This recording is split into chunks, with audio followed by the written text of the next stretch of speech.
Hello YouTube, I am the Skin Shifter, and this is Brotato. I feel like playing some Brotates. How you feel about that, dudes? That my battery keeps dying, I think? Not awesome, but maybe I'm just letting it go to sleep. Anyway, Brotates has a new expansion. I just want to show off my madness. I have done this twice. I got full clear. I guess it's not. I don't think I did everybody on my Switch, but on the Switch and on this, except for the Switch doesn't have all the DLC. Anyway, I full cleared this game on difficulty 5, except for these two dudes and the new guy. The new guy, we have to beat it on insane difficulty, which we haven't, or a nightmare difficulty, which we haven't done. So I'm just gonna take a random, and I'm gonna go random, loud. Oh, I don't want to go random weapon. Loud, 50% damage, 50% ME. Yeah, I do actually want to just take a random and make it as difficult as possible on myself. So, Danger 5, the enemies have plus 40% damage, plus 40% health. There are new enemies, elites and hordes appear, more elites and hordes appear, and 2 bosses appear at once at the end, at wave 20. Nightmare difficulty. The enemies do 60 and have plus 60% health. That's plus 20, a plus 20 jump. It's not that high. Before that, it's 14, 12 and 14 before that. The enemy speed is up plus 10%. Everything from Danger 5. Environmental projectiles appear, and there is an obscuring fog. I haven't even booted this up yet. This is my first look at the new stuff. Here we go. Let's just go right in. Ooh, a weapon I never use. Oh my god, there are environmental projectiles! The new, it's called, the new expansion, or the new DLC was called, it's not even DLC, the new, update. They call it All Pain, No Gain. And I think that's funny. So here we are.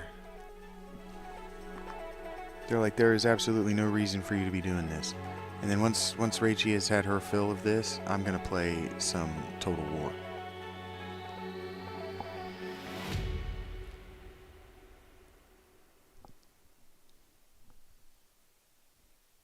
Just settle in. Have a good time. Have a good ass time. Hell yeah. Boom, boom, bang, boom, boom, da. And I lose harvesting every turn, so... Not great. Harvesting is free XP and money at the end of every level. I should have taken the Ratzilla. I want that. Speed is more important.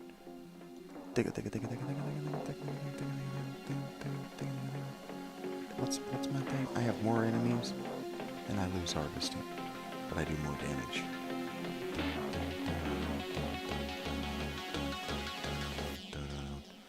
So I want to be getting rid of enemies. I don't see environmental projectiles everywhere. Hey, look at that. Total War's ready. Shogun is a go. Whiskey a go. Oh, you know what I need to do? Actually, that's strange. Pause. Options. Sound. Why are the sound effects turned off? Because I'm not playing this on the same system I was. That's why. I've got this turned down. There. That's better. You guys can still hear it through my headphones. That doesn't make sense.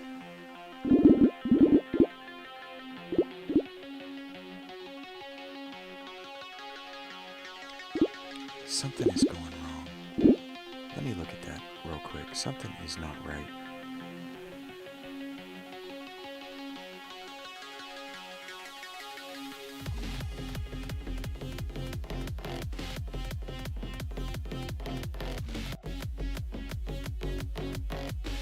Yeah, look, it's saying that the mic is always going with the sound of the music. You have earbuds in, Rachel? Are you hearing the music to my mic? Are you hearing my voice now?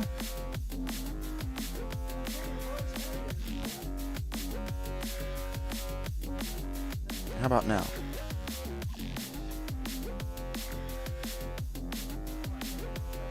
Mm-hmm.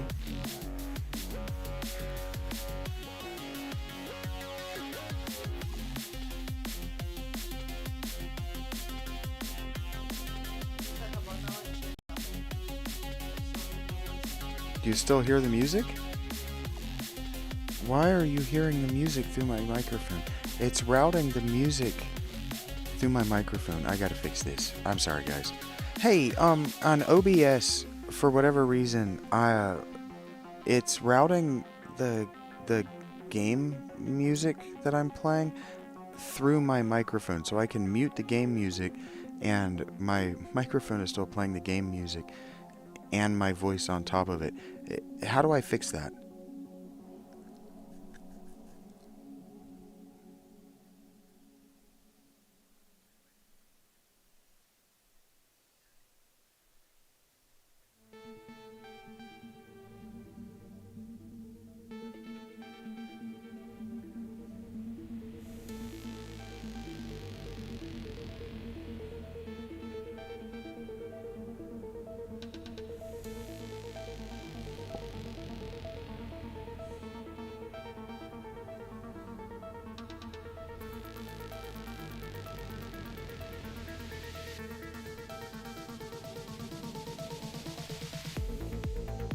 Sorry, I gotta fix this.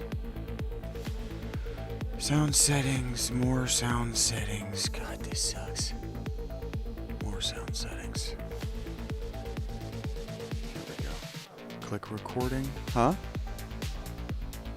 Out of the house? Okay. Find primary microphone, right click it, go to properties. Realtek, primary microphone, Scarlett. Go to properties. Click on the listen tab. Continue running when battery disabled on. Do not listen. Playback through this device. Look at the check spot.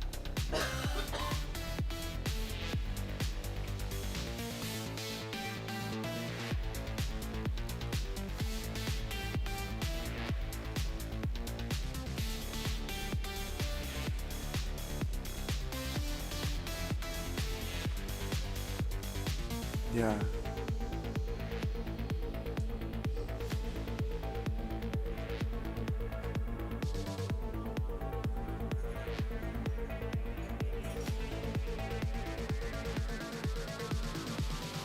Okay, baby.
Okay, none of those things did it. I am wondering if the playback device has anything to do with it.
I'm glad it sounds great.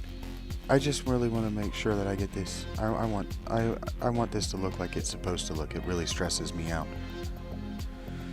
Okay, thank you for reminding me. I'm using the Focusrite Scarlett, the little red box, and I have an Audio Technica headset. So I have closed ear earbuds. I have the microphone, and I can look on my USB audio interface, and I can see that it only makes noise when my mouth does. So there's no bleed from the earbuds into the microphone.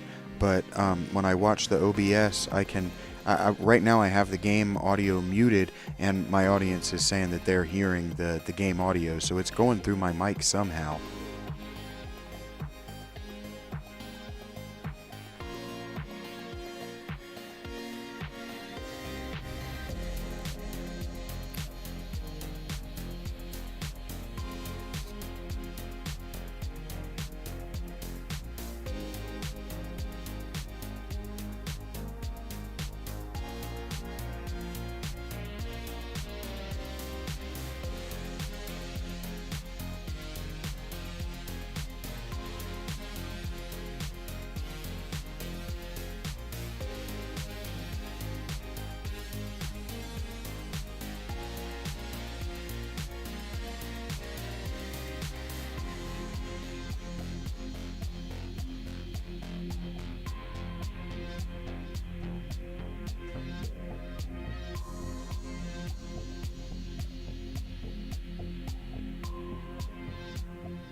Yeah, I have it checked mono, and I have the monitors off.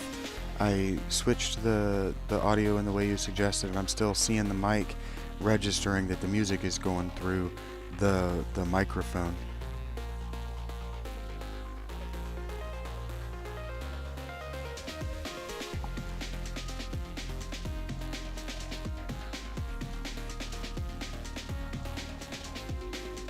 Focusrite control. Do I have Focusrite control software?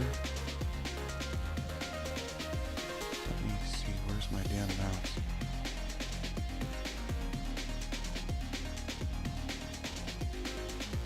Wow.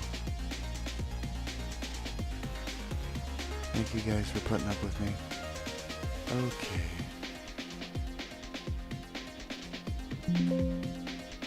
Do I have Focusrite software? I have. This is AverMedia. I don't have Focusrite software.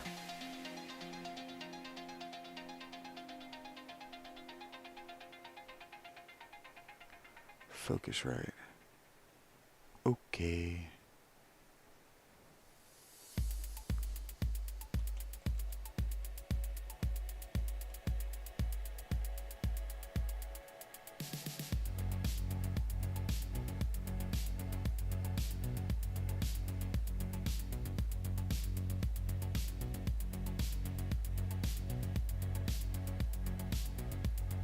Gotta download some plugins. Scarlet. I think I've got a second gen. Oh no. What do I have? Do I have a fourth gen?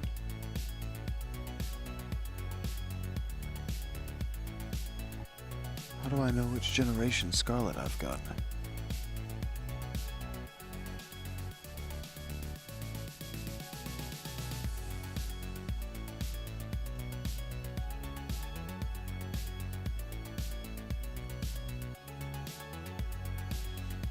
Well, what does the front of mine look like?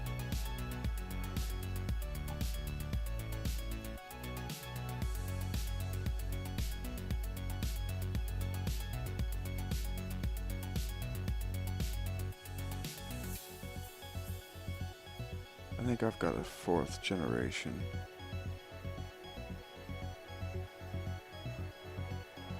Yep.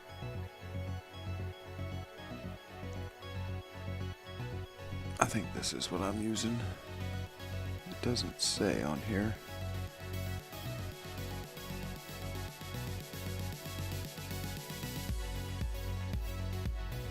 Scarlet Solo 4th gen, found it. Boom, boom, boom, download. I missed a download. I missed a driver download. That's on me.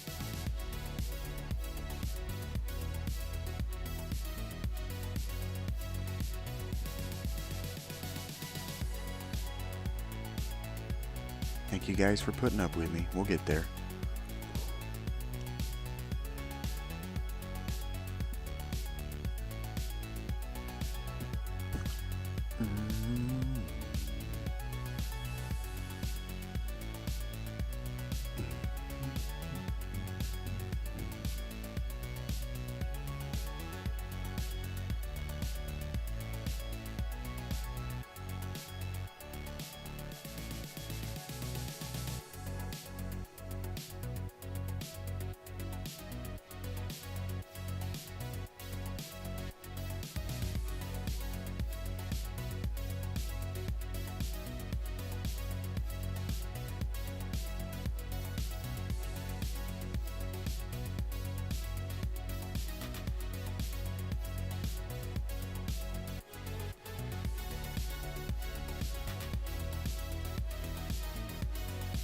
Oh, are you really gonna make me reboot my computer for this?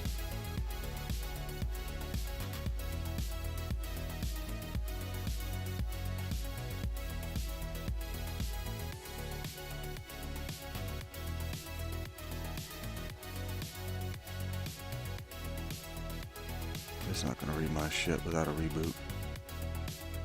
Alright, well, we're here. We're not doing a reboot.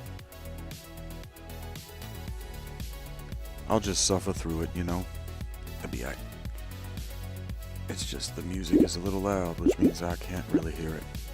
But if you can hear my voice over it, we'll just move. Thank you for putting up with my ADD. Man, the PlayStation 4 controller is so much smaller than the PlayStation 5 controller. It feels like a toy in my hands. Oh my god. Oh, they're at an angle. Oh shit. Oh god. Oh, and they move. Okay, that's chaos. Oh gosh. Yep, I'm in trouble.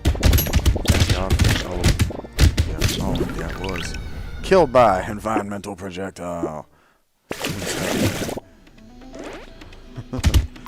Oh, it started me with the... Just don't whisper. Yeah, you know.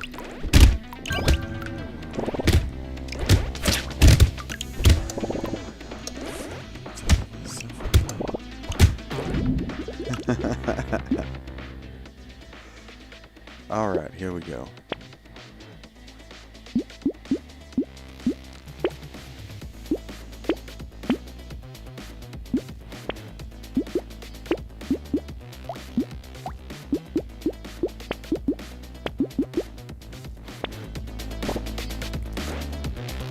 Smoke a bong. Get a good damn day. It's the 4th of July. God, it's almost over. I have to earn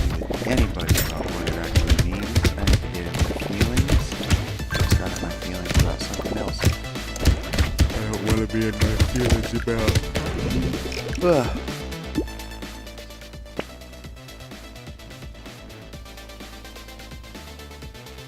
We might end up playing an RPG today, too.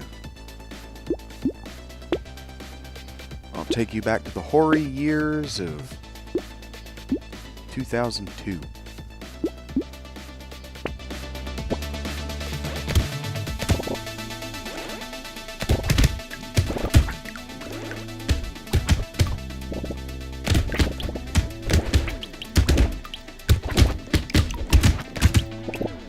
This controller's been through a lot, really. I should retire it and put it in a museum.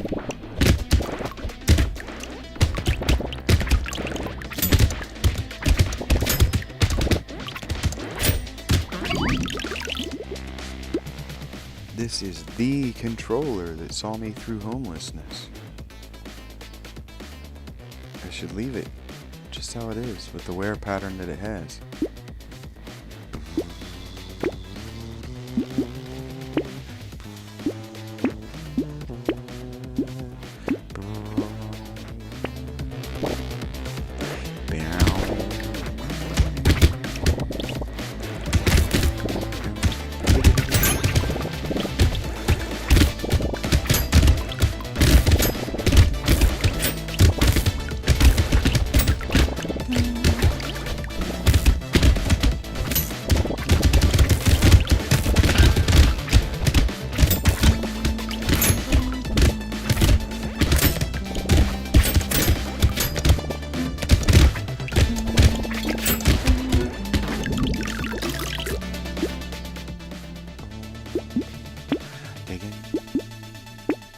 Speed and look for the heck of it. Heck of it. Yep, that'll do, pig. I am gonna lock this. Probably drop that axe. You know what I'm saying? Oh, it's dark this level. Oh shit! Don't mess with the mouse right now. Okay. You have a lot of health, my dude. It just means that we need more help. Probably that I don't want to fuck around with too much burst damage.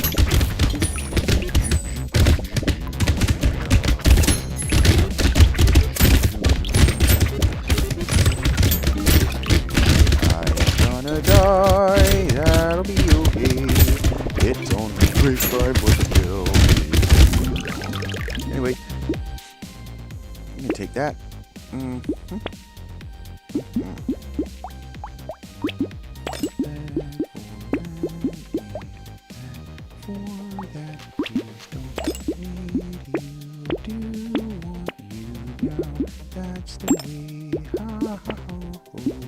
There we go. Spend all our money. Reroll. Thanks for the hatchet. I don't want any more, bud. Yeah, I think we lost one of my smoke.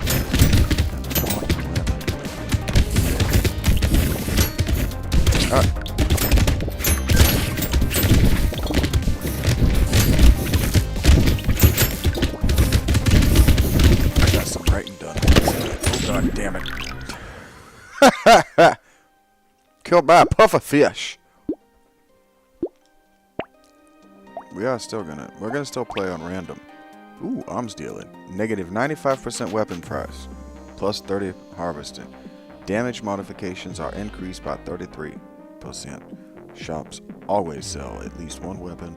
All of your weapons are destroyed when entering a shop. Oh my god.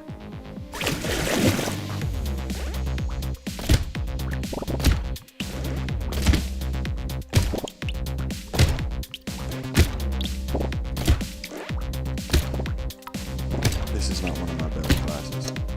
Better potatoes. Shoot the tree, please. Shoot the tree. Shoot the thank you.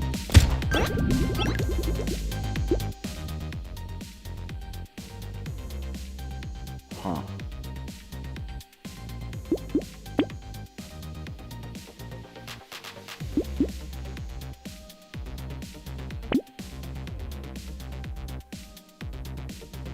We just gotta buy weapons. Gotta buy the weapons we can keep our hands on. Buy a bunch of weapons and away we go.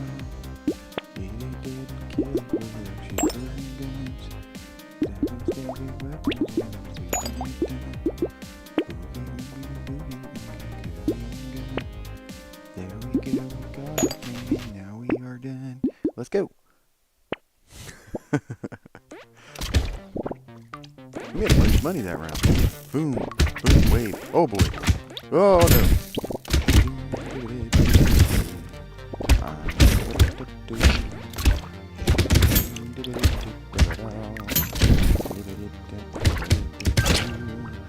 Bullet hell.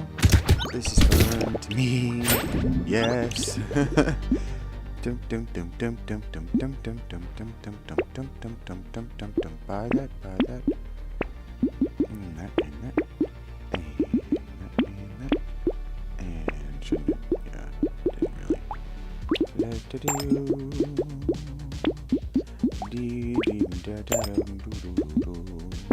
Take that. Yeah. Let's go. Onward into the thing. I almost asked myself if I was sure I had this. It popped. It was pow.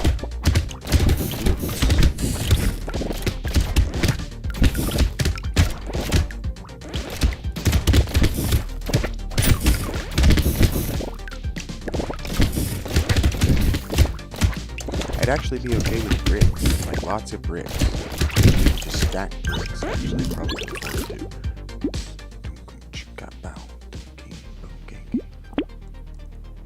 I'm gonna be stacking defenses, by the way.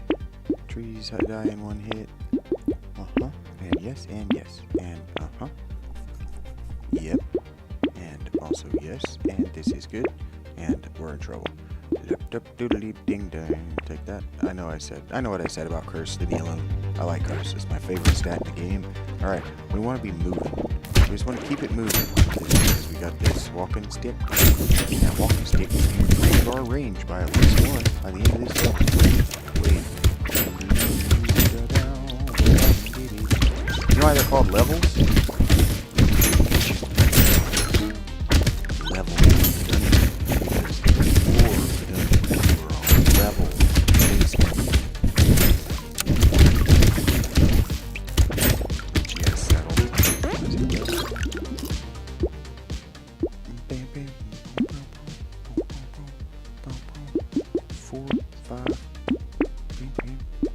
Sword, wrench. Oh, that's cool. I can't afford it, but it's cool. Oof. And oof. Onward. Let's go! Shabba-dap-dip-dap-dibbity-bang, baby. It gets our lucks up high. Possible. It's hard to say. We're okay. I was oh my god, we're not doing okay anymore. Pick up the health, you fucker.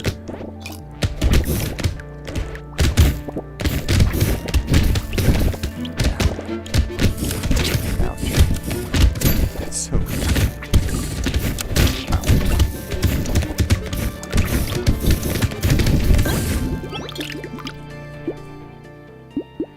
Yep. Sure. Yep, that was a mistake. Huh.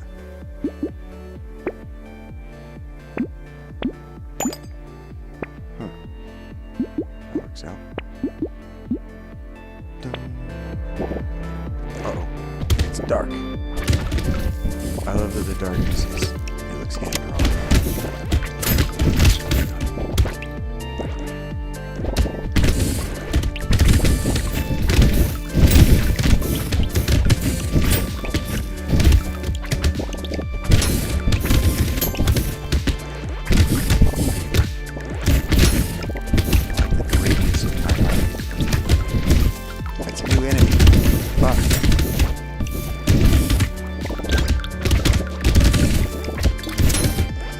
Those suck. Get away from me. Shit.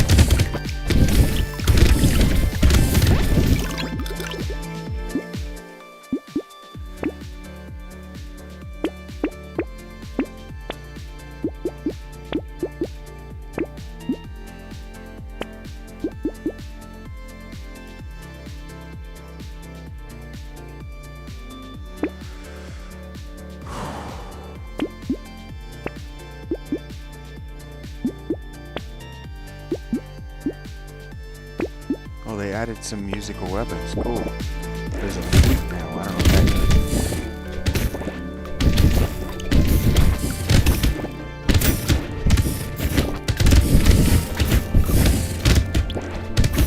Shotgun range. Shoot it. Shoot it dead. It dead. Clean, hurt, and dead. Boom. Oh my god. Oh man.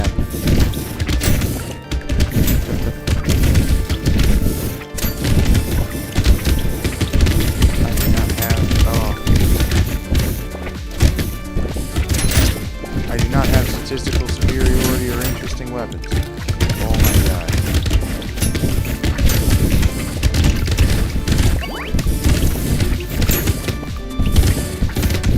But I am making a lot of money every round. Take that. Take that. Should have taken the speed, but we're good. Take that. We need a weapon. Yes and yes. But we need weapons. There we go. Let's go.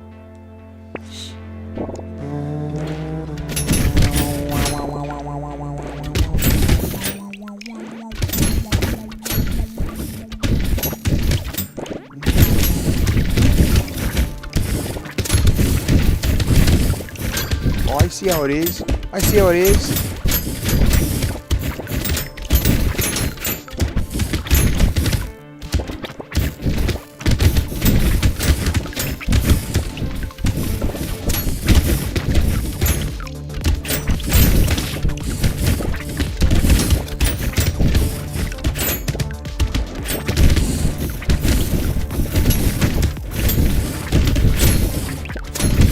Oh no, oh no.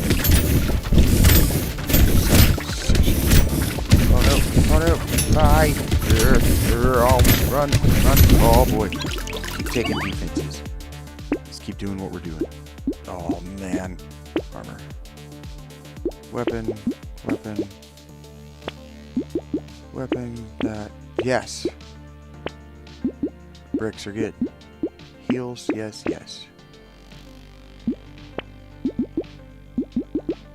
Oh, the enemy is good. Okay, here we go. We want to reduce the speed.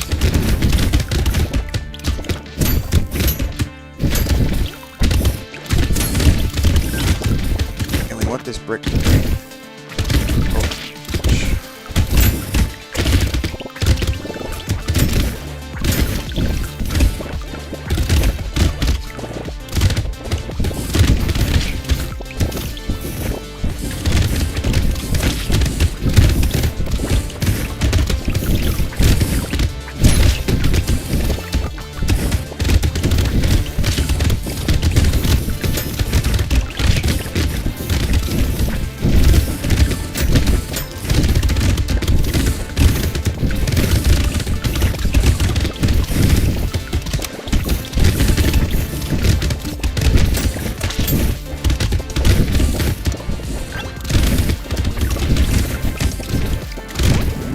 Yes.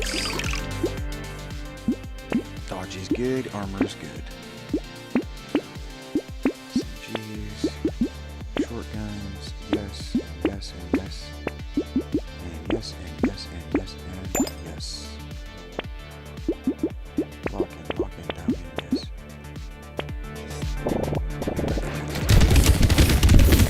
Increase all luck, we need to increase, we still need to improve.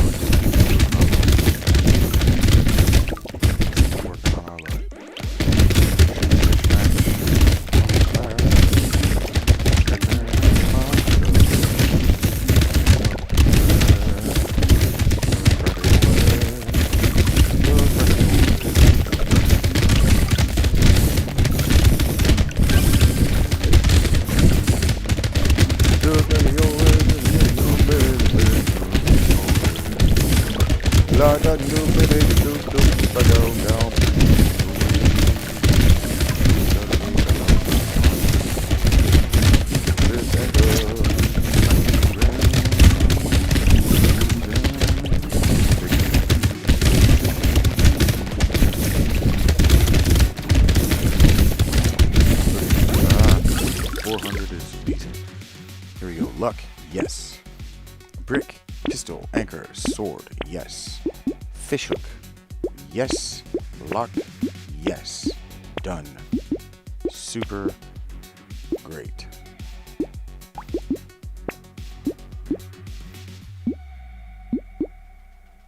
One more time. Yes and yes.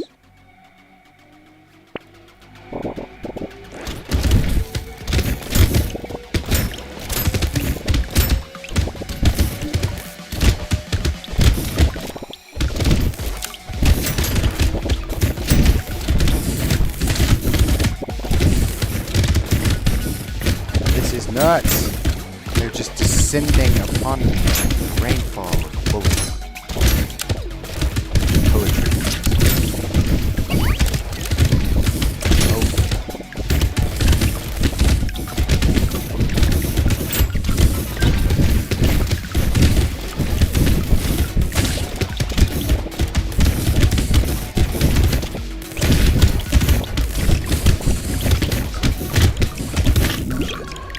Killed by environmental projectile. Okay. That was tough. New run. Random. Random.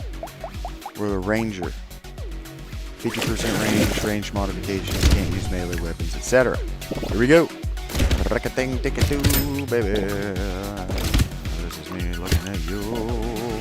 Shooting you with my gun and putting this thing up in your bun. You dead. We're gonna shoot you upside your head. You're gonna be dead. Anyway. Yep, yo, this hectic. Hectic AF, indeed. Shoot. Okay, different character, Vincent. Ding dong. Yes, all of that makes us better. Shoot you and you and you and you and you and you and also you. Hey. Now we're damn thing.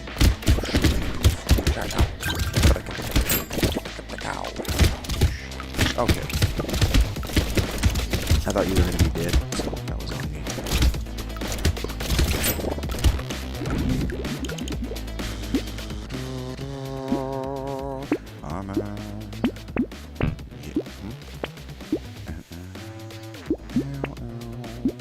Let's go.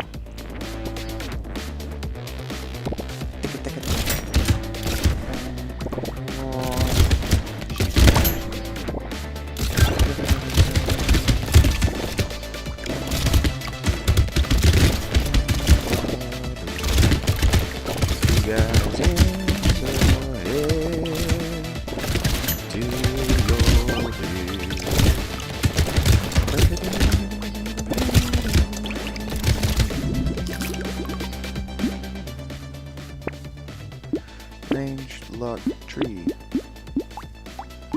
Revolver. SMG. Oh.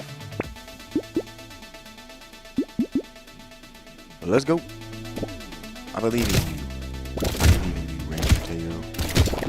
Mostly because you have really long range, so we can kind of manage this.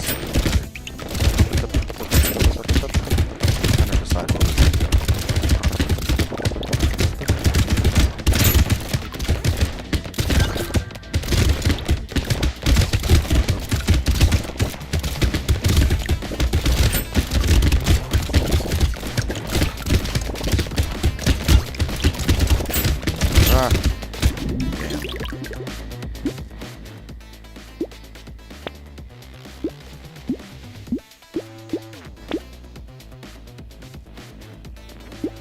Catling gun is yes. When we want. Help me shoot these guys, Catling gun. Hilarious.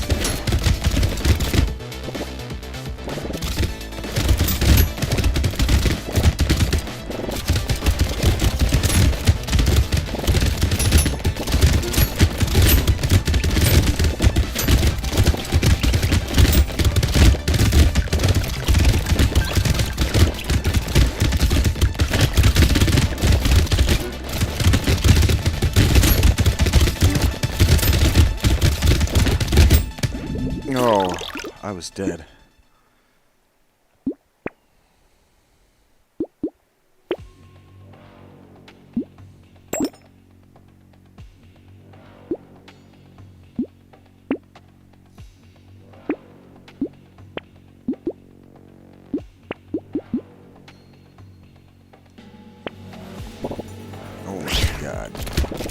Catlin, it's you and me. I want to do something. Catlin gun is based on my range damage.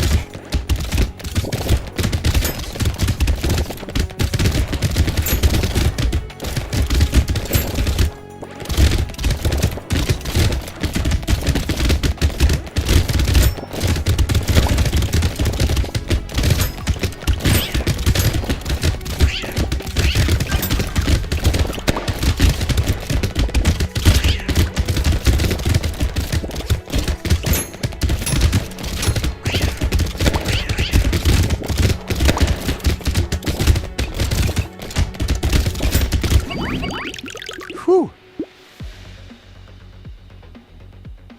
Fog visibility increases by 50% with the campfire. I like that. Yes. Also yes. Hell yes.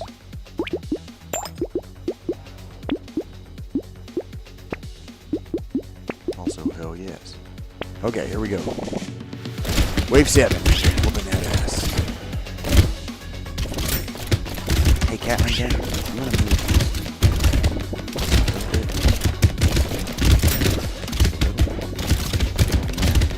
Those bolts, they're zigzagging. Oh no.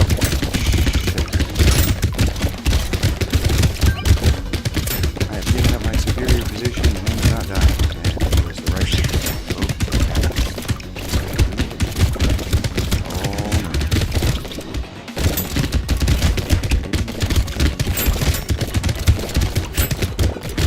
I need to be doing more damage. Like big. Whoop it up, baby. I need that. Can hit that. Yes, yes, yes. Oh no. Thank God. Okay. I need to be doing, yes, a lot more range damage. I will take that. Because I need to survive. Yes. Survival. Piercing damage. Yes. And yes. Yes. Let's go.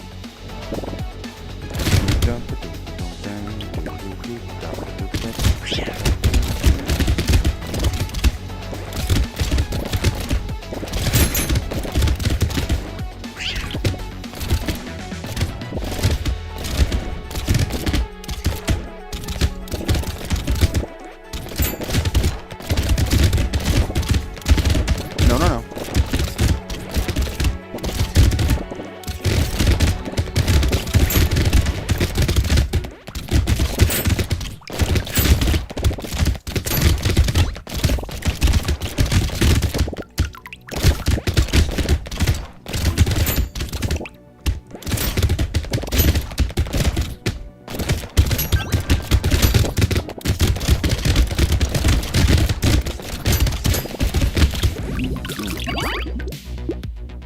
Lucky's fine. Can't afford that. Yeah, fine.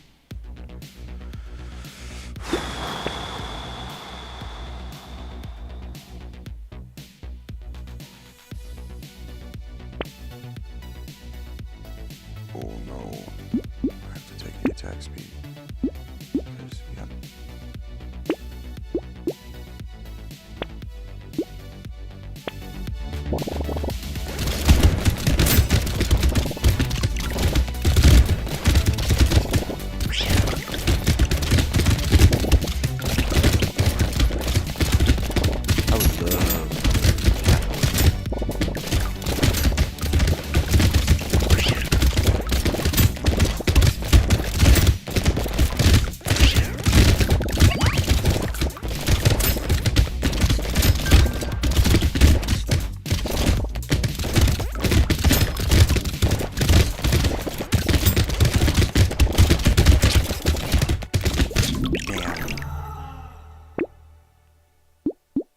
We try again. The Beastmaster. I can't equip weapons. Plus 2% speed for every permanent one pet I have. Pet damage also scales with melee damage, range damage, elemental damage, and engineering. Plus 10%, or plus 10 luck. We're going to take a random one, and we're going difficult. This is the game. We don't have a weapon.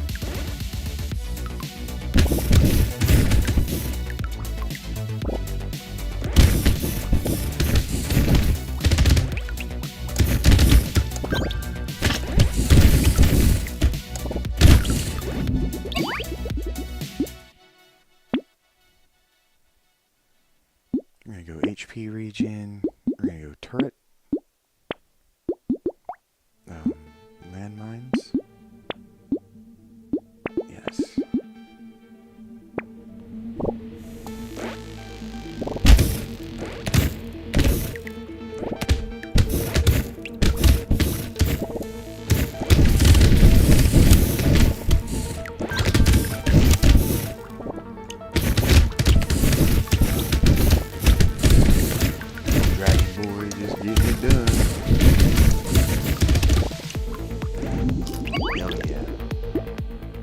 Ratzilla, max HP, Ratzilla. We're gonna take that speed. We're gonna be stupid fast. We're gonna want to take penalties to our speed eventually. But we're gonna need to get like 30%.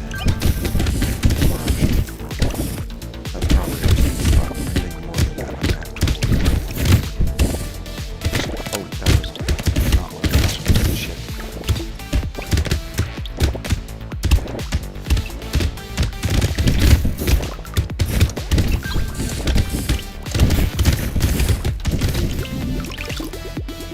Go. Take ranged. Shouldn't have taken that, but I did. Move on. I'm not having a lot of DPS, so.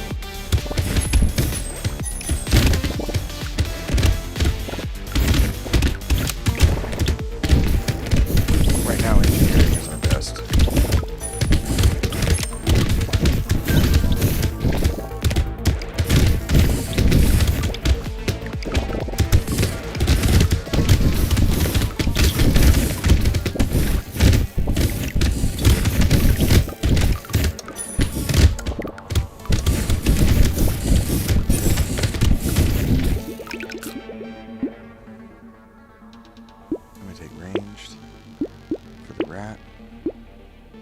Speed and crit.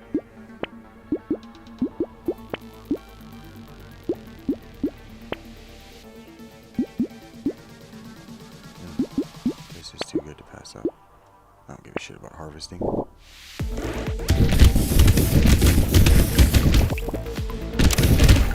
Now we got a bunch of those little rat boys out doing damage. Goodbye.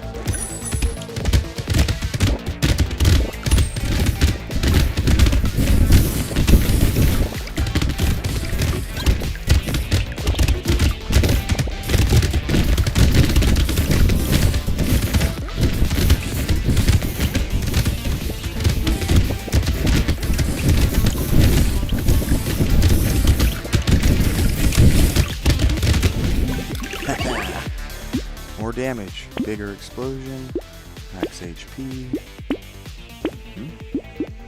Yes. Left with 4 rat boys. Go.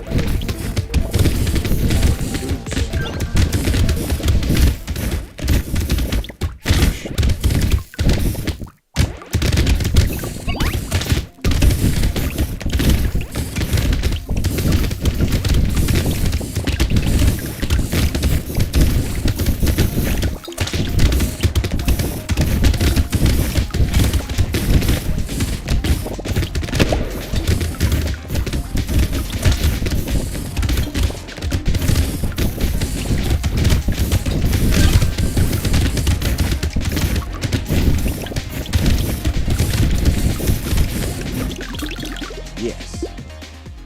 Ice Cube. Enemies take 10% more damage for 3 seconds when first hit by elemental damage. Sure. Ranged. Yep. Dodge. Yes. Ratzilla.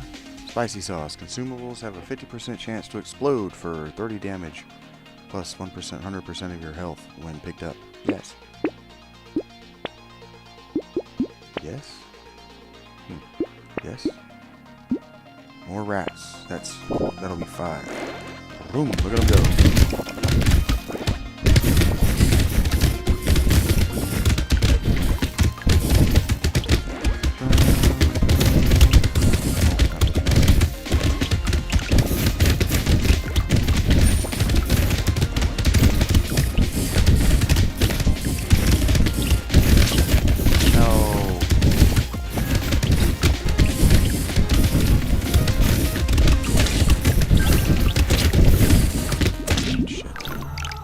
Killed by a viperfish. Actually, we're just going to do that one again. I like the pet.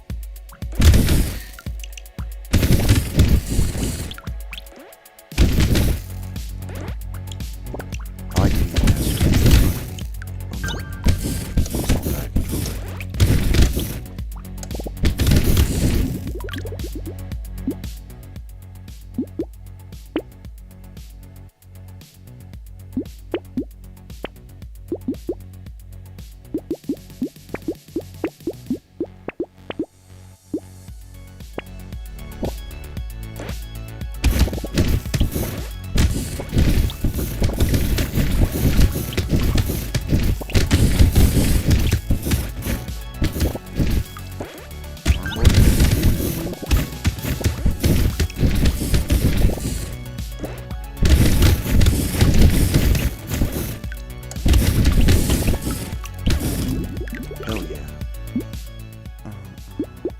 engineering, rat, turret. I'm actually going to take that piercing damage. You will see that rat boy does a lot of damage.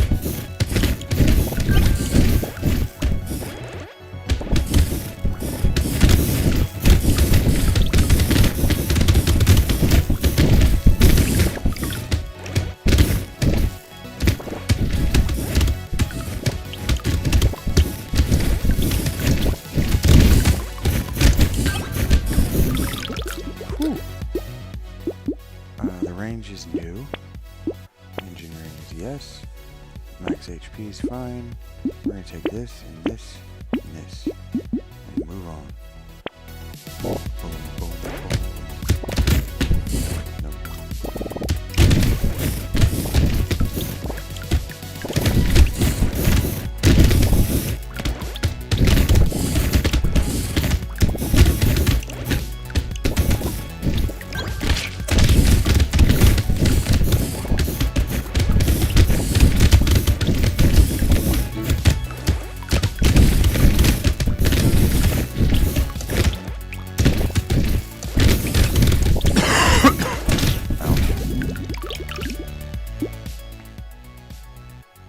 HP region is fine. Dark Moth is probably good. Boom, boom, boom. Take that, and we want another pet. Too bad. Auto mine will do.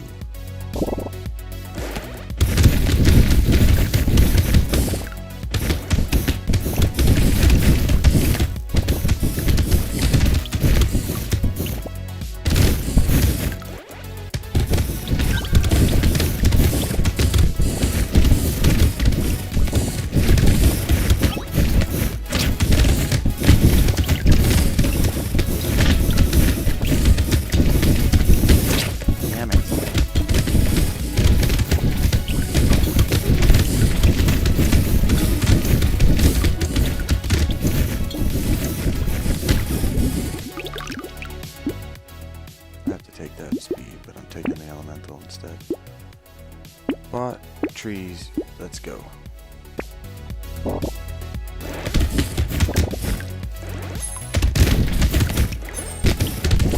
Oh shit. Yep. Didn't see that guy. We'll get there. This is tough. This got hard.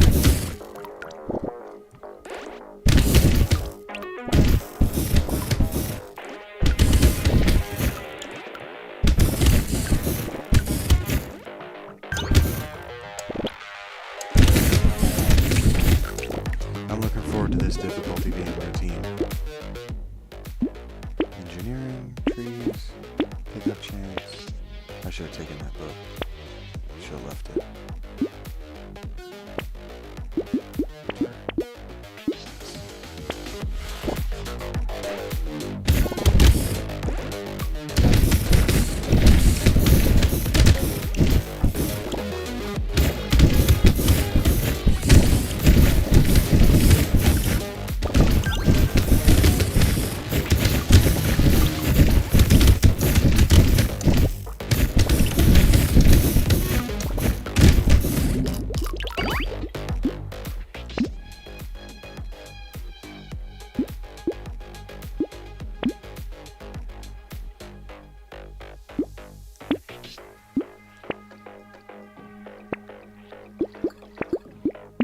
More trees and a Ratzilla next turn. Or next at the end of this way.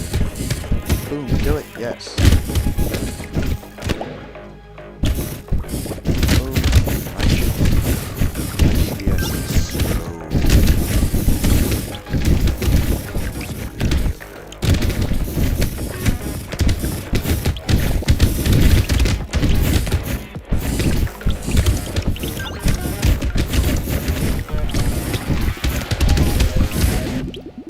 Nice.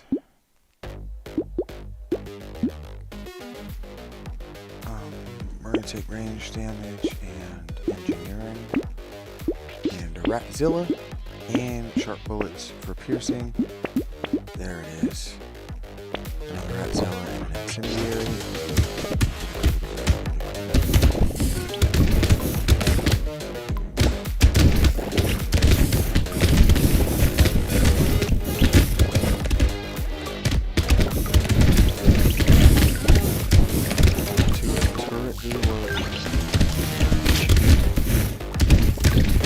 Call it turrets.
Take armor, 25% chance to deal 2 damage per 25% of your luck to a random enemy when you pick up a material. Yes.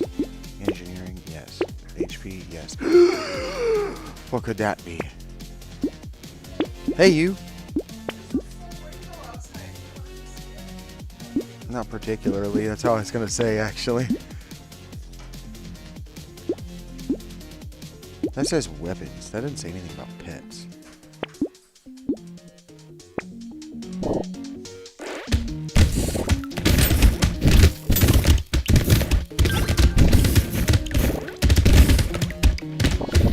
That's exciting to see the rainbow outside. Wow. Are you getting a lot of gold to get the rainbow?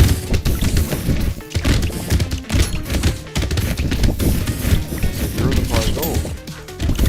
That's what I asked. Are you the pot of gold?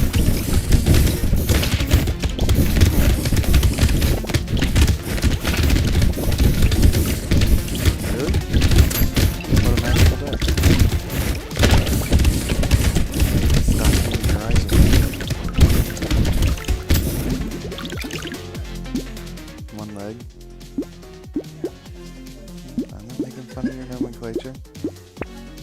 I didn't make fun of your nomenclature.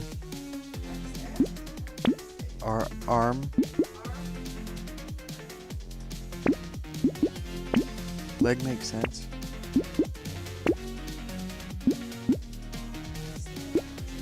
I get it.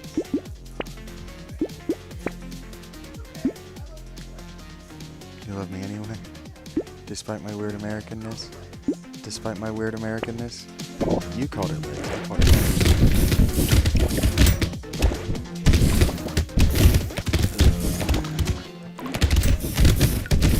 Oh god.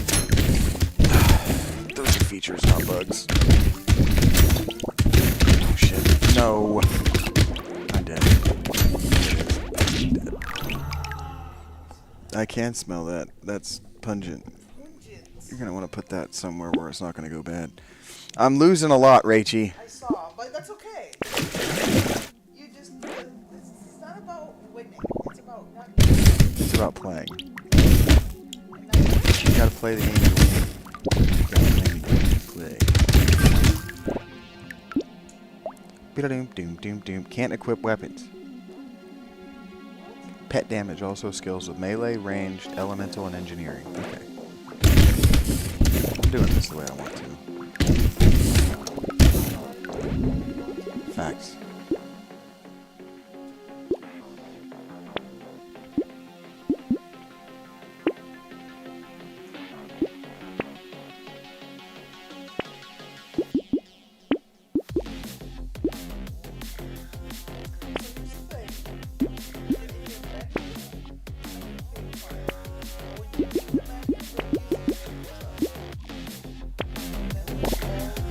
What do you mean when I leave the menu?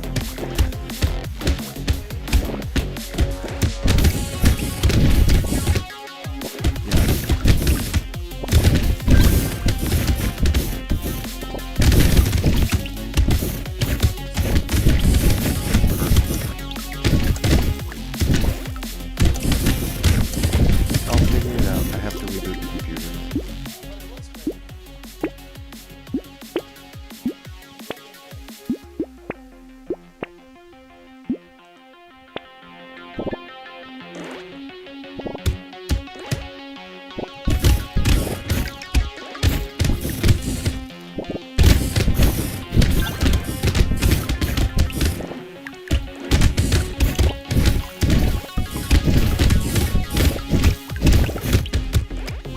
I just have some driver stuff.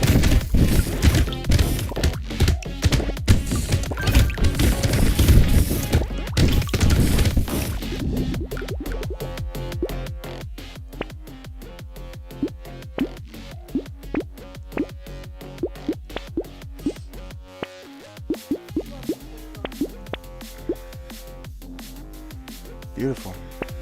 You can really tell that. You can really tell that the world is a film.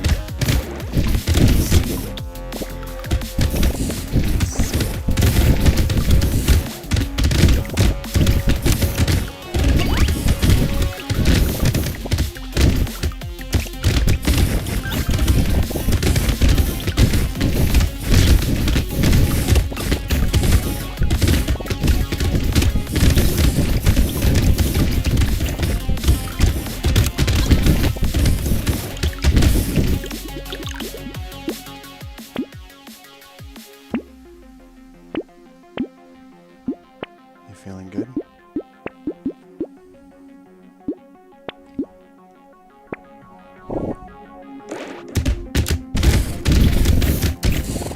The world is a vampire. I haven't got ability to that. Oh look, I have a little shooty boy that follows around behind me when I'm dropping mines.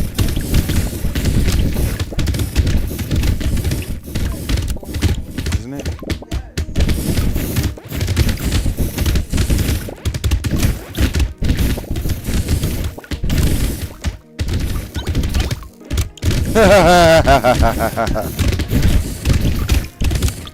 Set to drain. Hold you out to the vein What do I get? for my pain.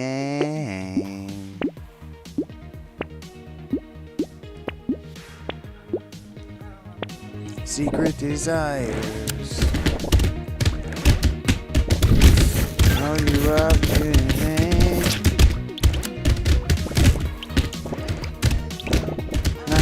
No. I say it changes right there.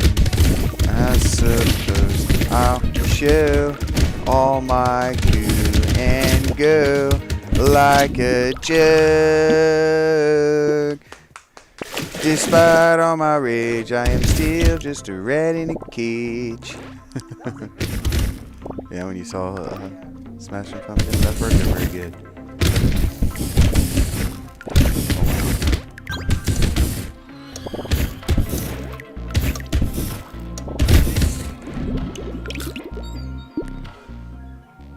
I get double shags. Double shags. Shag with 2 G's. Ooh, I wouldn't want that. Get shagged. Good shag.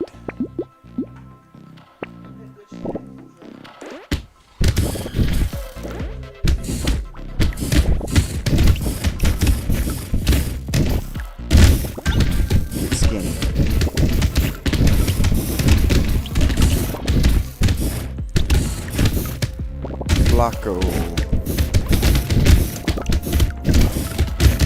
Huh. Oh, I don't remember the idiot character that I came up with last night. I had the name for a character and I went and forgot it. Yeah. And I went and forgot it.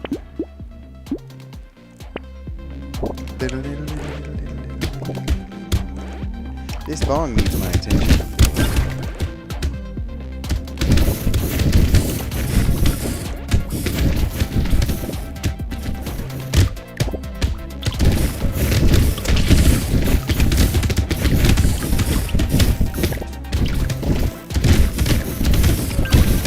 The problem that I've been running into is I hit a DPS wall. Not the DPS. So we just gotta focus on engineering. Elemental's fine too. Oh, that was an engineering right there. Here, that one works. That and that. Oh, we got a Catling pit, which means all of our range is good. Digga digga digga digga digga digga.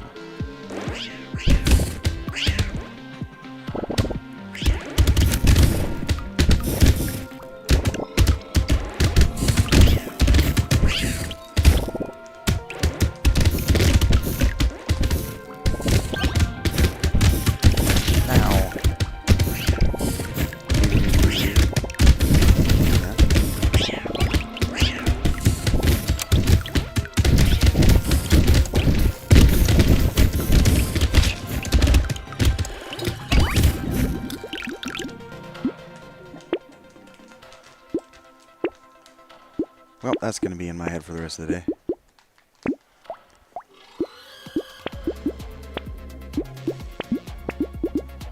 Yes, my structures can crit now. Well, they'll be able to crit soon.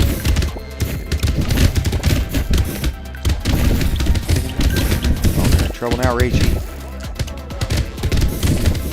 Huh? This is nightmare mode. That's a fog that send it over the battlefield.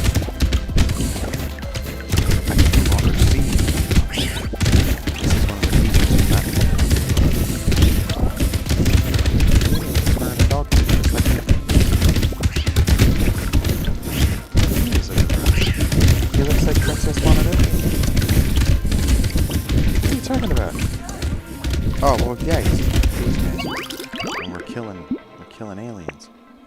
For wouldn't you be if somebody had invaded your world?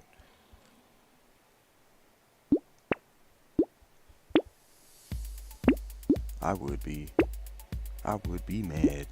Like, you need to die now. Kind of mad, you know? It's got a little dog here.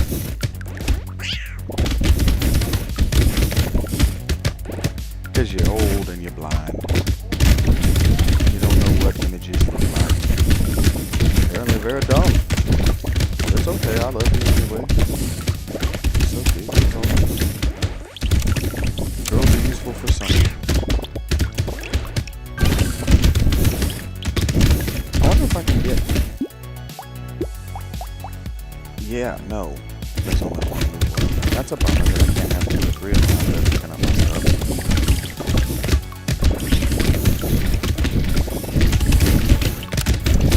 That's why I invested in some pickup range. Facts.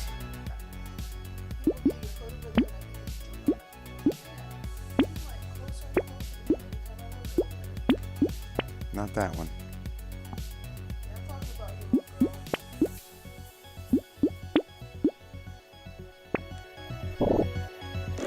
Still need more dudes. Dudes. They're cheap.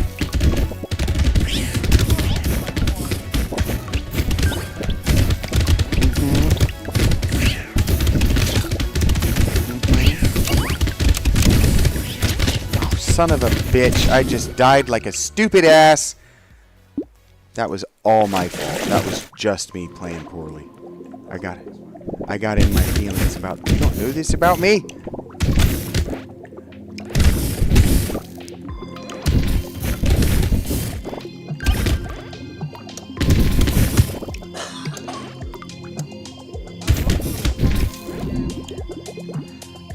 Yeah, I don't know if romance is what they were going for. I think they're supposed to indicate that they're moving, that they're going that direction. That they're like balls are in motion, and so they come to a point in that they're very fast, especially. Cast off. Like Bill Hanks movie Cast Off?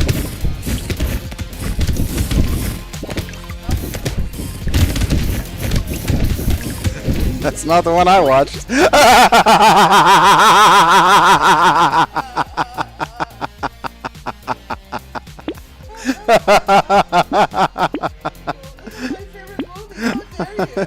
wasn't making fun of the movie. I was just making fun of myself. Like I didn't know the difference.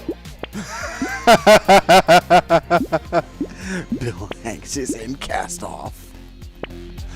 With his football. It's just, it's not even a soccer, it's not a volleyball. It's an American football. Right.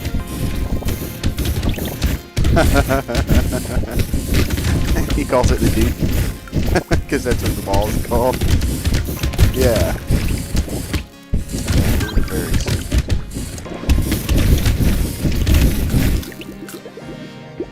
Those are how many levels I've gained this, how many times I've leveled up this wave. So how many of these I get to pick at the end.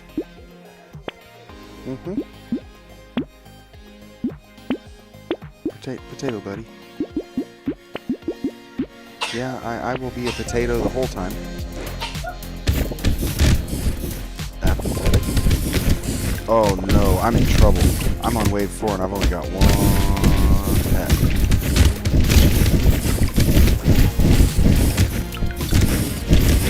I need to stay close to Salamander.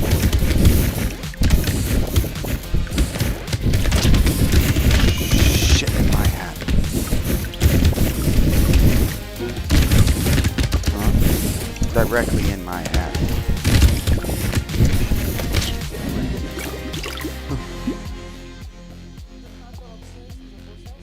What does that?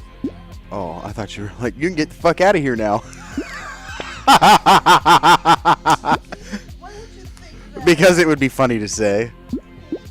I live in a 1970s sitcom in my head. I'm like in a 1980s horror show in my head. I've seen your living room.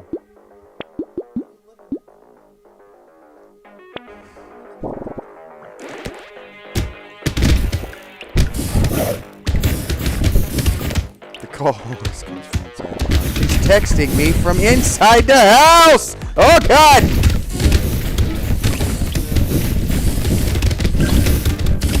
She good? Gal? Did I get that right? Gal? Joe? Gal? Put too much tilde on it. No.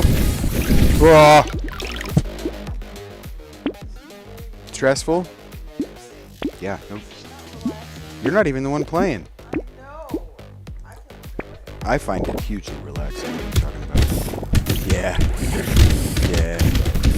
It is.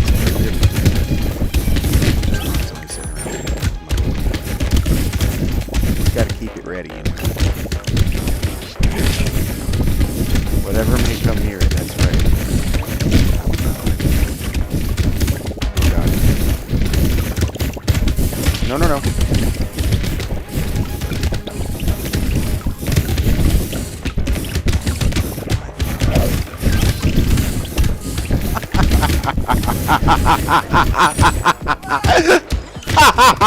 I made myself laugh. I'm gonna die. No, 3 seconds. You butt chugger. All right, we're gonna go back to Beast Boy. That was fun. I'm thinking that will help me, but I need to have the right thing here. Spawns a bonk dog pet. It does. Every 5 seconds, it performs a dash attack that deals damage. Gatling pit gets 60%.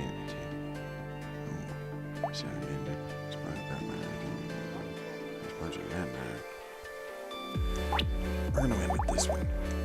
I have a plan, and Rachel's right. It needs to involve me getting up, peeing, and smoking another one.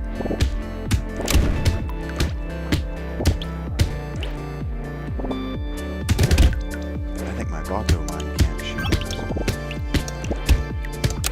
Boom. It worked. There we go. And so now, elemental is fine. Turret, yes. Turret, yes. Yes. This is the way. Okay, well, that sucked. Spent a lot of money on that for nothing. Come on, bottom mine. We're gonna stand right here. These guys out.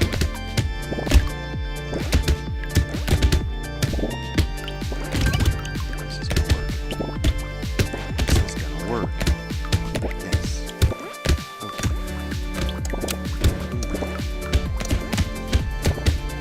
Yeah, the landmines are gonna work. This is gonna work. We just have to keep stacking engineering. Engineering is our secret weapon. Hey man, can you grab me the it's on bed and other ice?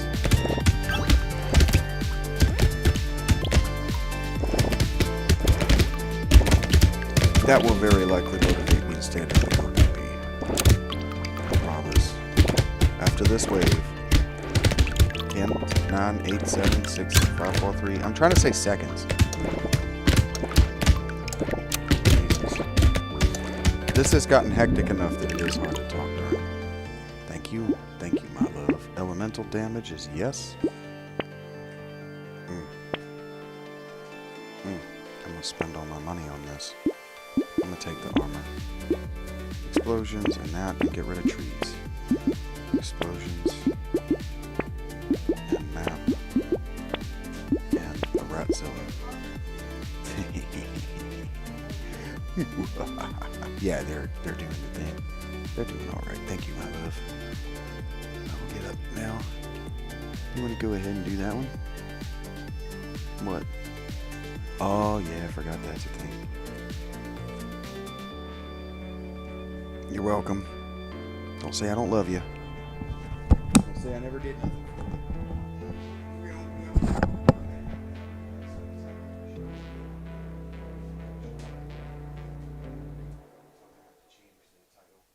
Well, if you're gonna do that, you might as well reboot. Fix your sound too.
Yep, I'm back. I'm also Vincent, the Skin Shifter. Thank you guys for checking in. I know that you're not particularly interested in Brotato. I really don't know why. This feels like a just perfect sit down and watch a guy whoop ass kind of game. I love it. I really? Well, not for me, boy. Really? Really? Really? Ah, yeah, the frame. But now we don't have a issue. And I'm not playing well enough that I got a lot of big spectacular bullshit happening because this is hard. 5 is hard. You saw anybody yesterday even. I was getting to wave 17, 18 on level 5 by accident. I can't get past level wave 7 on this. This is hard. They hit hard. And I don't like to do defensive builds. I prefer to out DPS them. And so they know that. So that the environmental projectiles equalize that in a big way. Yeah, you can kill all this shit, but can you survive these damn projectiles while you're trying to get your stuff to survive? Can you heal? Can you traverse the map? This is excellent. They found a way to make this fresh and fun again.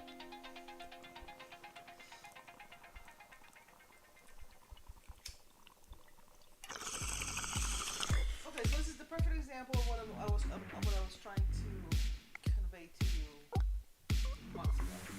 This game right here, 2D, right? Simple graphics, right? But these graphics look good. I don't know what it's about. They look hand drawn because they are. They're hand drawn. They're hand animated. Yeah. Yeah. The line art is excellent. Yeah. That's what I love about it. Yes. I saw a little Let's Play of this, whether it was Many a True Nerd or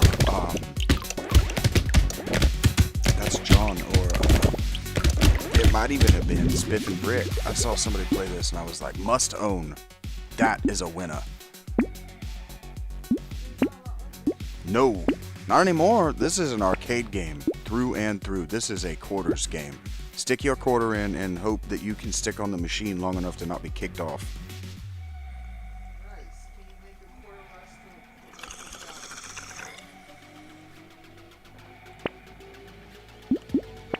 Yep.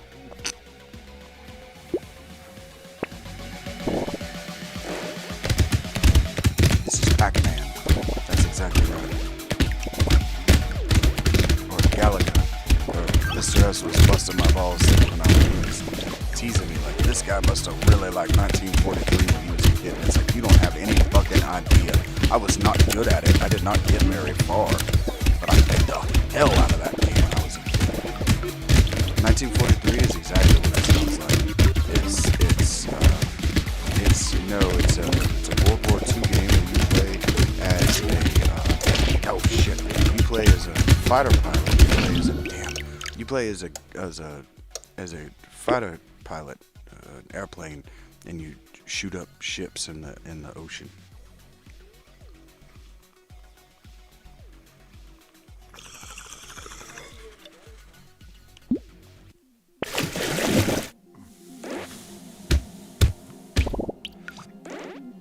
That mean your dad was 25 when he had you?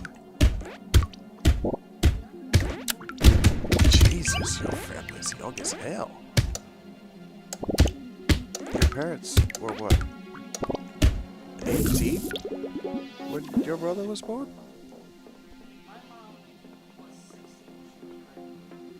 Yeah, but your dad.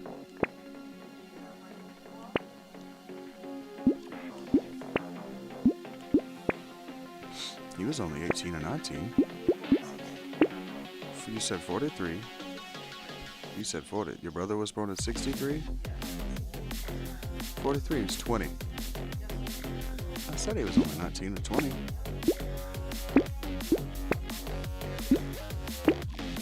That's normal. You heard? No, you do. 15-year-old girlfriend. In his early 20s. Used to be normal. It's like that movie you were watching. You were asleep the girl was all, he said that because I was so liberal with him, obviously I have been liberal with other men.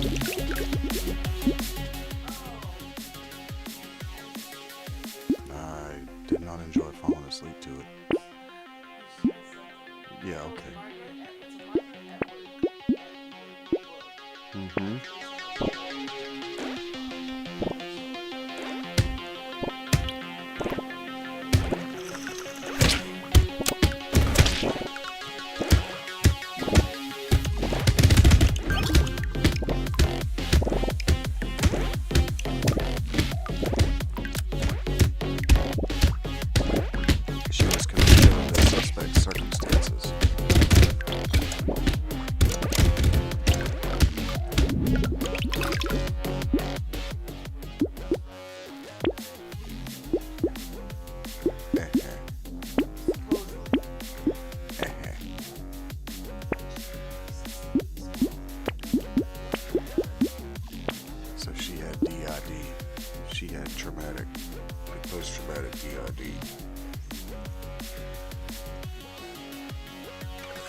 something that I would like to talk about at length because I grew up in a satanic panic influenced home.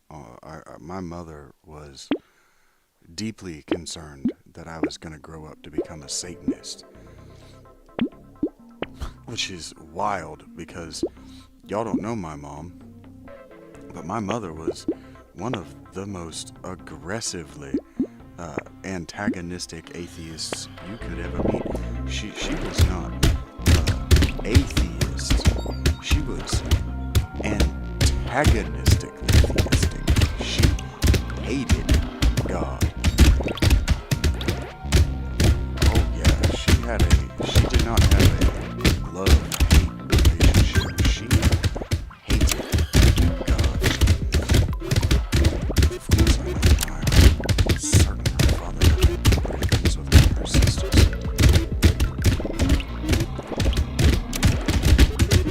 She grew up in so one way or another she was harmed. So as much as she got it honest, my mother was deeply concerned about heavy metal, sexual content, and music, especially music that was pretending that it wasn't sexual content. That's why when I do that, I know that sounds right. It's my mother. It's my song.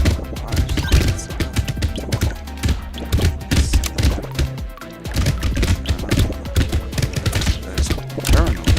She's paranoid schizophrenia diagnosed. Damn it. Refused treatment. Look at that. Wave 6 again. Refused treatment.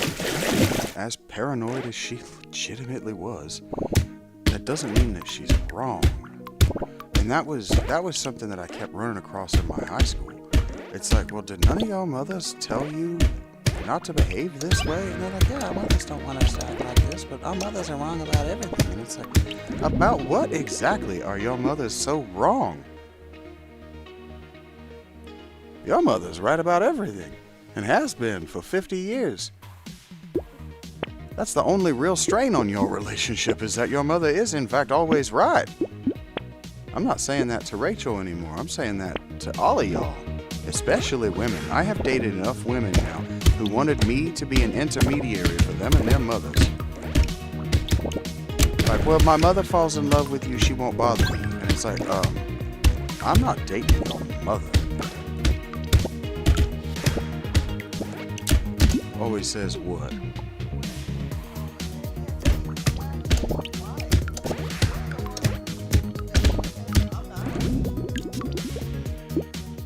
Why does it matter, you know, if I have to eat them, like them, or don't like them? You're the one that likes them.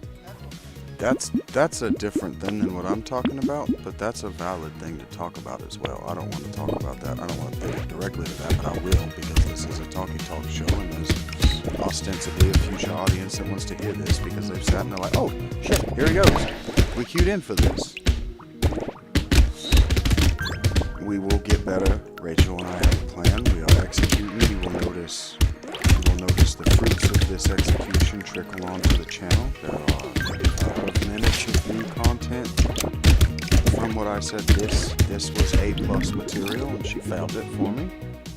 Right, Rachel? correct. As many as 5? You sent me 4. You sent me 4, plus the one I made today, plus 8 minutes, that's 6. So as many as 5 is more than 5, in fact. 6. She's really nailed it on that thing that I promised you I would work on, and that meant that I would have to delegate to her as an employee, so I put her to damn work today. Thank y'all for watching, for liking. This is a real voice. This is probably what I would have sounded like if I'd stayed in the South. And I don't realize I'm doing it. I start doing it. I'll be talking to Mr. S. We'll just be having a normal conversation. I'll start talking like this. And he goes, oh, there he is. I'm like, what? Sorry. Yeah. Yeah. I can't help it. He said to me once, I sent him Mastodon. I don't know whether he'd heard Mastodon before, But what he said was, damn, it is refreshing to hear an openless Southern accent in music. Just to hear recorded, just an unashamed Southern accent in a song. It is just so refreshing. And that's how I feel about Brent Hines' vocals. He's no longer with us, but that is how I feel about it. It's just so, that's why I listen to him. It is just so refreshing to hear that Southern sound drenched in over their music. But you asked me a specific thing. You said your father's like, I'm not dating him. I don't want to know him. Your mother wants to know him. But I would have taken your father's approach too. That's a healthier than your dad who wants to be super involved. That's an unhealthy relationship with your daughter. Giving your daughter that, it's not even liberty. It's just that space. Even insisting upon that space is much healthier place. What, your dad's going to be involved in your arranged marriage? No. Yeah, that doesn't sound like your father. No, he cares.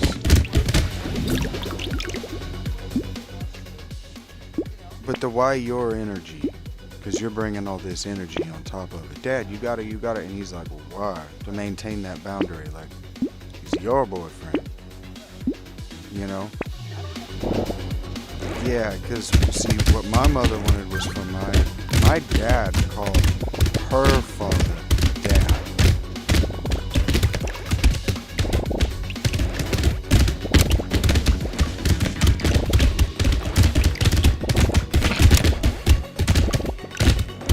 He did not have a good relationship with his father, and so he called his father-in-law Dad. Because he chose to, because he wanted to be adopted by her family. That's part of why he fell madly in love with her. Because he also just absolutely loved her family and her father. And so on some level, my father was dating her father. And so what your dad is doing is like, we're not going to be friends. We're not going to hang out. You know? So just let it happen when it happens. It doesn't need to be a thing. He just probably said it in a weird and aggressively masculine way for the time that he was raised. Detached and a little bit hurtful of your feelings.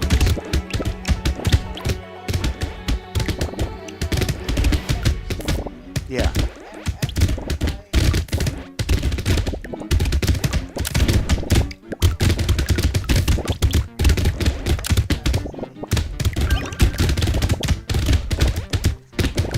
He's not the guy.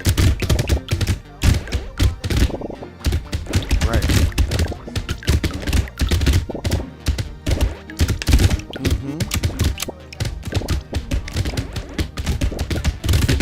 Did that come?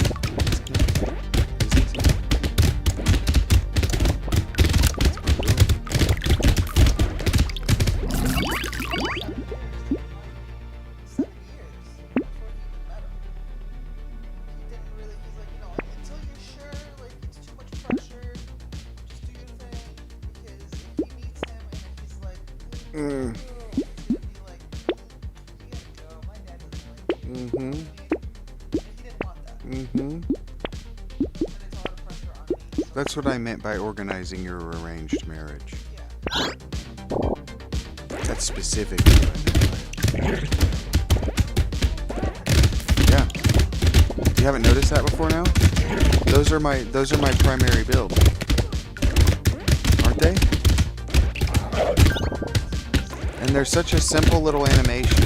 But doesn't your mind backfill this at any point with the 3D reality of what this would look like if it were a real potato fighting these damn things?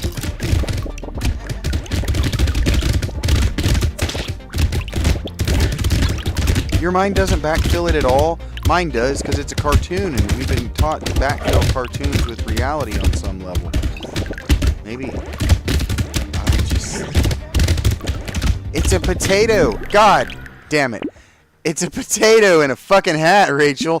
The potatoes have become sentient. Humans have been wiped out by the alien invasion of these fucking Lovecraftian horrors. Okay. Okay. Give me a fucking second. It's happened. You did it, you dumb whore. I don't mean that. I'm just saying that I talk to her like that because it's cute and she likes it, actually. Okay, how do I switch profiles? I would like to switch this profile. I would like to do that. Easy. Profile 1 is yes. Now, can I... How do I switch to it, though? I should be able to... There we go. I don't know what happened. There. It just took me a second to realize that I wasn't. Alright, here. You, do this. You're gonna figure it out. I would just start on well-rounded. I would just start on the first one because it doesn't have any negatives that you have to think about. It starts with +8 harvesting, +5% speed, and +5 max HP. Yep. Do you see the difference in them? That's gonna spawn a turret. That's my favorite way to play. That, yep. And now what you're going to learn is that you see how they have a type up there under their name, support elemental, that yellow? Those stack and they have a stacking buff. That, the ethereal, the stacking buff is really cool. It's dodge and it gets really huge, but you take a massive armor negative with those weapons. They're very fun to play with, but you will want to make sure you're watching your armor or you're just obliterating the map. And then the wrench and the turret is my absolute favorite way to play. You're going to want to stack melee, attack speed, and engineering on top of your defenses.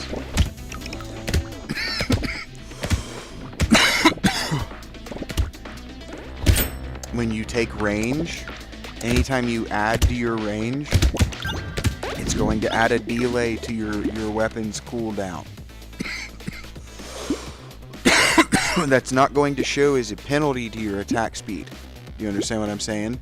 But it is, every range has it has a corresponding penalty to your attack speed.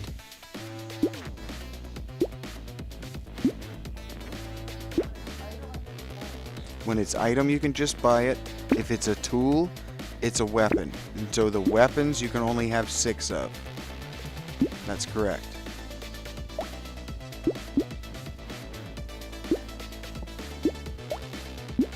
You got it.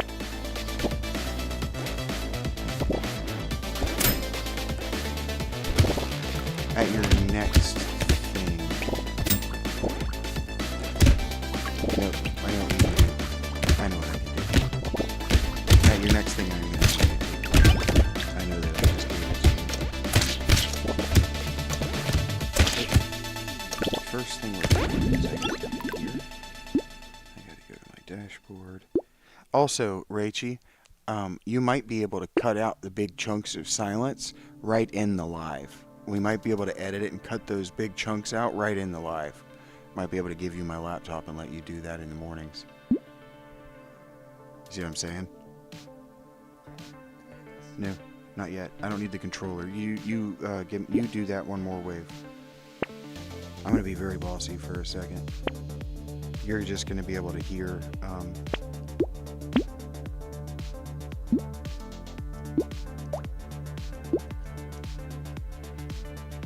You are.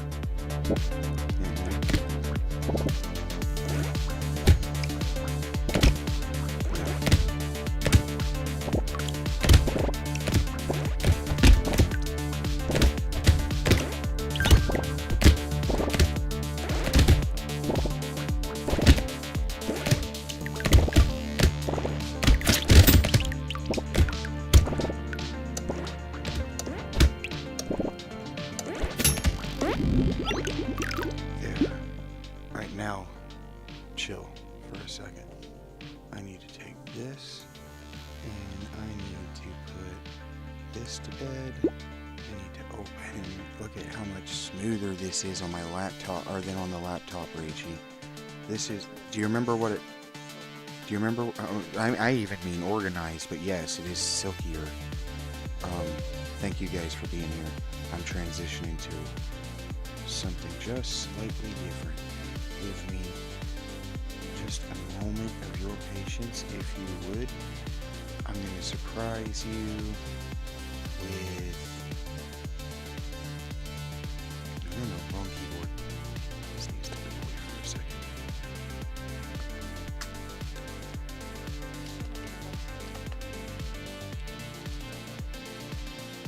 Yes, I have a lot of devices now.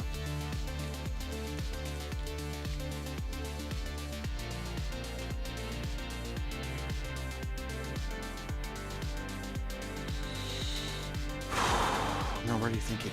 Oh, okay, put it right up here at the top somewhere. Where do you think it put it, baby? I see that it put it right here.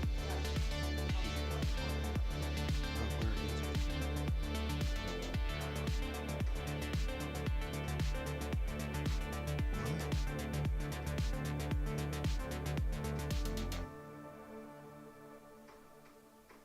What? Why does it look this way?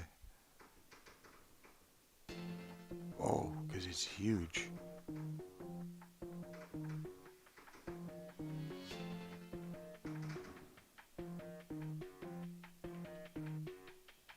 Why is this? That's what she asked. Why is this so big? What is this? Hold on.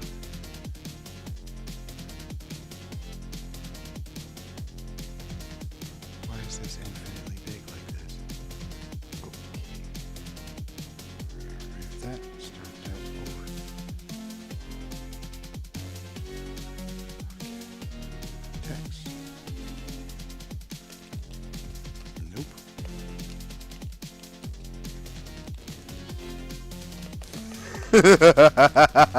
We could perform it as Trevor to Mountains of Madness.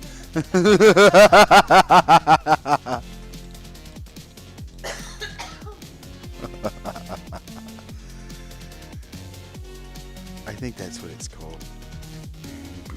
Oh, I didn't put anything in here. That's why. Nope. Redine.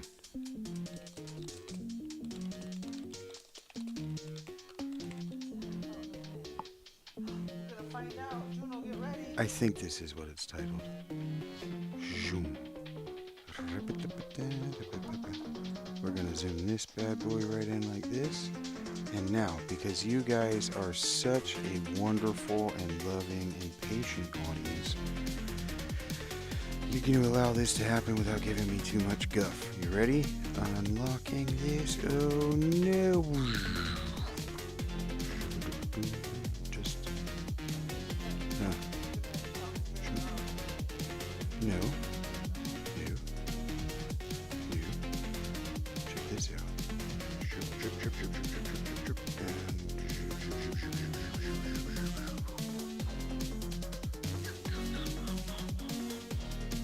Shang. Yeah, it's like a tent that plays double duty as a theater. See how it looks like curtains? Yeah, and that looks like a little seat, dude. And like I could put you and Mr. S and people like down here. Yeah, I could put my producers and like your names and stuff. Oh yeah, man, I'm so smart. All I need is silhouettes of you dickheads. I haven't done it yet because nobody's noticed. Giving you guys time to catch up with my genius. I'm trying to let you guys have good ideas about how the channel can develop. See what I'm saying? Yeah. Boom. Put that right there. Doesn't that look nice? That looks nice. Boom. I'm starting to care more. I'm starting to try, guys. Doomp. It's easier when you have the right tools. Yeah, when you have the right tools, you can do it. And that's what I kept promising you. Help me get the right tools, and I'll be able to do this. And I'll take it more seriously. I promise. That's about... The sound effects don't play. Yeah, if it weren't for the sound effects, we wouldn't be doing this. You just wouldn't be watching it. Girl. And... Richie and I watched a documentary about video games, and so I'm just showing her where all this stuff. I'm letting her see all that stuff play out in my life. Okay. Does that look good on your thing? Does that look as good to you as it looks to me?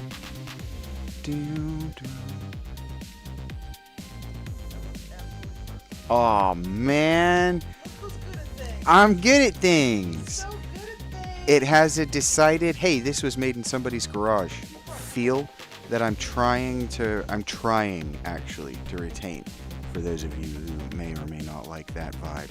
Okay, Rachie, now it's your turn. What I need you to do, my darling, sweet love, is I need you. No, I don't. Let me do this.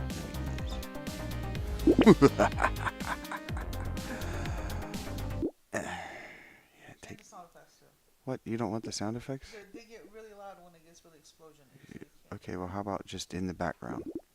In the background. Let's do one your echoey effect. Because yeah, you're gonna want me in your ear while I'm reading. Okay. You ready? I'm gonna give this back to you. Well, if I'm gonna keep you in my ear, I'm gonna be lagging 5 seconds. Just for a little while, just so you can hear how you sound and whether the sound effects are too loud. Okay.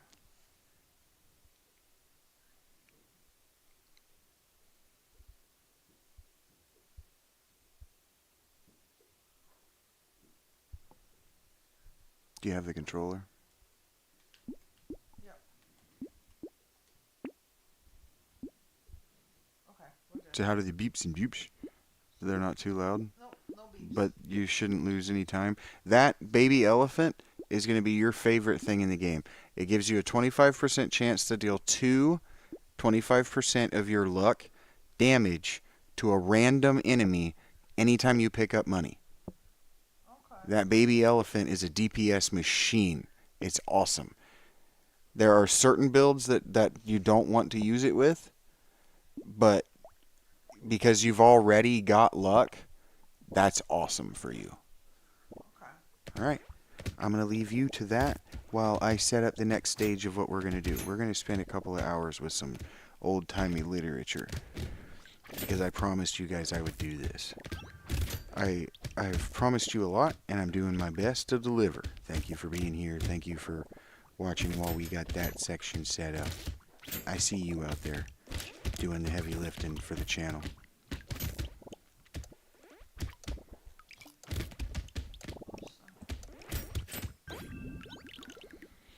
All I want is loot. Then you get the game. That wasn't meant to be condescending. That was distracted. And feel free to ask me questions if you're having trouble deciding. Okay. Doodaloo. We can always write down the timestamp, and I'd be happy to make little shorts about, hey, if you're wanting to play this game, right? Okay.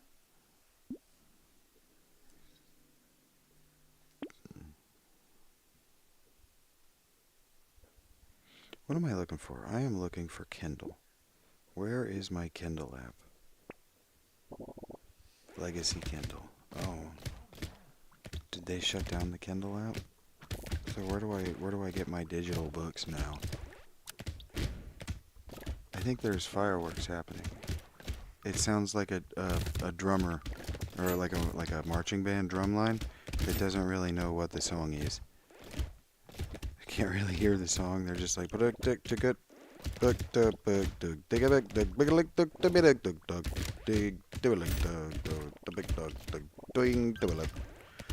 that's what it sounds like to me. Yeah.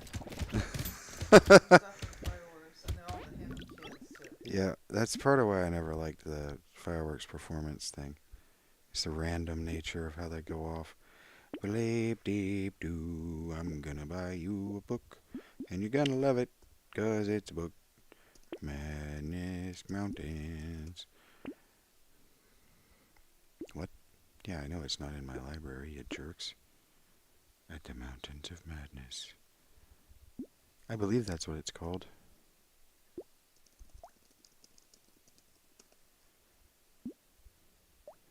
Wowzers. Combine again?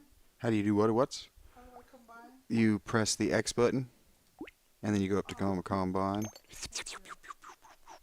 Like do. Thank you You want to lock that screwdriver down, or are you trying to leave it? Oh, I'm trying to leave it. Okay. Do I not want to leave it? I don't know. You have a screwdriver in your hand, and it's a level 2. That's all I was thinking.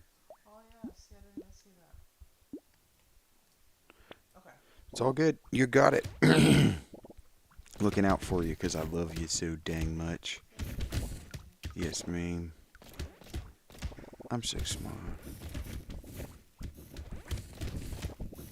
Not today. We don't want that. No, no, no. Manga. No, no, no.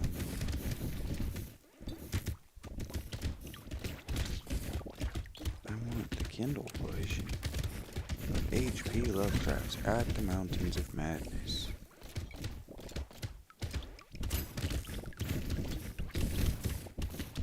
Can somebody please tell me whether this is the thing? I admit I'm a bit of a book geek. I love Penguin Classics.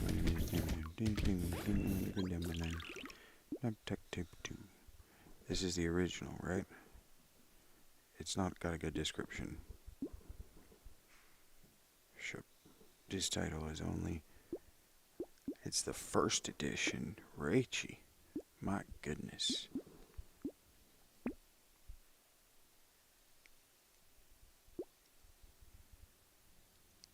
I should already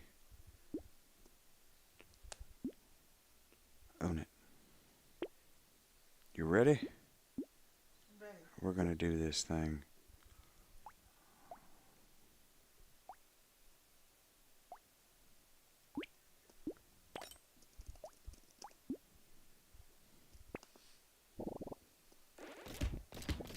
Gotta resync. There it is. Boom! Alright, we're gonna read a book. We're gonna hang out and we're gonna read a book. Raichi's playing Brotato. Feel free to climb in the chat, talk to her, cheer her on. This is one of my all-time favorite games. Couldn't be happier to watch her play it. And while she's doing that, I am going to read H.P. Lovecraft's maybe seminal work, maybe his best work, At the Mountains of Madness. I am going to do that because Rachel doesn't know anything about this genre, and I have a feeling that if Rachel doesn't know, Rachel's not the only normal person who's going to come into contact with my work, so I'm going to force this on you whether you like it or not. That's not how that works, and you know better than to think I mean it. You're obviously welcome to leave. But we are going to read this bad boy. We're going to suffer through it, and it's going to be great. You're going to have a wonderful time, because I'm not too bad at this. Not too bad. I'd like it if those letters were a little bit easier to see.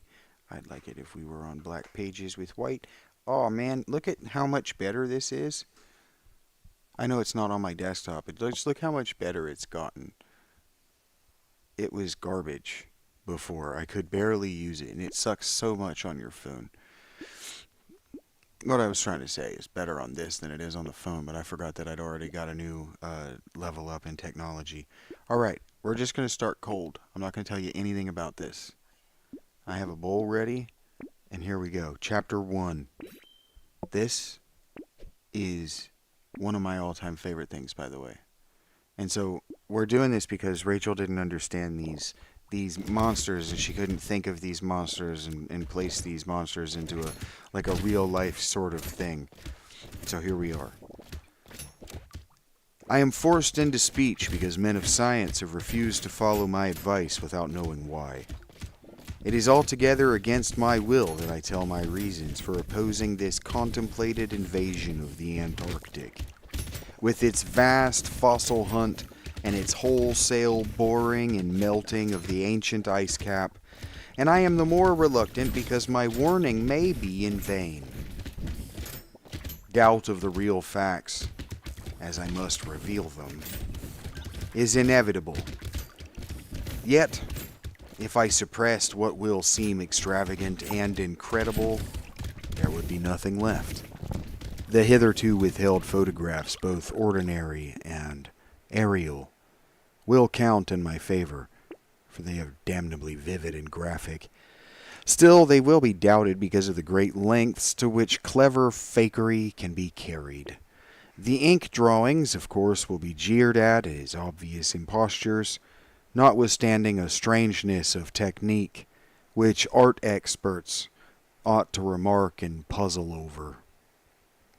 In the end, I must rely on the judgment and standing of the few scientific leaders who have, on the one hand, sufficient independence of thought to weigh my data on its own hideously convincing merits, or, in the light of certain primordial and highly baffling myth cycles, and on the other hand, sufficient influence to deter the exploring world in general from any rash and overambitious program in the region of those mountains of madness.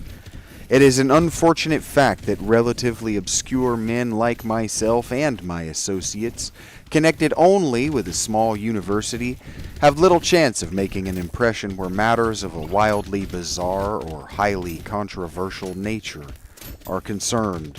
It is further against us that we are not, in the strictest sense, specialists in the fields which came primarily to be concerned. As a geologist, my object in leading the Miskatonic University expedition was wholly that of securing deep-level specimens of rock and soil from various parts of the Antarctic continent, aided by the remarkable drill device by Professor Frank H. Pabodie of our engineering department. I had no wish to be a prisoner in any other field than this, but I did hope that the use of this new mechanical appliance at different points along previously explored paths would bring to light materials of a sort hitherto unreached by the ordinary methods of collection. Pabodie's drilling apparatus, as the public already knows from our reports, was unique and radical in its lightness, portability, and capacity to combine the ordinary artesian drill principle with the principle of the small circular rock drill in such a way as to cope quickly with strata of varying hardness. I'd like to pause here, see if anybody's paying attention, but doesn't that sound exactly like Phil Schneider's backstory? This guy that he's working with has invented a new kind of digging technique. Continuing. Steel head, jointed rods, gasoline motor, collapsible wooden derrick, dynamiting paraphernalia, cording, rubbish removal auger, and sectional piping for bores 5 inches wide and up to 1,000 feet deep, all formed with needed accessories, no greater load than 3 7-dog sledges could carry. This being made possible by the clever aluminum alloy of which most of the metal objects were fashioned. 4 large Dornier aeroplanes, designed especially for the tremendous altitude flying necessary on the Antarctic plateau, and with added fuel warming and quick starting devices worked out by Pabodie, could transport our entire expedition from a base at the edge of the Great Ice Barrier to various suitable inland points, and from these points a sufficient quota of dogs would serve us. We plan to cover as great an area as one Antarctic season, or longer, if absolutely necessary, would permit, operating mostly in the mountain ranges and on the plateau south of Ross Sea, regions explored in varying degree by Shackleton, Amundsen, Scott, and Byrd. With frequent changes of camp made by aeroplane and involving distances great enough to be of geological significance, we expected to unearth a quite unprecedented amount of material, especially in the Precambrian strata to which so narrow a range of Antarctic specimens had previously been secured. I'd like to break in real quick right here. There are recent news releases that Antarctica was lush with dinosaurs, and that's recent news. So we are still learning a lot about Antarctica, and this was like 1930. Something like. Sorry. Continuing on. We wished also to obtain as great as possible a variety of the upper fossiliferous rocks, since the primal life history of this bleak realm of ice and death is of the highest importance to our knowledge of the Earth's past.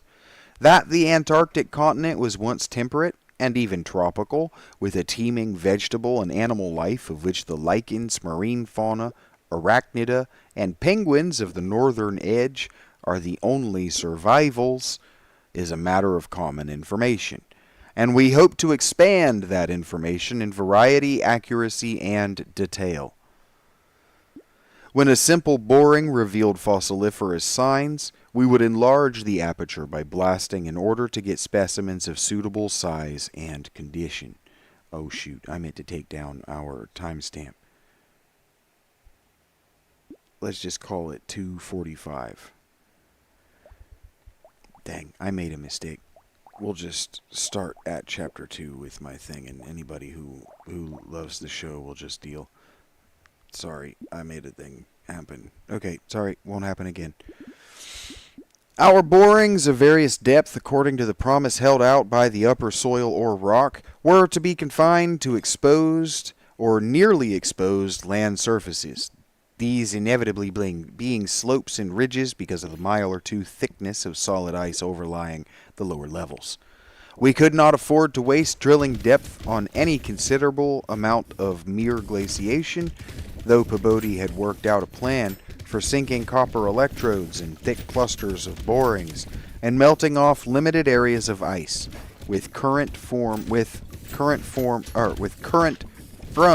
a gasoline-driven dynamo. It is this plan, which we could not put into effect except experimentally on an expedition such as ours, that the coming Starkweather Moor expedition proposes to follow, despite the warnings I have issued since our return from the Antarctic. So another expedition is going out, even though he has already said this. The public knows of the Miskatonic expedition through our frequent wireless reports to the Arkham Advertiser and Associated Press, and through the later articles of Pabodie and myself. We consisted of 4 men from the university: Pabodie, Lake of the biology department, Atwood of the physics department, also a meteorologist, and I, representing geology and having nominal command, besides 16 assistants, 7 graduate students from Miskatonic, and 9 skilled mechanics. Of these 16, 12 were qualified aeroplane pilots, all but 2 of whom were competent wireless operators. 8 of them understood navigation with compass and sextant, as did Pabodie, Atwood, and I. In addition, of course, our 2 ships, wooden ex-whalers, reinforced for ice conditions and having auxiliary steam, were fully manned. The Nathaniel Derby Pickman Foundation, aided by a few special contributions, financed the expedition. Hence, our preparations were extremely thorough, despite the absence of great publicity. The dogs, sledges, machines, camp materials, and unassembled parts of our 5 planes were delivered to Boston, or were delivered in Boston, and there our ships were loaded. We were marvelously well equipped for our specific purposes, and in all matters pertaining to supplies, regimen, transportation, and camp construction, we profited by the excellent example of our many recent and exceptionally brilliant predecessors. It was the unusual number and fame of these predecessors which made our own expedition, ample though it was, so little noticed by the world at large. As the newspapers told, we sailed from Boston Harbor on September 2nd, 1930, taking a leisurely course down the coast and through the Panama Canal, and stopping at Samoa and Hobart, Tasmania, at which latter place we took on final supplies. None of our exploring party had ever been in the polar regions before, hence we all relied greatly on our ship captains. J.B. Douglas commanding the brig Arkham and serving as commander of the sea party, and Georg Thorfinson commanding the bark Miskatonic, both veteran whalers in Antarctic waters. As we left the inhabited world behind, the sun sank lower and lower in the north and stayed longer and longer above the horizon each day. At about 62 degrees south latitude, we sighted our first icebergs, table-like objects with vertical sides, and just before reaching the Antarctic Circle, which we crossed on October 2nd with appropriately quaint ceremonies, we were considerably troubled with field ice. The falling temperatures bothered me considerably after our long voyage through the tropics, but I tried to brace up for the worst rigors to come. On many occasions, the curious atmospheric effects enchanted me vastly, these including a strikingly vivid mirage, the first I had ever seen, in which distant bergs became the battlements of unimaginable cosmic castles. Pushing through the ice, which was fortunately neither extensive nor thickly packed, we regained open water at south latitude 67 degrees, east longitude 175 degrees. On the morning of October 26, a strong land blink appeared on the south, and before noon we all felt a thrill of excitement at beholding a vast, lofty, and snow-clad mountain chain, which opened out and covered the whole vista ahead. At last we had encountered an outpost of the great unknown continent and its cryptic world of frozen death.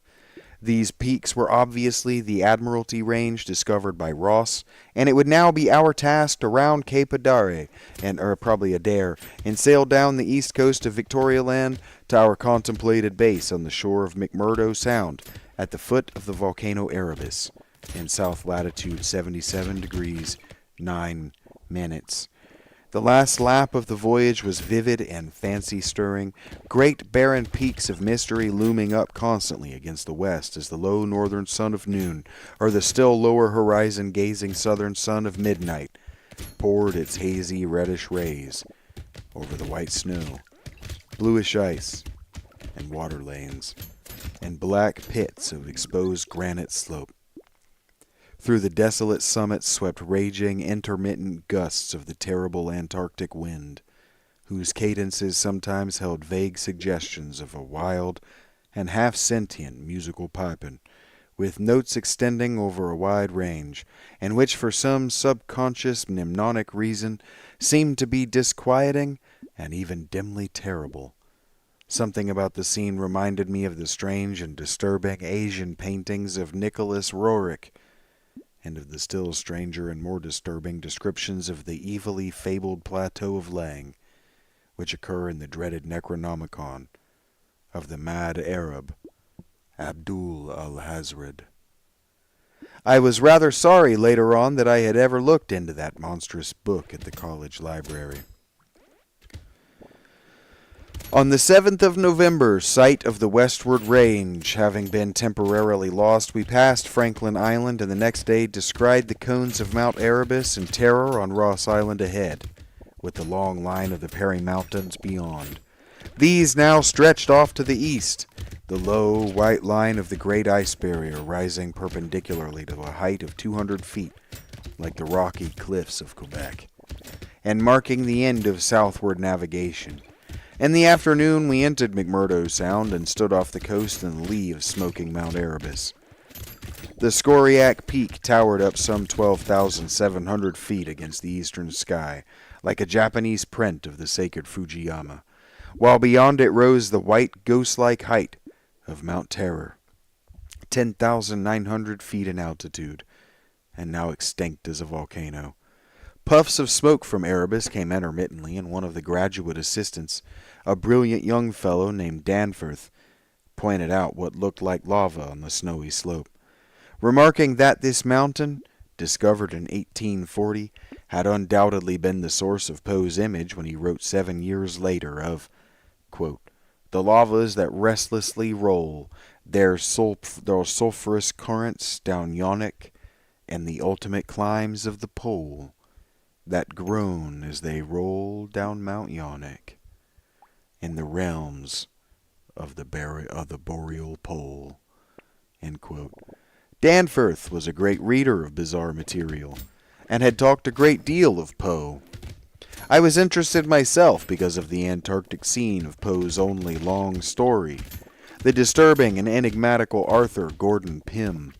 On the barren shore and on the lofty ice barrier in the background, myriads of grotesque penguins squawked and flapped their fins, while many fat seals were visible on the water, swimming or sprawling across large cakes of slowly drifting ice. Using small boats, we effected a difficult landing on Ross Island shortly after midnight on the morning of the 9th, carrying a line of cable from each of the ships and preparing to unload supplies by means of a breeches buoy arrangement. Our sensations on first treading Antarctic soil were poignant and complex. even though at this particular point the Scott and Shackleton expeditions had preceded us. Our camp on the frozen shore below the volcano's slope was only a provisional one, headquarters being kept aboard the Arkham. We landed all our drilling apparatus, dogs, sledges, tents, provisions, gasoline tanks, experimental ice melting outfit, cameras, both ordinary and aerial, aeroplane parts, and other accessories, including 3 small portable wireless outfits, besides those in the planes, capable of communicating with the Arkham's large outfit from any part of the Antarctic continent that we would be likely to visit. The ship's outfit communicating with the outside world was to convey press reports to the Arkham Advertiser's powerful wireless station on Kingsport Head, Massachusetts. Kingsport Head, Mass. That might be Massachusetts. We hoped to complete our work during a single Antarctic summer, but if this proved impossible, we would winter on the Arkham, sending the Miskatonic north before the freezing of the ice for another summer's supplies. I need not repeat what the newspapers have already published about our early work. Of our ascent of Mount Erebus, our successful mineral borings at several points on Ross Island, and the singular speed with which Peabody's apparatus accomplished them, even through solid rock layers, our provisional test of the small ice melting equipment, our perilous ascent of the Great Barrier with sledges and supplies, and our final assembling of 5 huge aeroplanes at the camp atop the barrier. The health of our land party, 20 men and 55 Alaskan sledge dogs, was remarkable, though of course we had so far encountered no really destructive temperatures or windstorms. For the most part, the thermometer varied between 0 and 20 or 25 above, and our experience with New England winters had accustomed us to rigors of this sort. Yeah, I dealt with that. That was not even a cold day last winter while I was homeless. So if they had gear even sort of like mine, they were comfortable and fine down there on the Antarctic South Pole. They're not at the South Pole, but you understand what I'm saying.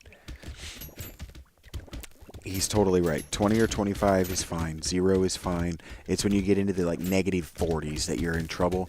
And like he said, they haven't experienced windstorms. It's wind chill that drops you dead out there. Okay, we move on. Thank you. The barrier camp was semi-permanent and destined to be a storage cache for gasoline, provisions, dynamite, and other supplies. Only 4 of our planes were needed to carry the actual... Only 4 of our planes were needed to carry the actual exploring material, the 5th being left with a pilot and 2 men from the ships at the storage cache to form a means of reaching us from the Arkham, in case all our exploring planes were lost. Later, when not using all the other planes for moving apparatus, we would employ 1 or 2 in a shuttle transportation service between this cache and another permanent base on the Great Plateau from 600 to 700 miles southward, beyond Beardmore Glacier. Despite the almost unanimous accounts of appalling winds and tempests that poured down from the plateau, we determined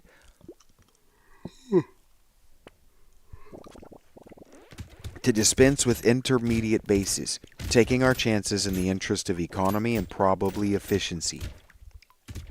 Wireless reports have spoken of the breathtaking 4-hour nonstop flight of our squadron on November 21st over the lofty shelf ice.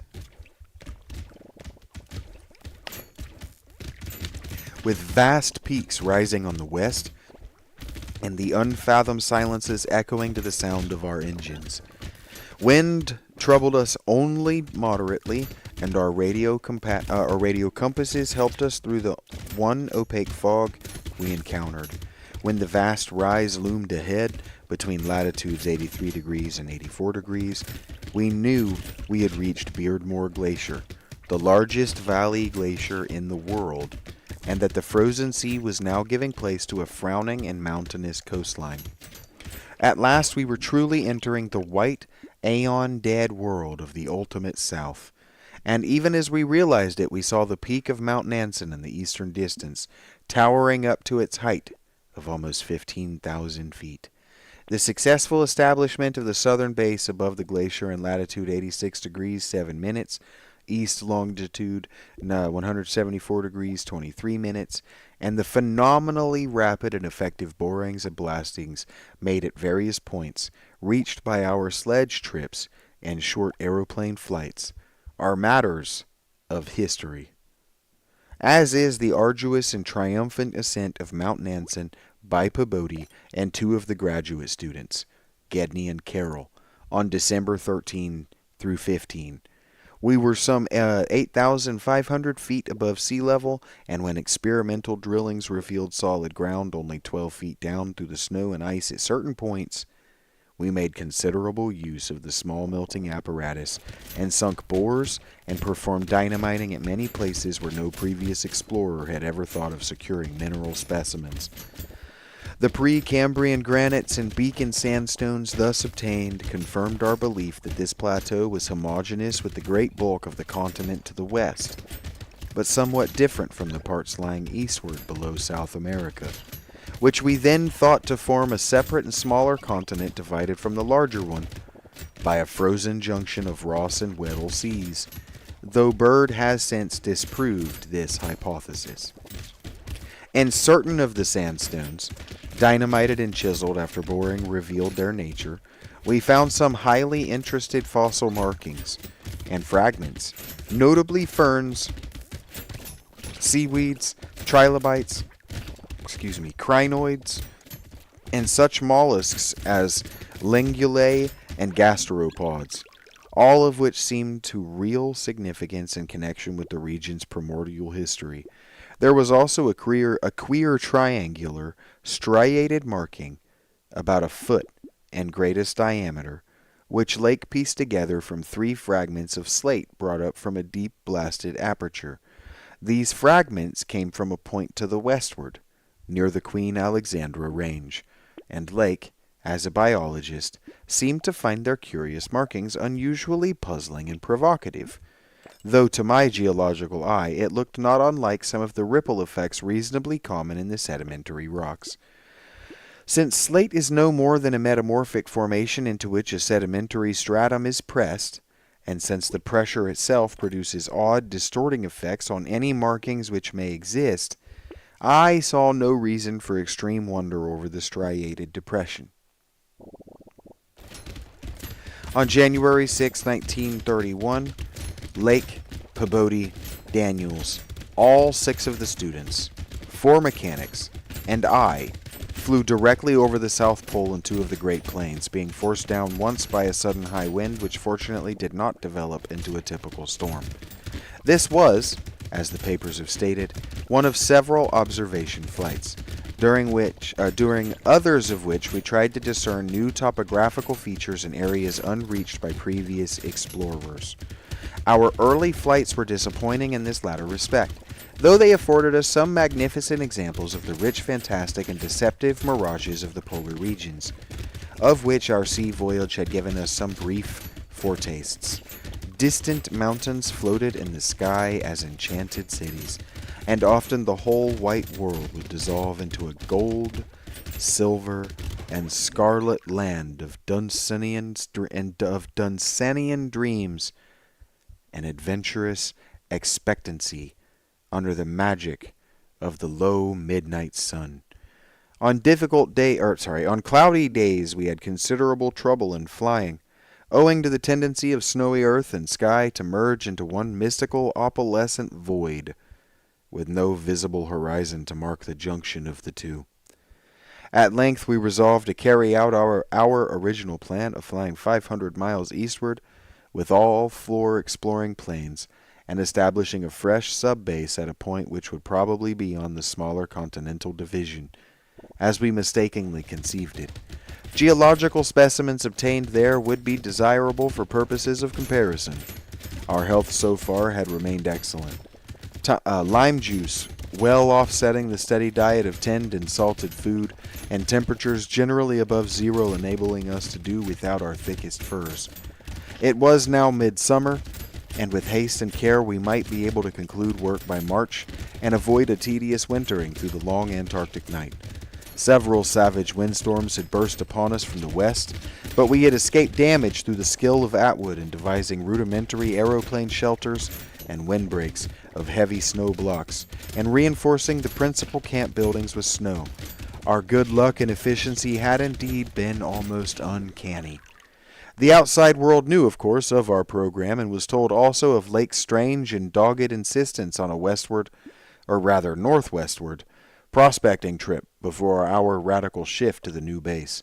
It seems he had pondered a great deal, and with alarmingly radical daring, over that triangular striated marking in the slate, reading into it certain contradictions in nature and geological period which whetted his curiosity to the utmost, and made him avid to sink more borings and blastings in the west-stretching formation to which the exhumed fragments evidently belonged.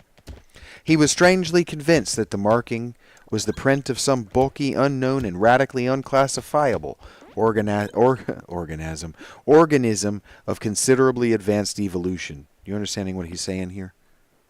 Okay. I'm going to back up to the beginning of this paragraph. We're going to read it again, make sure that we really get what we're hearing.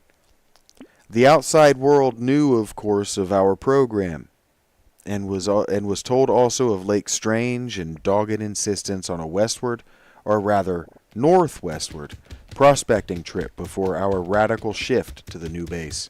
It seems he had pondered a great deal, and with alarmingly radical daring, over that triangular striated marking in the slate, reading into it certain contradictions in nature and geological period, which whetted his curiosity to the utmost, and made him avid to sink more borings and blastings in the west-stretching formation, to which the exhumed fragments evidently belonged. Do you understand? That they found this pattern in some of the slate that makes these triangles that are fairly big. And this guy, his name is Lake, he's convinced that they need to go northwest and dig for more of this rock and see what's up with this. And he got kind of emotional about it and insisted on it. And the reason is he was strangely convinced that the marking was the print of some bulky, unknown, and radically unclassifiable organism of considerably advanced evolution, notwithstanding that the rock which bore it was of so vastly ancient a date, Cambrian, if not actually pre-Cambrian. The Cambrian is when life really began to explode into diversity. Before that, it was very simple mono and poly, it's like very simple, like cells, single and multicellular structures, but very simpler. And then the Cambrian explosion is when life became very diverse, very, very long time ago, maybe billions of years ago. This is what he's talking about. And so Lake is convinced that this rock is some life form that was of considerably advanced evolution from the simple single-celled organisms that were on the planet as far as we're aware. Continuing, as to preclude the probable existence not only of all highly evolved life, preclude meaning before,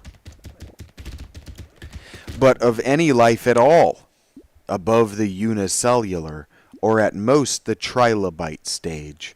These fragments, with their odd markings, must have been 500 million to 1,000 million years old. That's 1 billion years old. Chapter 2. Popular imagination, I judge, responded actively to our wireless bulletins of Lake's start northwestward into regions never trodden by human foot or penetrated by human imagination. Though we did not mention his wild hopes of revolutionizing the entire sciences of biology and geology. His preliminary sludging and boring journey of January 11 through 18 with Pabodie and 5 others, marred by the loss of 2 dogs and an upset when crossing one of the great pressure ridges in the ice, had brought up more and more of the Archean slate, and even I was interested by the singular profusion of evident fossil markings in the unbelievably ancient stratum. These markings, however, were of very primitive life forms involving no great paradox, except that any life form should occur in rock is definitely Precambrian, as this seemed to be.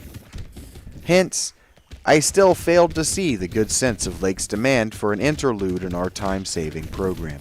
Do you understand what he's saying here? They didn't find anything that this guy, a geologist, thought was interesting besides that it is obviously fossil life before there was supposed to be life on the planet. But other than that, he doesn't understand why they're wasting time over here when their mission is way to the east. Right. Okay. Yep. Let me find it again.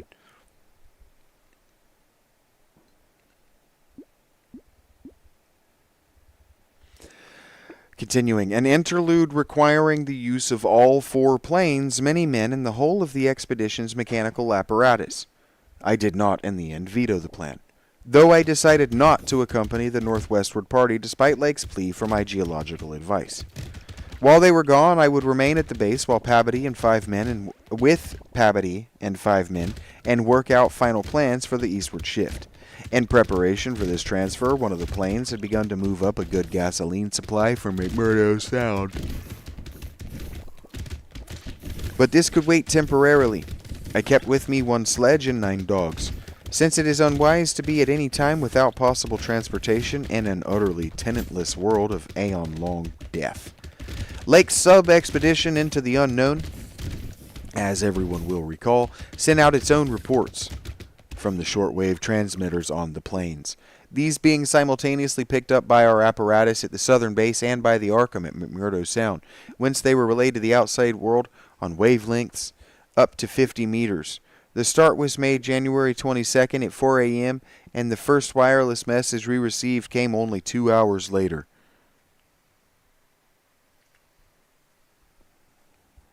When Lake spoke of descending and starting a small-scale ice melting and bore at a point some 300 miles away from us. 6 hours after that, a second and very excited message told of the frantic, beaver-like work whereby a shallow shaft had been sunk and blasted, culminating in the discovery of slate fragments with several markings approximately like the one which had caused the original puzzlement. 3 hours later, a brief bulletin announced the resumption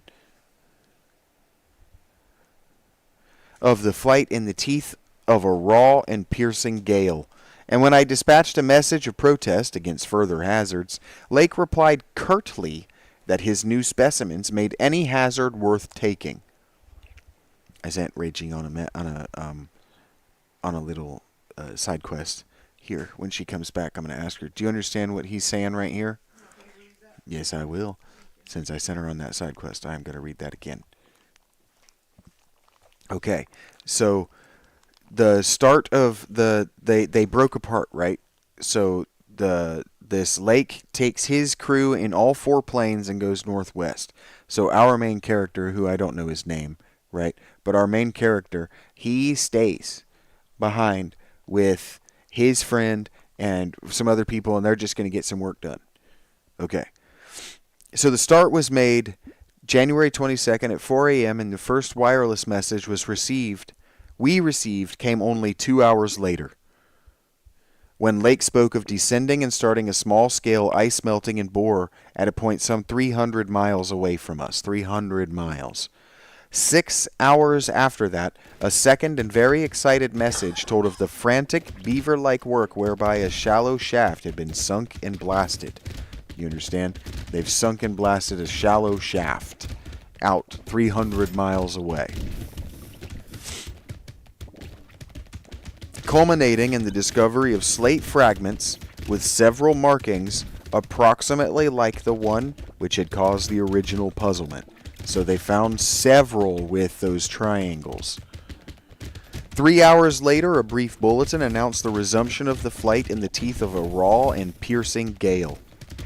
And when I dispatched a message of protest against further hazards, Lake replied curtly that his new specimens made any hazards worth taking. And so our main character complains, "Why are you taking so long? You found more, great." And Lake replied back with an attitude, "Because this is worth anything." Lake is starting to show signs of psychological stress.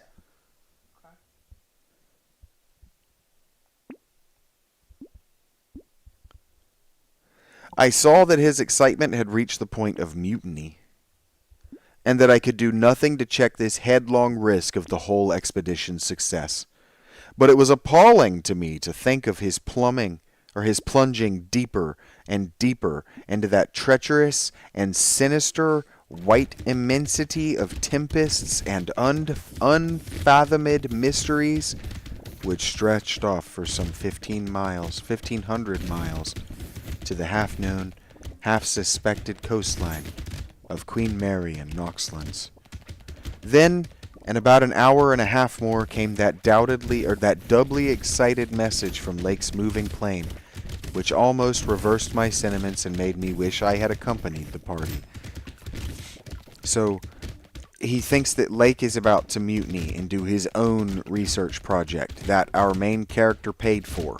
Right? Our main character did the work, our main character is the leader, but they're academics, so they don't have, even though they have the training of pilots and the experience of survivalists, what they don't have is a military background. Right? So when he's talking about, it was clear to me that he was prepared for a mutiny, but then you want to take that armor no matter what else you do. That's just too good to pass. You don't have to. I'm just letting you know. You also want to... Okay, never mind. I thought that was a silver bullet. I'm sorry. I'll stop bossing you now. What he's saying is, but I felt bad about the prospect of leaving him to die out in that wasteland by telling everybody to bail and come home, back to base, you see, and killing the expedition. So Lake sent this message, quote, 10:05 p.m. On the wing, after snowstorm, have spied mountain range ahead, higher than any hitherto seen. May equal Himalayas, allowing for height of plateau. Probable latitude 76 degrees 15 minutes, longitude 113 degrees 10 minutes east. Reaches as far as can see to right and left. Suspicion of 2 smoking cones. All peaks black and bare of snow. Gale blowing off them impedes navigation. End quote. Terrifying. These are peaks larger than the Himalayas. They're as far as he can see. And they're all black. No snow. Continues our narrator. After that, Pabody, the men, and I hung breathlessly over the receiver. Thought of this titanic mountain rampart 700 miles away inflamed our deepest sense of adventure. And we rejoiced that our expedition, if not ourselves personally, had been its discoverers. And half an hour Lake called us again. I probably could, if I really wanted to, I could probably put a radio effect on this live. I probably know how to do that. But just imagine that you've got the Moulton's plane forced down on plateau and foothills, but nobody hurt, and perhaps can repair. Shall transfer essentials to other 3 for return or further moves, if necessary. But no more heavy plane travel needed just now. Mountains surpass anything in imagination. Am going up scouting in Carroll's plane with all weight out. You can't imagine anything like this. Highest peaks must go over 35,000 feet. Everest out of the running. Atwood to work out height with theodolite while Carroll and I go up. Probably wrong about cones, for formations look stratified. Possibly pre-Cambrian slate with other strata mixed in. Queer skyline effects. Regular sections of cubes clinging to highest peaks. Whole thing marvelous in red gold light of low sun. Like land of mystery in a dream or gateway to forbidden world of untrodden wonder. Wish you were here to study. End quote. Though it was technically sleeping time, not one of us listeners thought for a moment of retiring. It must have been a good deal the same at Mount McMurdo Sound, where the supply cache and the Arkham were also getting the messages. For Captain Douglas gave out a call congratulating everybody on the important find, and Sherman, the cache operator, seconded his sentiments. We were sorry, of course, about the damaged aeroplane, but hoped it could be easily mended. Take a break, great a little sip. Heighten the drama. Do you understand what he was saying? How beautiful it is? Could you see it? Like you've seen Mount Everest. I know you've watched documentaries about climbers, and then instead of being snow-capped and terrifying or like cold, it's red and yellow, like it's molten, sort of.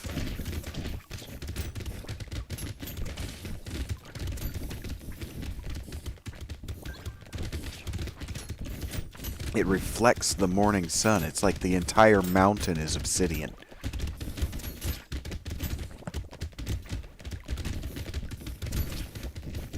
Then at 11 p.m. came another call from Lake. Up with Carol over highest foothills. Don't dare try really tall peaks in present weather, but shall later. Frightful work climbing, and hard going at this altitude, but worth it. Great range, fairly solid. Hence can't get any glimpses beyond. Main summits exceed Himalayas and very queer. Range looks like Precambrian slate, with plain signs of many other upheaved strata. Was wrong about volcanism. Goes farther in either direction than we can see. Swept clear of snow above about 21,000 feet. Odd formations on slopes of highest mountains. Great low square blocks with exactly vertical sides. You hear that? These great square blocks, vertical sides. That, even back then, was a clear sign of intelligence. Something intelligent had made that. Now we just say humans make it, but that is a clear sign of intelligence. Nature does not make sheer vertical squares. It just doesn't. Continuing on, sorry. He's saying this because he's talking to a geologist. He's got to describe this in the geology terms that he knows, because our main character didn't go, and Lake is a biologist. You see?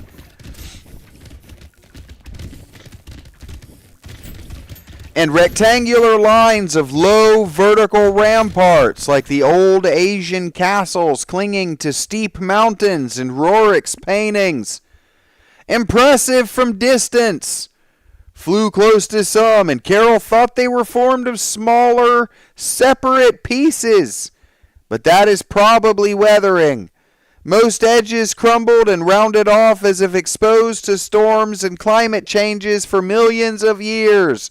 Oh, so the reason he says that is because, you know how in video games sometimes they'll have those areas that have the hexagonal rocks that are all, and I've asked, like, why are those rocks hexagonal? Why did they do that? It's because there's an actual rock that forms in that way. It's a lava rock that when it forms this big chunk of lava, and then as it cools down, it fractures in those hexagons because of the way of because of the structure of the chemistry and all that. And so he's saying that this isn't a natural formation, he doesn't think. Continuing. Oh no, he's saying that this is probably, like, the sum of the shape that he's seeing is probably weathering, but that those squares are still something in his eyes. You see what I'm saying? Okay. Most edges crumbled and rounded off as if exposed to storms and climate changes for millions of years. Parts, especially upper parts, seem to be of lighter colored rock than any visible strata on slopes proper, hence an evidently crystalline origin. Close flying shows many cave mouths, some unusually regular in outline, square or semicircular. You must come and investigate. Think I saw ramparts squarely on top of one peak. Height seems about 30,000 to 35,000 feet. Am up 21,500 feet myself, in devilish gnawing cold. Wind whistles and pipes through passes and in and out of caves, but no flying danger so far. End quote. From then on, for another half hour, Lake kept up a running fire of comment and expressed his intention of climbing some of the peaks on foot. I replied that I would join him as soon as he could send a plane, and that Pabody and I would work out the best gasoline plan, just where and how to concentrate our supply in view of the expedition's altered character. Obviously, Lake's boring operations, as well as his aeroplane activities, would need a great deal delivered for the new base which he was to establish at the foot of the mountains. And it was possible that the eastward flight might not be made after all this season. Might not be made after all this season. In connection with this business, I called Captain Douglas and asked him to get as much as possible out of the ships and up the barrier with the single dog team we had left there. A direct route across the unknown region between Lake and McMurdo Sound was what we really ought to establish. Lake called me later to say that he had decided to let the camp stay where Moulton's plane had been forced down, and where repairs had already progressed somewhat. The ice sheet was very thin, with dark ground here and there visible, and he would sink some borings and blast at the very point before making any sledge trips or climbing expeditions. He spoke of the ineffable majesty of the whole scene, and the queer state of his sensations at being in the lee of the vast silent pinnacles, whose ranks shot up like a wall reaching the sky at the world's rim. Atwood's theodolite observations had placed the height of the 5 tallest peaks at from 30,000 to 34,000 feet.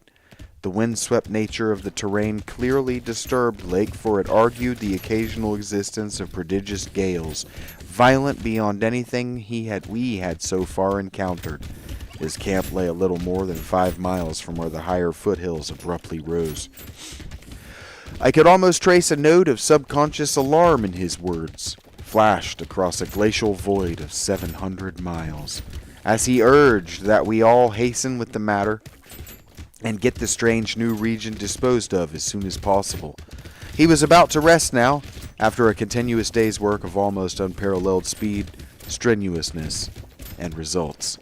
In the morning I had a 3-cornered wireless talk with Lake and Captain Douglas at their widely separated bases, and it was agreed that one of Lake's planes would come to my base for Pabody, the 5 men, and myself, as well as for all the fuel it could carry. The rest of the fuel question, depending on our decision about an easterly trip, could wait for a few days, since Lake had enough for immediate camp heat and borings.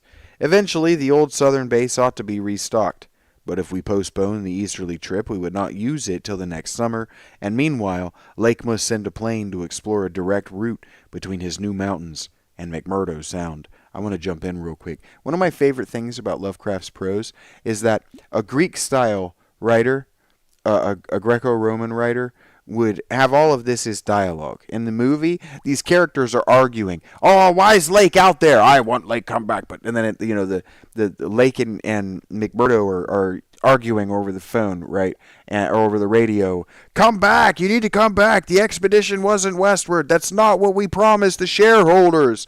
Come back, we're going east. And then the guy, the author, the leader of the expedition is like, well, I don't want to leave him out there. What if he dies? It's 700 miles of ice, right? And they're like, well, he's got all the ships, he's got all the airplanes, and he won't come back. So we just have to go. We got to just walk up there and set up a spot so that he can get to us when he comes around, right? That's what they're arguing about. But this is a report. And it might even be a journal. He's not writing the dialogue. He's telling us what happened. The person who experienced it is telling us what happened. I love this. Pabody and I prepared to close our base for a short or long period, as the case might be. If we wintered in the Antarctic, we would probably fly straight from Lake's base to the Arkham without returning to this spot.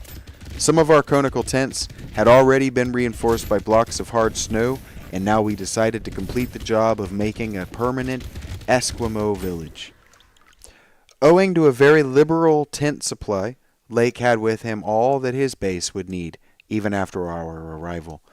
I wirelessed that Pabody and I would be ready for the northwestward move only after day's work. I wired that I would be ready for the northwestward move after 1 day's work and 1 night's rest. Our labors, however, were not very steady after 4 p.m., for about that time Lake began sending in the most extraordinary and excited messages. His working day had started unpropitiously, since an aeroplane survey of the nearly exposed rock surfaces showed an entire absence of those Archean and primordial strata for which he was looking, and which formed so great a part of the colossal peaks that loomed up at a tantalizing distance from the camp. Most of the rocks glimpsed were apparently Jurassic and Comanchian sandstones and Permian and Triassic schists, which now and then a glossy black outcropping suggested a hard and slaty coal. This rather discouraged Lake, whose plans all hinged on unearthing specimens more than 500 million years older. It was clear to him that in order to recover the Archean slate vein in which he had found the odd markings, he would have to make a long sledge trip from these foothills to the steep slopes of the gigantic mountains themselves. He had resolved, nevertheless, to do some local boring as part of the expedition's general program. Hence, set up the drill and put 5 men to work with it while the rest finished settling the camp and repairing the damaged aeroplane. The softest visible rock, a sandstone about a quarter of a mile from the camp, had been chosen for the first sampling, and the drill made excellent progress without much supplementary blasting. It was about 3 hours afterward, following the first really heavy blast of the operation, that the shouting of the drill crew was heard, and that young Gedney, the acting foreman, rushed into the camp with the startling news. They had struck a cave. Early in the boring, the sandstone had given place to a vein of Comanchian limestone, full of minute fossil cephalopods, corals, achini, and spirifera, and with occasional suggestions of siliceous sponges and marine vertebrate bones, the latter probably of teleosts, sharks, and ganioids. This itself was important enough, as affording the first vertebrate fossils the expedition had yet secured. But when shortly afterward the drill head dropped through the stratum into apparent vacancy, a wholly new and doubly intense wave of excitement spread among the excavators. A good-sized blast had laid open the subterranean secret, and now, through a jagged aperture perhaps 5 feet across and 3 feet thick, there yawned before the avid searchers a section of shallow limestone hollowing, worn more than 50 million years ago by the trickling groundwaters of a bygone tropic world. The hollowed layer was not more than 7 or 8 feet deep, but extended off indefinitely in all directions and had a fresh, slightly moving air which suggested its membership in an extensive subterranean system. Its roof and floor were abundantly equipped with large stalactites and stalagmites, some of which met in columnar form.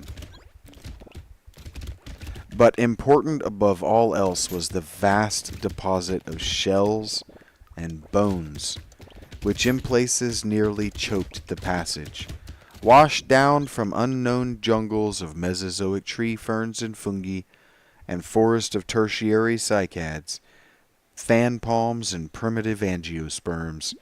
This osseous medley contained representatives of more Cretaceous, Eocene, and other animal species than the greatest paleontologist could have counted or classified in a year.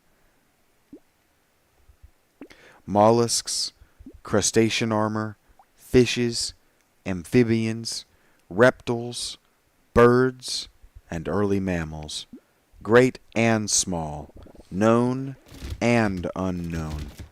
No wonder Gedney ran back to the camp shouting, and no wonder everyone else dropped work and rushed headlong through the biting cold to where the tall derrick marked a new-found gateway to secrets of inner earth and vanished aeons. When Lake had satisfied the first keen edge of his curiosity, he scribbled a message in his notebook and had young Moulton run back to the camp to dispatch it by wireless.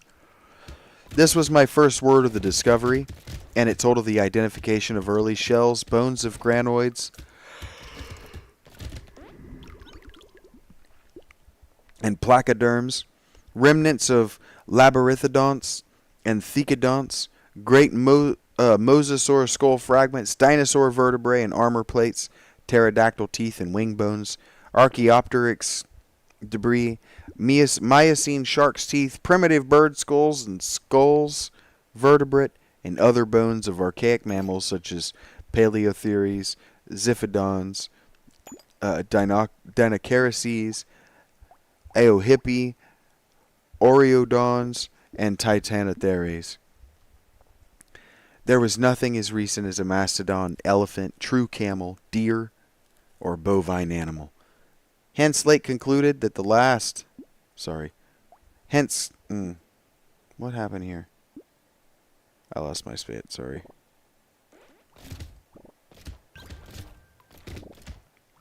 Hence, Lake concluded that the last deposits had occurred during the Oligocene age, and that the hollowed stratum had lain in its present dried, dead, and inaccessible state for at least 30 million years. On the other hand, the prevalence of very early life forms was singular in the highest degree. Though the limestone formation was, on the evidence of such typical embedded fossils as ventriculites, positively and unmistakably Gomankian and not a particle earlier, the free fragments in the hollow space included a surprising proportion from organisms hitherto considered as peculiar to far older periods. Even rudimentary fishes, mollusks, and corals, as remote as the Silurian or Ordovician. The inevitable inference was that in this part of the world there had been a remarkable and unique degree of continuity between the life of over 300 million years ago and that of only 30 million years ago. How far this continuity had extended beyond the Oligocene age, when the cavern was closed, was, of course, past all speculation. In any event, the coming of the frightful ice in the Pleistocene some 500,000 years ago, a mere yesterday as compared with the age of this cavity, must have put an end to any of the primal forms which had locally managed to outlive their common terms. Lake was not content to let this first message stand, but had another bulletin written and dispatched across the snow to the camp before Moulton could get back. After that, Moulton stayed at the wireless in one of the planes, transmitting to me and to the Arkham for relaying to the outside world the frequent postscripts which Lake sent him by a succession of messengers. Those who followed the newspapers will remember the excitement created among men of science by that afternoon's reports. Reports which have finally led, after all these years, to the organization of that very Starkweather Moor expedition which I am so anxious to dissuade from its purposes. I had better give the messages literally as Lake sent them, and as our base operator, McTighe, translated them from his pencil shorthand. It's important here that our dialogue is verbatim. He only tells us dialogue, what a character says if he remembers. So, quote, Fowler makes discovery of highest importance in sandstone and limestone fragments from blasts. Several distinct triangular striated prints like those in Archean slate, proving that source survived from over 600 million years ago to Comanchian times without more than moderate morphological changes and decrease in average size. Comanchian prints apparently more primitive or decadent, if anything, than older ones. Emphasize importance of discovery impress. Will mean to biology what Einstein has meant to mathematics and physics. Joins up with my previous work and amplifies conclusions. Appears to indicate, as I suspected, that Earth has seen whole cycle or cycles of organic life before known one that begins with Archaeozoic cells, was evolved and specialized not later than 1,000 million years ago, 1 billion, when planet was young and recently uninhabitable for any life forms or normal protoplasmic structure. Question arises when, where, and how development took place. That's the end of one missive. Here's another. Later, examining certain skeptical fragments of large land and marine saurians, that is lizards, and primitive mammals, finds singular local wounds or injuries to bony structures not attributable to any known predatory or carnivorous animal of any period, of two sorts, straight, penetrant bores, and apparently hacking incisions. One or two cases of cleanly severed bone, not many specimens affected. Am sending to camp for electric torches. Will extend search area underground by hacking away stalactites. End missive. Still later, have found peculiar soapstone fragment about 6 inches across and 1.5 inches thick, wholly unlike any visible local formation. Greenish, but no evidence to place its period. Has curious smoothness and regularity, shaped like 5-pointed star with tips broken off, and signs of other cleavage at inward angles and in center of surface. Small, smooth depression and center of unbroken surface. Arouses much curiosity as to source and weathering. Probably some freak of water action. Carroll, with magnifier, thinks he can make out additional markings of geologic significance. Groups of tiny dots in regular patterns. Dogs growing uneasy as we work, and seem to hate this soapstone. Must see if it has any peculiar odor. Will report again when Mills gets back, with light, and we start on underground area. End quote. 10:15 p.m. Important discovery. Orendorf and Watkins, working underground at 9:45 with light, found monstrous barrel-shaped fossil of wholly unknown nature, probably vegetable, unless overgrown specimen of unknown marine radiata. Tissue evidently preserved by mineral salts. Tough as leather, but astonishing reflexibility retained in places. Ow! Marks of broken off parts at ends and around sides. 6 feet end to end. 3.5 feet central diameter, tapering up to 1 foot at each end, like a barrel, with 5 bulging ridges in place of staves. Lateral breakages, as of thinnish stalks, are at equator and middle of these ridges, in furrows between ridges and curious growths. Combs, or wings, that fold up and spread out like fans. All greatly damaged but one, which gives almost 7-foot wingspread. Arrangement reminds one of certain monsters of primal myth, especially fabled elder things in Necronomicon. These wings seem to be membranous, stretched on framework of glandular tubing, apparent minute orifices and framed tubing at wingtips, ends of body shriveled, giving no clue to interior or to what has been broken off there. Must dissect when we get back to camp. Can't decide whether vegetable or animal. Many features obviously of almost incredible primitiveness. Have set all hands cutting stalactites and looking for further specimens.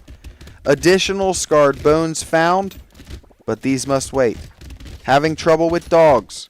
They can't endure the new specimen, and would probably tear it to pieces if we didn't keep it at a distance from them. End quote. 11:30 p.m. Attention. Dyer, Pabody, Douglas.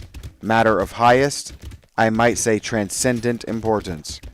Arkham must relay to Kingsport Head Station at once. Strange barrel growth in the Archaean thing that left prints in rocks. Mills, Boudreaux, and Fowler discover cluster of 13 more at underground point 40 feet from aperture, mixed with curiously round and configured soapstone fragments smaller than one previously found. Star-shaped, but no marks of breakage except at some of the points. Of organic specimens, 8 apparently perfect with all appendages. Have brought all to surface, leading off dogs to distance. They cannot stand the things. Give close attention to description and repeat back for accuracy. Papers must get this right. Objects are 8 feet long all over. 6'5" rigid barrel torso. 3.5 feet central diameter. 1 foot end diameters. Dark gray, flexible, and infinitely tough. 7-foot membranous wings of same color, found folded, spread out of furrows between ridges. Wing framework tubular or glandular, of lighter gray, with orifices at wing tips. Spread wings have serrated edge. Around equator, one at central apex of each of the 5 vertical stave-like ridges, are 5 systems of light gray, flexible arms, or tentacles, found tightly folded to torso, but expandable to maximum length of over 3 feet. Like arms of primitive crinoid. Single stalks 3 inches diameter branch after 6 inches into 5 substalks, each of which branches after 8 inches into 5 small tapering tentacles or tendrils, giving each stalk a total of 25 tentacles. Just a tentacle monster.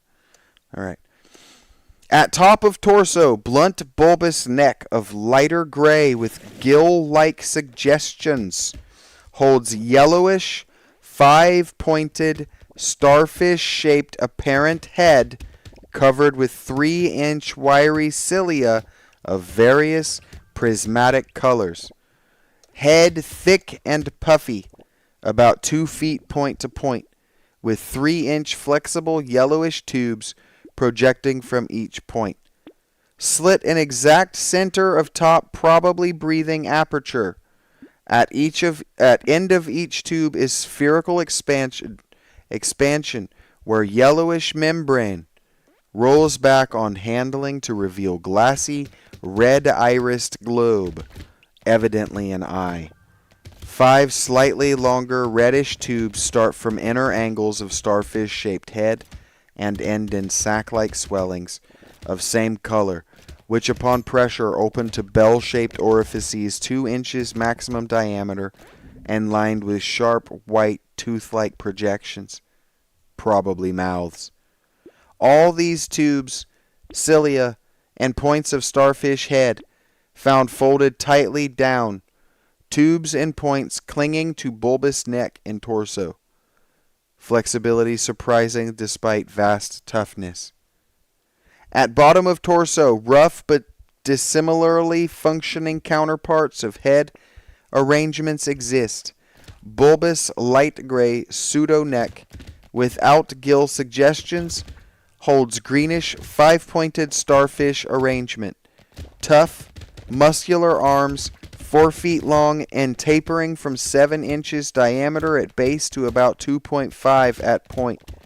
To each point is attached small end of a greenish 5-veined membranous triangle 8 inches long and 6 wide at farther end.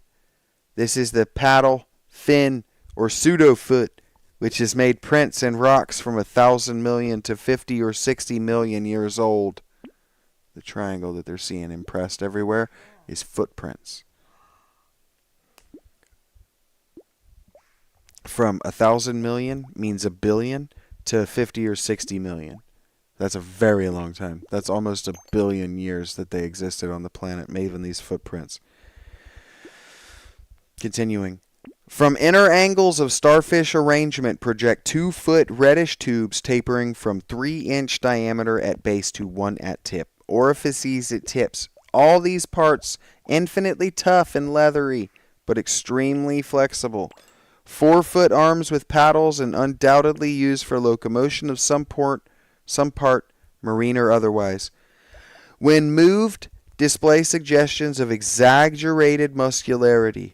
As found, all these projections tightly folded over pseudo neck and end of torso corresponding to projections at other end.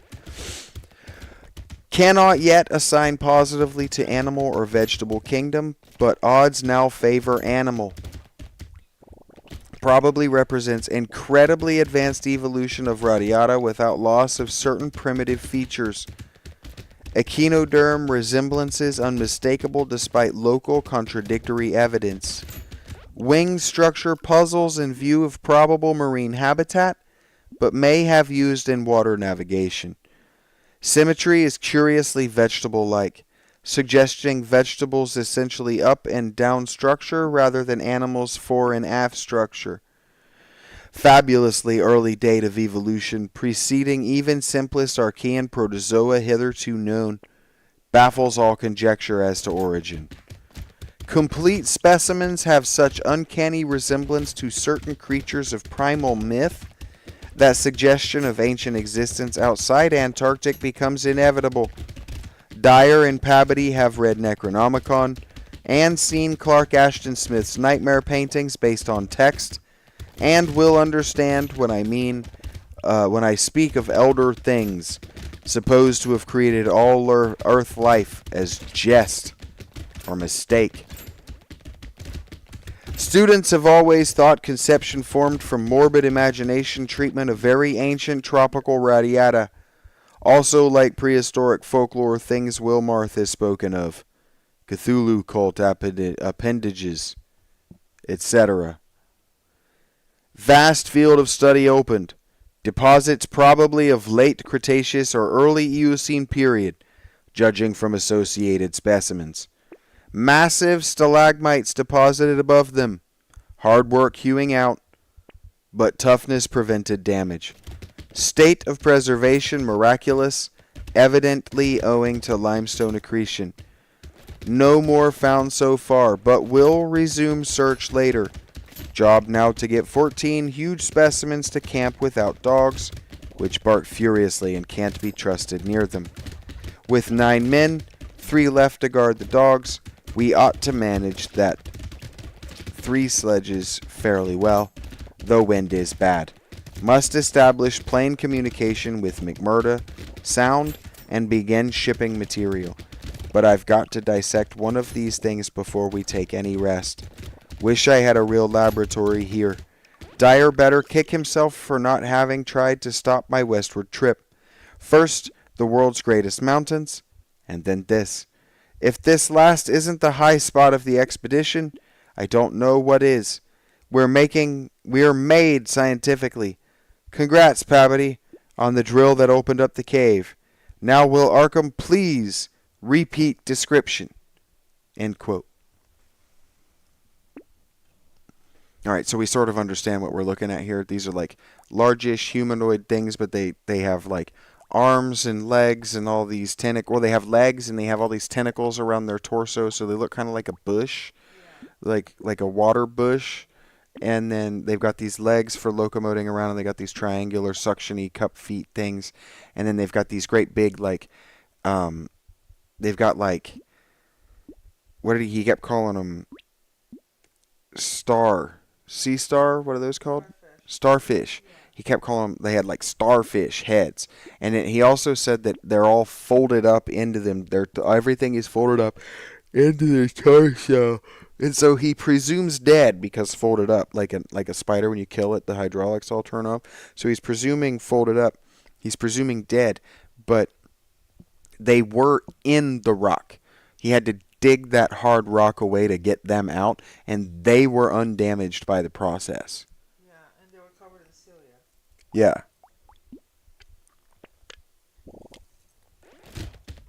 That's rock. Cilia? Mm-hmm. I thought cilia were like the little tiny hairs you have inside your ear. Oh, maybe it is. Maybe it is tiny hairs. I thought that was SCILA.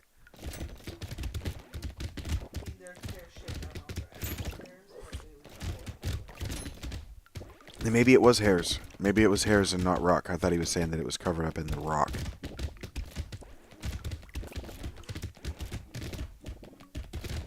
If it was cilia, not silica, then it was not rock. It was the hairs. I need to drink a little caffeine and give myself a little break here. If it's hypnotizing to you, listening to it, it's hypnotizing to me too. And it'll knock me right to sleep. And it's not because I'm bored. It's because I go there. I just go to, my brain's like, let's go to there. And I'm in a dream about it now, you know. And it's called being an imaginative. I'm sure that's just part of the writing process for other people too. All right. Continuing on. The sensations of Pabody and myself at receipt of this report were almost beyond description. Nor were our companions much behind us in enthusiasm. McTeague, who had vastly translated a few high spots as they came from the droning receiving set, wrote out the entire message from his shorthand version as soon as Lake's operator signed off. All appreciated the epoch-making significance of the discovery, and I sent Lake congratulations as soon as the Arkham's operator had repeated back the descriptive parts as requested. And my example was followed by Sherman from his station at the McMurdo Sound supply cache, as well as by Captain Douglas of the Arkham. Later, as head of the expedition, I added some remarks to be relayed to the Arkham to the outside world. Of course, rest was an absurd thought amidst this excitement, and my only wish was to get to Lake's camp as quickly as I could. It disappointed me when he sent word that a rising mountain gale made early aerial travel impossible. But within an hour and a half, interest again rose to banish disappointment. Lake was sending more messages and told of the completely successful transportation of the 14 great specimens to the camp. It had been a hard pull, for the things were surprisingly heavy. But 9 men had accomplished it very neatly. Now some of the party were hurriedly building a snow corral at a safe distance from the camp, to which the dogs could be brought for greater convenience in feeding. The specimens were laid out in the hard snow near the camp, save for the one on which Lake was making crude attempts at dissection. The dissection seemed to be a greater task than had been expected, for despite the heat of a gasoline stove and the newly raised laboratory tent, the deceptively flexible tissue of the chosen specimen, a powerful and intact one, lost nothing of their more than leathery toughness. Lake was puzzled as to how he might make the requisite incisions without violence destructive enough to upset all the structural niceties he was looking for. He had, it is true, 7 more perfect specimens, but these were too few to use up recklessly, unless the cave might later yield an unlimited supply. Accordingly, he removed the specimen and dragged in one which, though having remnants of the starfish arrangements at both ends, was badly crushed and partly disrupted along one of the great torso furrows. Results, quickly reported over the wireless, were baffling and provocative indeed.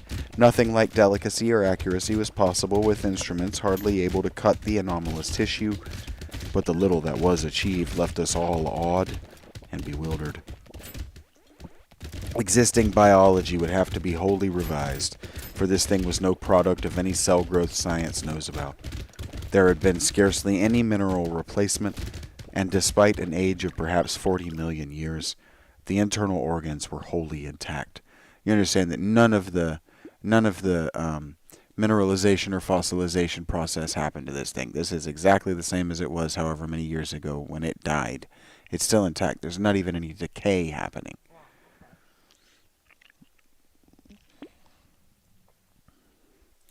The leathery, undeteriorative, and almost indestructible quality was an inherent attribute of the thing's form of organization, and pertained to some Paleogean cycle of invertebrate evolution, utterly beyond our powers of speculation.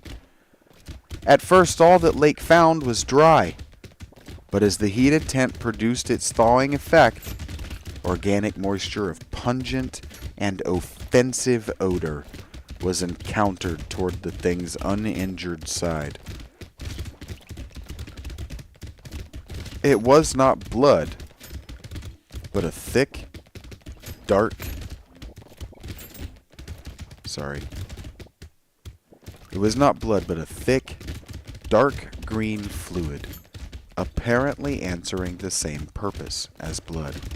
By the time Lake reached this stage, all 37 dogs had been brought to the still uncompleted corral near the camp, and even at this distance set up a savage barking and show of restlessness at the acrid, diffusive smell. Far from helping to place the strange entity, this provisional dissection merely deepened its mystery. All guesses about its external members had been correct, and on the evidence of these, one could hardly hesitate to call the thing animal.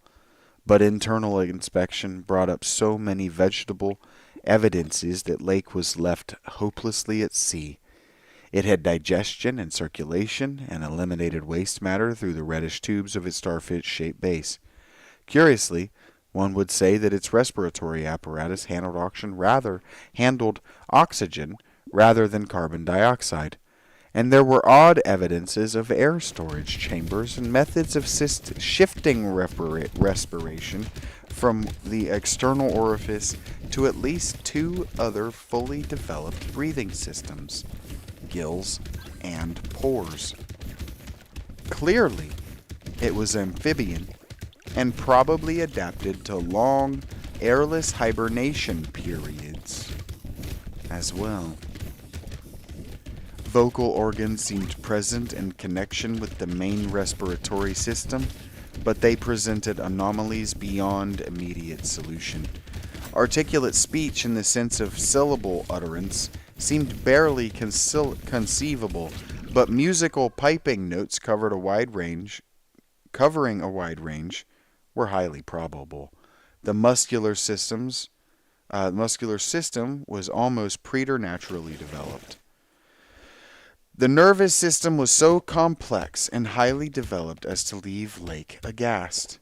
Though excessively primitive and archaic in some respects, the thing had a set of ganglial centers and connectives arguing the very extremes of specialized development. Its 5-lobed brain was surprisingly advanced, and then there were signs of a sensory equipment, served in part through the wiry cilia of its head. Yeah, cilia. You're correct. That's not rock. That's hairs. Of the head, involving factors alien to any other terrestrial organism. Probably it had more than 5 senses, so that its habits could not be predicted from any existing analogy. It must, Lake thought, have been a creature of keen sensitiveness and delicately differentiated functions in its primal world. Much like the ants and bees of today, it reproduced like the vegetable cryptograms, especially the pterophytes, having spore cases at the tips of the wings and evidently developing from a thallus or prothallus.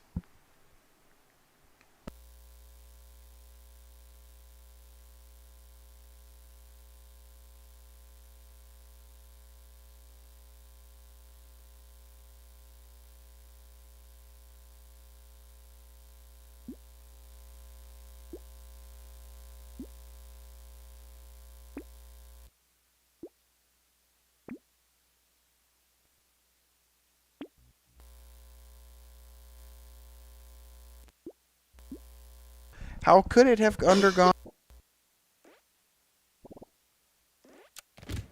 prints and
suspicion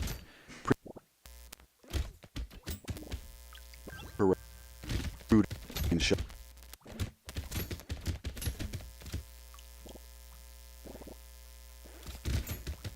his hands from prepared to sign off and advised us all to share the rest period his outfit would take when the shelter walls were a little higher. Did my mic turn off at any point during that? Did you notice? I don't have my thing yet. I think my mic might have turned off at some point during that. I'm going to read that last paragraph. No, I'm not, because that last paragraph's not a big deal. I'm just going to summarize that last paragraph just in case my mic fell out. Basically, the dogs are going crazy. Lake has to abandon this because it did.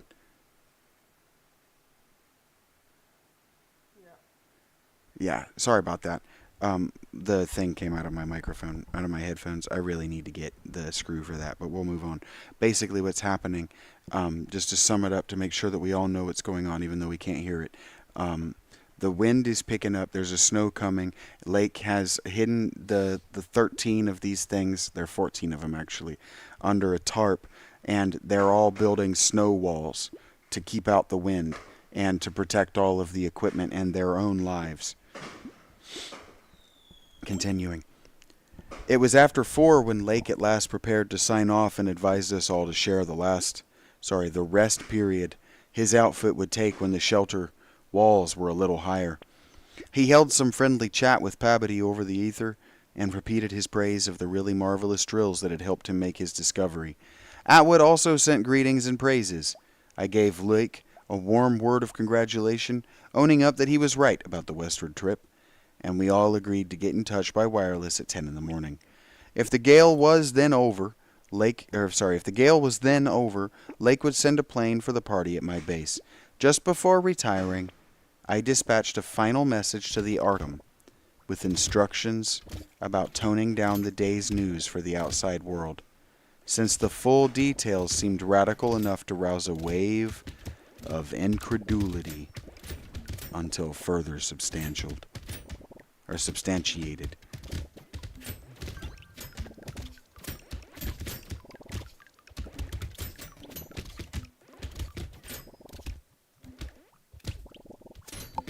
Give me just a second here. I'm going to take a little break. That's the quarter point of the story. So I'm going to take a little break, rest my brain, get a little smoky smokes. You know what I'm saying? Take a little break. It's shit's about to get wacky.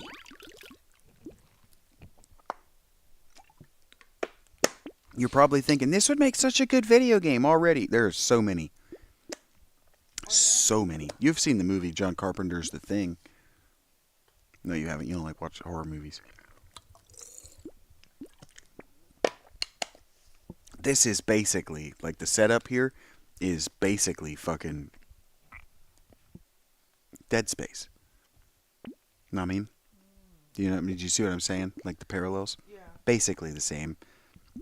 It's different because it's in space and stuff, but it's explorers out in the, doing what should be by now just a routine engagement in what was only recently, the frontiers of human exploration.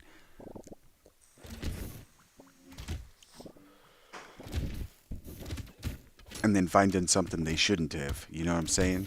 Rachie knows what I'm saying. And then they started to meddle with it. They cut it open.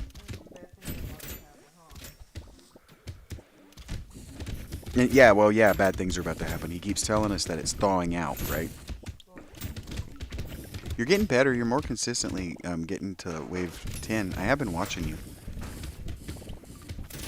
I would say of your technique that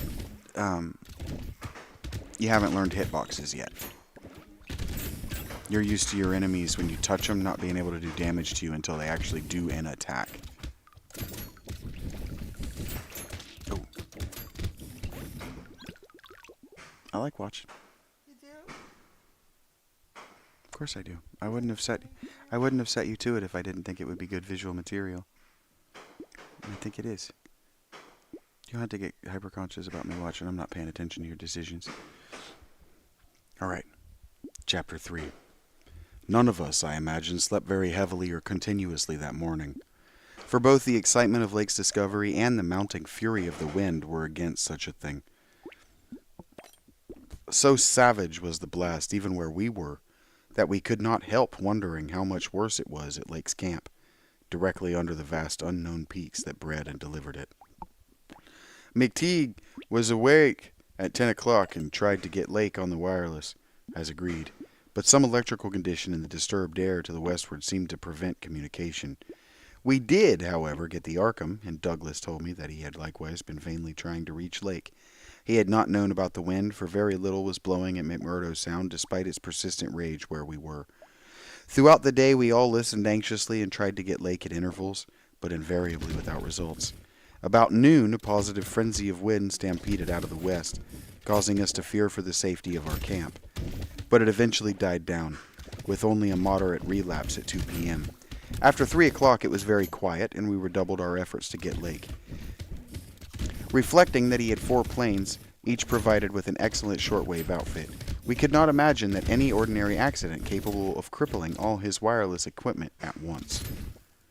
Nevertheless, the stony silence continued, and when we thought of the delirious force the wind must have had in his locality, we could not help making the most direful conjectures. They're afraid that everybody's dead. They haven't gotten a communique when they're used to getting one, and so they're afraid everybody's dead. By 6 o'clock, our fears had become intense and definite, and after a wireless consultation with Douglas and Thorfinson, I resolved to take steps toward investigation.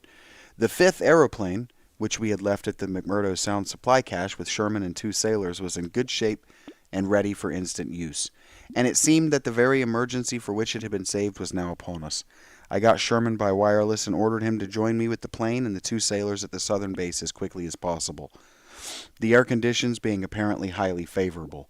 We then talked over the personnel of the coming investigation party and decided that we would include all hands, together with the sledge and dogs which I had kept with me. Even so great a load would not be too much for one of the huge planes built to our special orders for heavy machinery transportation. At intervals, I still tried to reach Lake with the wireless, but all to no purpose. Sherman, with the sailors Gunnarsson and Larson, took off at 7:30 and reported a quiet flight from several points on the wing. They arrived at our base at midnight, and all hands at once discussed the next move. It was risky business sailing over the Antarctic in a single aeroplane without any line of bases, but no one drew back from what seemed like the plainest necessity. We turned in at 2 o'clock for a brief rest after some preliminary loading of the plane, but were up again in 4 hours to finish the loading and packing. At 7:15 a.m., January 15, we started flying northwestward under McTeague's pilotage with 10 men, 7 dogs, a sledge, a fuel and food supply, and other items including the plane's wireless outfit. The atmosphere was clear, fairly quiet, and relatively mild in temperature, and we anticipated very little trouble in reaching the latitude and longitude designated by Lake as the site of his camp. Our apprehensions were over what we might find, or fail to find, at the end of our journey, for silence continued to answer our calls. Every incident of that 4.5-hour flight is burned into my recollection because of its crucial position in my life. It marked my loss at the age of 54 of all that peace and balance which the normal mind possesses through its accustomed conception of external nature and nature's laws. Thenceforward the 10 of us, but the student Danford and myself above all others, were to face a hideously amplified world of lurking horrors, which nothing can erase from our emotions, and which we would refrain from sharing with mankind in general if we could. The newspapers have printed the bulletins we sent from the moving plane, telling of our nonstop course, our 2 battles with treacherous upper air gales, our glimpse of the broken surface where Lake had sunk his mid-journey shaft 3 days before, and our sight of a group of those strangely fluffy snow cylinders, noted by Amundsen and Byrd as they rolled in the wind across the endless leagues of frozen plateau. There came a point, though, when our sensations could not be conveyed in any words the press would understand, and a later point when we had to adopt an actual rule of strict censorship.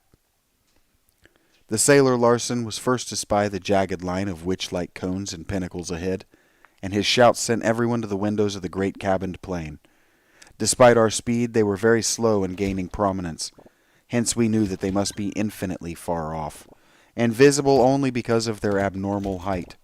Little by little, however, they rose grimly into the western sky, allowing us to distinguish various bare, bleak, blackish summits, and to catch the curious sense of fantasy which they inspired as seen in the reddish Antarctic light against the provocative background of iridescent ice dust clouds.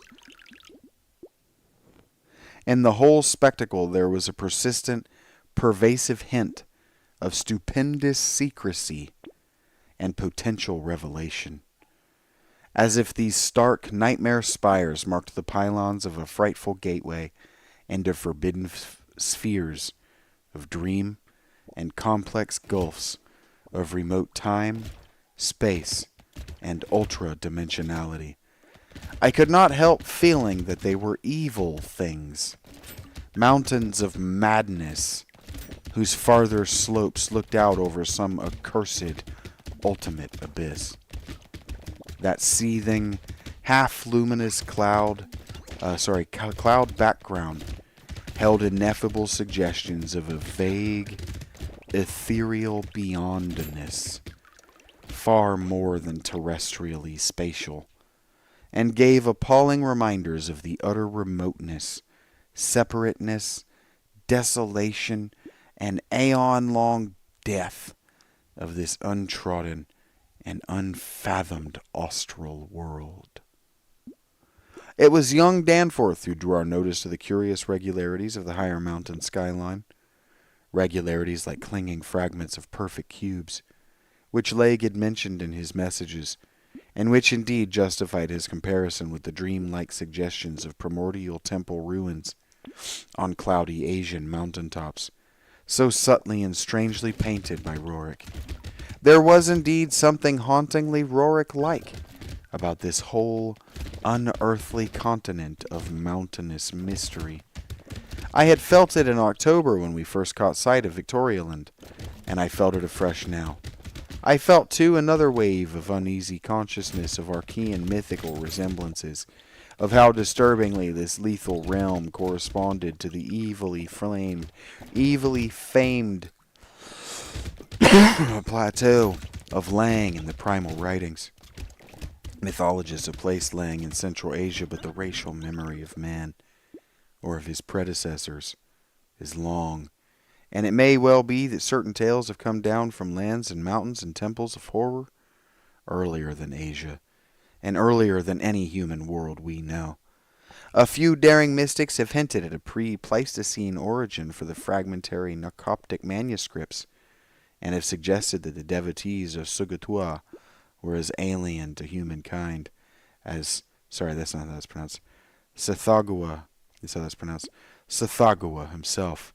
Lang, wherever in space or time it might brood, was not a region I would care to be in or near. Nor did I relish the proximity of a world that had ever bred such ambiguous and archaean monstrosities as those Lake had just mentioned. At the moment I felt sorry that I had ever read the abhorred Necronomicon, or talked so much with that unpleasantly erudite folklorist Wilmarth at the university. This mood undoubtedly served to aggravate my reaction to the bizarre mirage which burst upon me from the increasingly opalescent zenith as we drew near the mountains and began to make out the cumulative undulations of the foothills. I had seen dozens of polar mirages during the preceding weeks, some of them quite as uncanny and fantastically vivid as the present example. But this one had a wholly novel and obscure quality of menacing symbolism, and I shuddered as the seething labyrinth of fabulous walls and towers and minarets loomed out of the troubled ice vapors above our heads. The effect was that of a cyclopean city, of no architecture known to man or to human imagination, with vast aggregations of night-black masonry, embodying monstrous perversions of geometrical laws, and attaining the most grotesque extremes of sinister bizarrerie. There were truncated cones, sometimes terraced or fluted, surmounted by tall cylindrical shafts here and there bulbously enlarged and often capped with tiers of thinnish scalloped discs, and strange, beetling, table-like constructions suggesting piles of multitudinous rectangular slabs or circular plates, or five-pointed stars with each one overlapping the one beneath. There were composite cones and pyramids, either alone or surmounting cylinders or cubes or flatter truncated cones and pyramids, and occasional needle-like spires and curious clusters of fives. All of these febrile structures seemed knit together by tubular bridges, crossing from one to the other at various dizzying heights, and the implied scale of the whole was terrifying and oppressive in its sheer giganticism. The general type of mirage was not unlike some of the wilder forms observed and drawn by the Arctic whaler Scoresby in 1820, but at this time and place with those dark unknown mountain peaks soaring stupendously ahead, that anonymous elder world discovery in our minds, and the pall of probable disaster enveloping the greater part of our expedition, we all seemed to find in it a taint of latent malignity and infinitely evil portent. I was glad when the mirage began to break up, though in the process the various nightmare turrets and cones assumed distorted, temporary forms of even faster hideousness. As the whole illusion dissolved to churning opalescence, we began to look earthward again, and saw that our journey's end was not far off. The unknown mountains ahead rose dizzyingly up like a fearsome rampart of giants, their curious regularities showing with startling clearness, even without a field glass. We were over the lowest foothills now, and could see amidst the snow, ice, and bare patches of their main plateau a couple of darkish spots, which we took to be Lake's Camp and Boring. The higher foothills shot up between 5 and 6 miles away, forming a range almost distinct from the terrifying line of more than Himalayan peaks beyond them. At length, Ropes, the student who had relieved McTeague at the controls, began to head downward toward the left-hand dark spot, whose size marked it as the camp. As he did so, McTeague sent out the last uncensored wireless message the world was to receive from our expedition. Everyone, of course, has read the brief and unsatisfying bulletins of the rest of our Antarctic sojourn. Some hours after our landing, we sent a guarded report of the tragedy we found, and reluctantly announced the wiping out of the whole lake party by the frightful wind of the preceding day, or of the night before that. Do you understand? Everybody's gone. Oh no. And so they sent out a message telling the world that everybody's gone.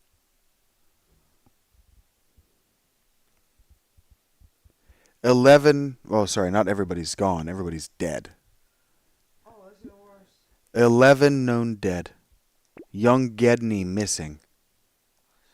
People pardoned our hazy lack of details through realization of the shock the sad event must have caused us, and believed us when we explained that the mangling action of the wind had rendered all 11 bodies unsuitable for transportation outside.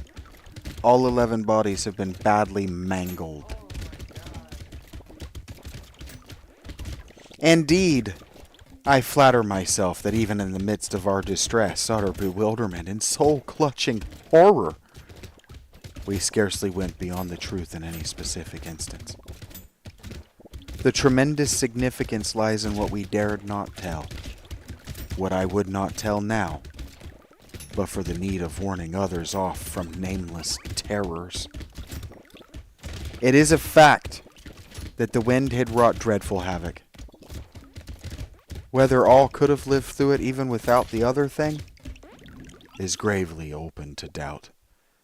The storm, with its fury of madly driven ice particles, must have been beyond anything our expedition had encountered before. One aeroplane shelter, all, it seems, had been left in a far too flimsy and inadequate state, was nearly pulverized, and the derrick at the distant boring was entirely shaken to pieces. The exposed metal of the grounded planes and drilling machinery was bruised into a high polish, and 2 of the small tents were flattened despite their snow banking.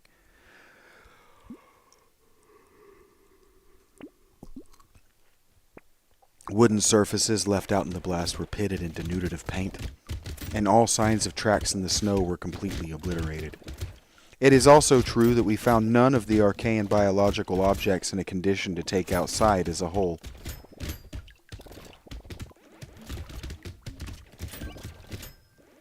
I'm going to read that again, just in case anybody missed it.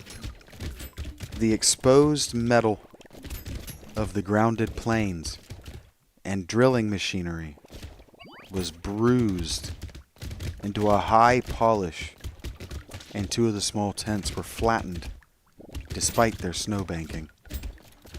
Wooden surfaces left out in the blast were pitted and denuded of paint, and all signs of tracks in the snow were completely obliterated. It is also true that we found none of the archaean biological objects. Those biological objects, found none of them in a condition to take outside as a whole. We did gather some minerals from a vast tumbled pile, including several of the greenish soapstone fragments whose odd 5-pointed rounding and faint patterns of grouped dots caused so many doubtful comparisons, and some fossil bones, among which were the most typical of the curiously injured specimens. None of the dogs survived, their hurriedly built snow enclosure near the camp being almost wholly destroyed. The wind may have done that, though the greater breakage on the side next to camp, which was not the windward one, suggests an outward leap or break of the frantic beasts themselves. Do you understand what that means? It means that the wall opposite the wall that the wind was hitting, it was broken outward, as though the dogs burst through it to get out. Yeah.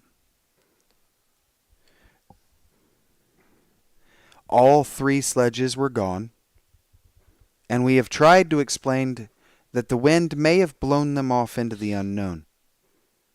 The drill and ice-melting machinery at the boring were too badly damaged to warrant salvage, so we used them to choke up that subtly disturbing gateway to the past, which Lake had blasted. We likewise left at the camp the 2 most shaken up of the planes, since our surviving party had only 4 real pilots: Sherman, Danforth, McTeague, and Ropes. In all, with Danforth in a poor nervous shape to navigate. We brought back all the books, scientific equipment, and other incidentals we could find, though much was rather unaccountably blown away. Spare tents and furs were either missing or badly out of condition. It was approximately 4 p.m., after wide plain cruising had forced us to give Gedney up for lost, that we sent our guarded message to the Arkham for relaying. And I think we did well to keep it as calm and non-committal as we succeeded in doing. The most we said about agitation concerned our dogs, whose frantic uneasiness near the biological specimens was to be expected from poor Lake's accounts. We did not mention, I think, their display of the same uneasiness when sniffing around the queer greenish soapstones and certain other objects in the disordered region. Objects including scientific instruments, aeroplanes, and machinery both at the camp and at the boring, whose parts had been loosened, moved, or otherwise tampered with by winds that must have harbored singular curiosity and investigativeness. About the 14 biological specimens we were pardonably indefinite. We said that the only ones we discovered were damaged, but that enough was left of them to prove Lake's description wholly and impressively accurate.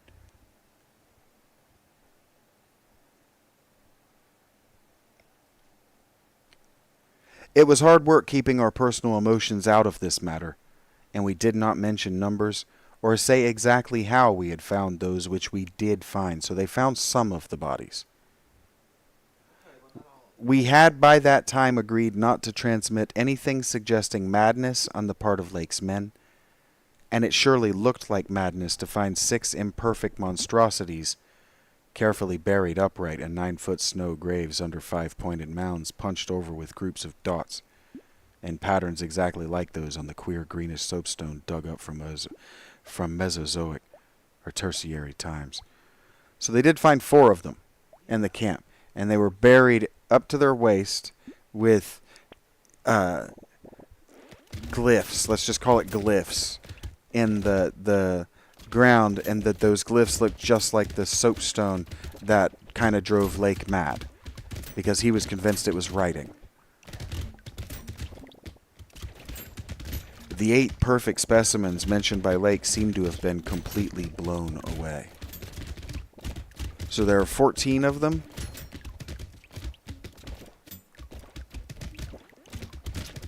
And they found there were 14 of them. 8 of them were intact and 6 of them were not intact. The 6 not intact ones have been buried in the ground in this way. The intact ones are gone. We were careful too about the public's general peace of mind. Hence Danforth and I said little about that frightful trip over the mountains the next day. It was the fact that only a radically lightened plane could possibly cross a range of such height which mercifully limited that scouting tour to the 2 of us. On our return at 1 a.m., Danforth was close to hysterics, but kept an admirably stiff upper lip. It took no persuasion to make him promise not to show our sketches and the other things we brought away in our pockets, not to say anything more to the others than what we had agreed to relay outside, and to hide our camera films for private development later on. So that part of my present story will be as new to Pabody, McTeague, Ropes, Sherman, and the rest as it will be to the world in general. So you understand that he and Danforth, they see something that everybody else on the expedition didn't see, and that they chose to keep their stuff hidden, their evidence. Indeed, Danforth is closer-mouthed than I, for he saw, or thinks he saw, one thing he will not tell even me. As all know, our report included a tale of a hard ascent, a confirmation of Lake's opinion that the great peaks are of Archean slate and other very primal crumpled strata unchanged since at least Middle Comanchean times. A conventional comment on the regularity of the clinging cube and rampart formations.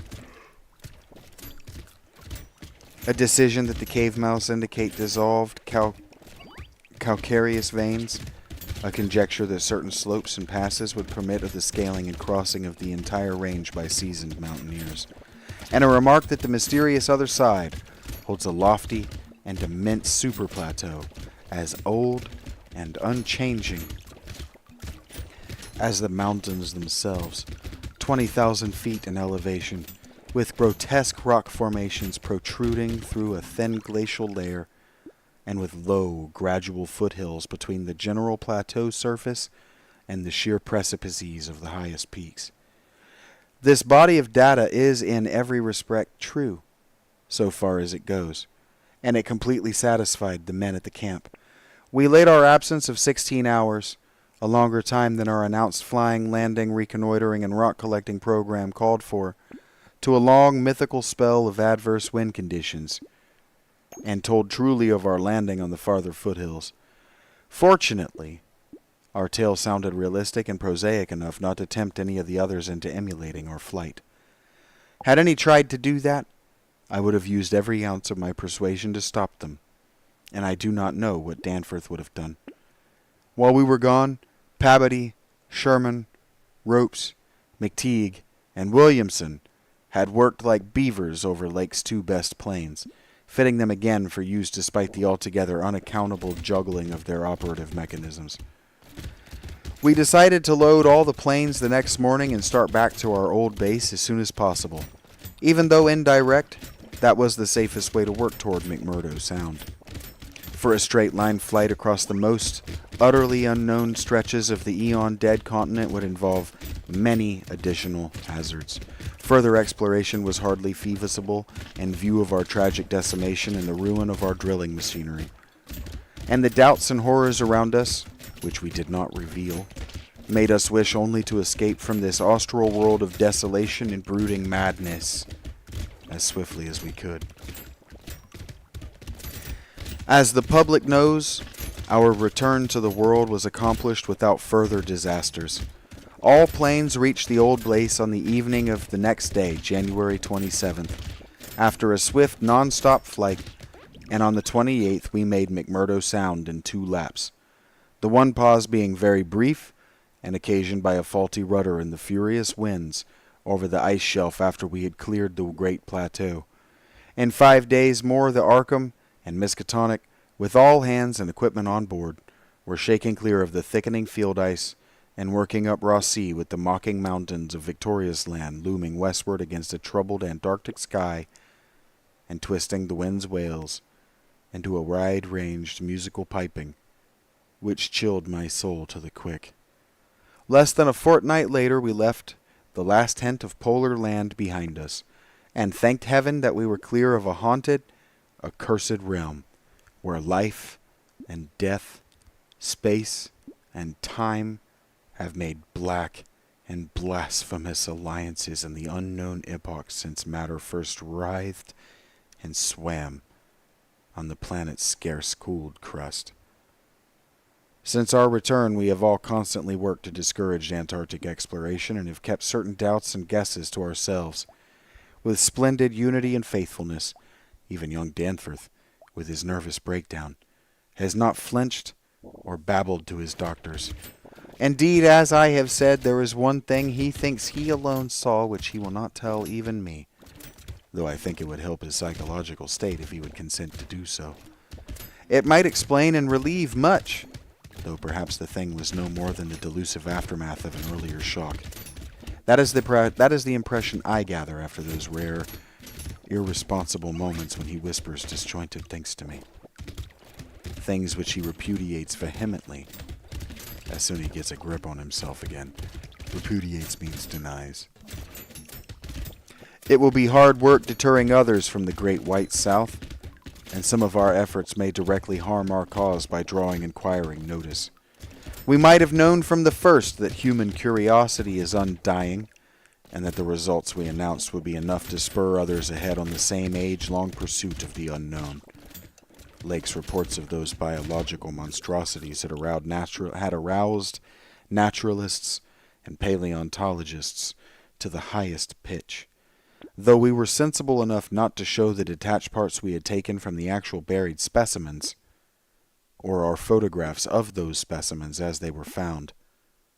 We also refrained from showing the more puzzling of the scarred bones and greenish soapstones.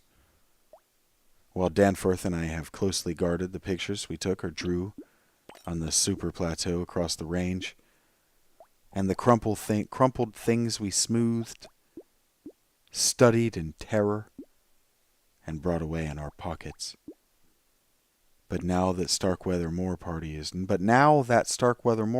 organizing, and with a thoroughness far beyond anything our outfit attempted, if not dissuaded, they will get to the innermost nucleus of the Antarctic and melt and bore till they bring up that which may end the world we know. So I must break through all reticences at last, even about the ultimate nameless thing beyond the mountains of madness. I must stop all reticences. Reticence means a hesitation to speak. So he says, I must break through all reticences, means I must break through all of my hesitancy to speak on this matter. I must speak about the mountains of madness. So we know how it ends, right? He and Danforth end safe. Oh, 16. 16. That's not bad. You're getting better. 6 levels better. Waves. All right, I'm going to have a little smoky smoke and a little dranky drank. Thank the 3 of you for being here. You let me know in the comments if you would rather that I just kept going and took this little break.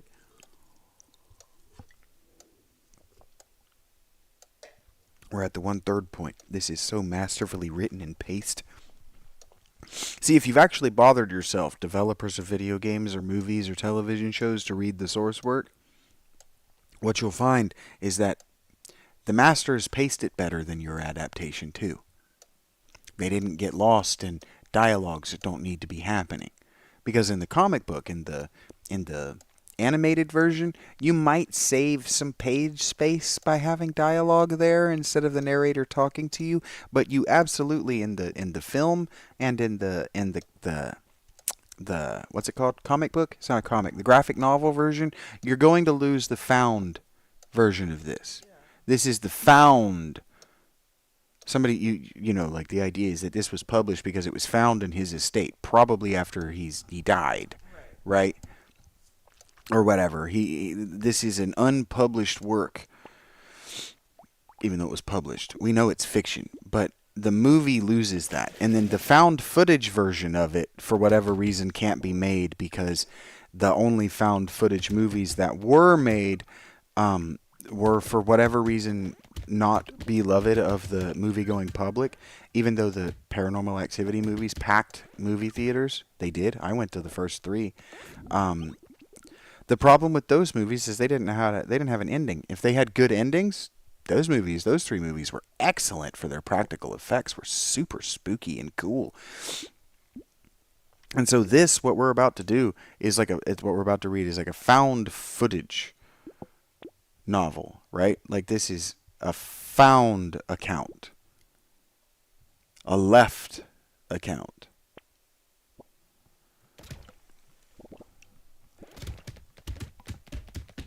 And I do want to build up the drama, the tension. Yeah, anticipation, what's going on. Yes.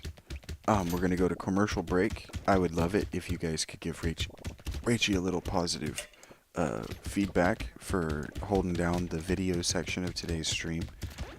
Because Rachie's holding down the video section of tonight's stream, I'm able to do this read without having to just belligerently record a bunch of brotato that I don't care whether you watch or not to go with it, like the old talking to myself days. It used to be a multi-step process, and so Rachie is helping me just open the tent, let you guys in. You see it. What I would love to do an extended version of this where we actually where I actually put up the paintings, because he's describing what this part of Antarctica looks like from these real paintings. I would love to splash the actual images up that he's talking about, these weird landscapes. Is there pictures? The paintings that he's describing are real. Oh. That's the new. So let me know how you like that. You'll want to know.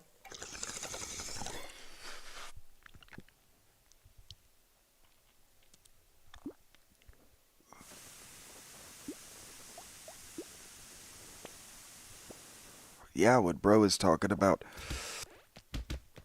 When bro is talking about the landscape and how it reminds him of these weird paintings, these particular painters and these dreams that they've had, and these are all things that actually existed in the popular art.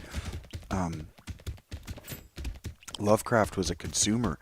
He read horror stories and weird fiction before he wrote it. I've told this story before, but if you'd like to talk about it here in the middle of the show, is a good place to do it. Lovecraft was a fan first. He read it, and then he was a part of, if he didn't help form himself, he formed a book club where they wrote letters to one another about how much they loved the books they were reading.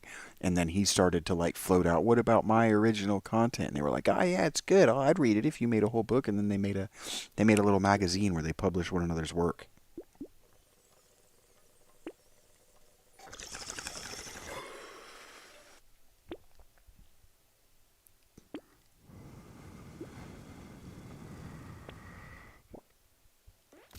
It's dusty. It smells like a basement, but it smokes okay. The bowl? Yeah, the grass. It smells like a basement, but it smokes okay. It's dusty. It smells like a basement. Yeah.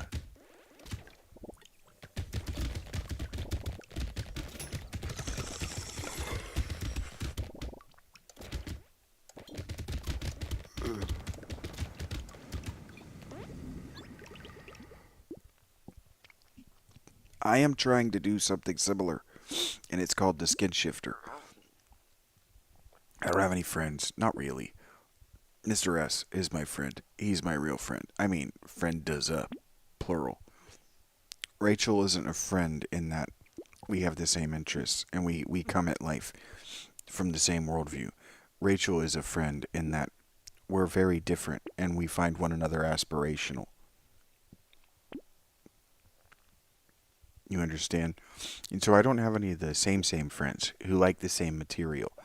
But I have a friend with whom I agree more than I disagree when it comes to material. So, like, we have not played very many of the same games. In fact, we don't even particularly like the same genres of games. We like one another's company. That's irrelevant. This is old school gaming mentality, that I bring with me everywhere. I know I sound defiant, and I'm gonna. But what we have is a general appreciation for the same things, and that means design and human intention. Doing your damn best. Because both of us were young people, 16, 17, 18, 19, trying to make our ways and wanting to be a part of an adult world that wanted nothing to do with us. See what I'm saying? You, same, starting point. That's where we connect, right? I'm trying to get those people together and I'm trying to make something amazing. A lot of my favorite music after Devon, but after 2012, that's why I'm in my feelings about that start date. But after 2012, a lot of my favorite music was stuff that was just collabs, people collaborating on the internet.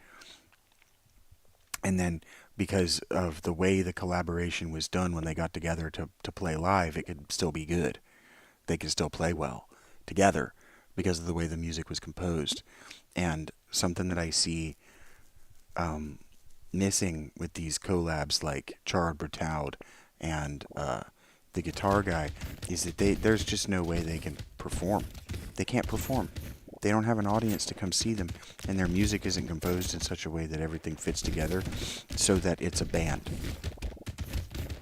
It's just three people, even if it is Josh Freese on drums.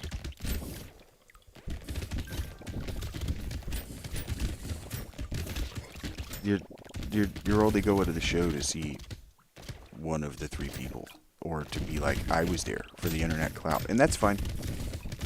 Not a negative shot. I've done things for the internet clout. You're watching me do a thing for the internet clout. When we were playing the super difficult, nightmare difficulty Brotato. Yeah. Right? There's a certain group of people out there in the internet that I want to think I'm pretty cool. You know?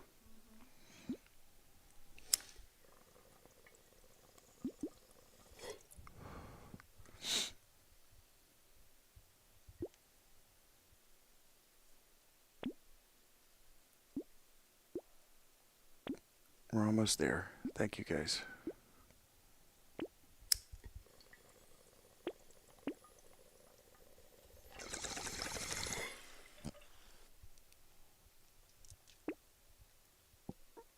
Re-roll that. It's free. Reroll what? But it's up.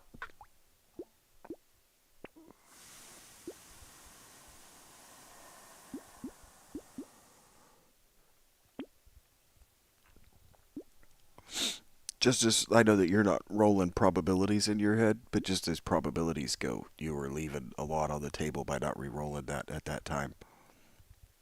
Totally. You want that pickup range. Pickup range and knockback are always good, especially the build you're playing. With those SMGs, the knockback is going to hit them and knock them back.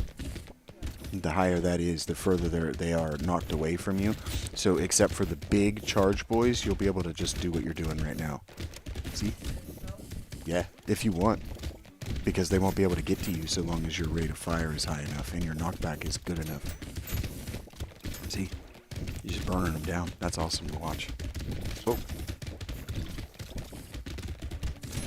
And remember that any materials you don't pick up, you don't get to spend.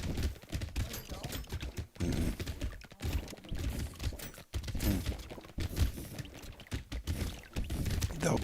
They'll be on the map next time.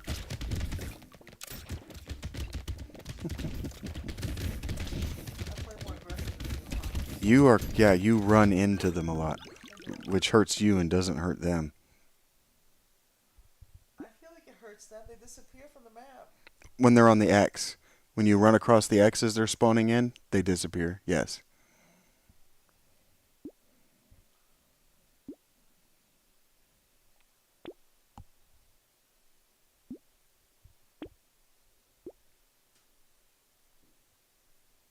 That's really good.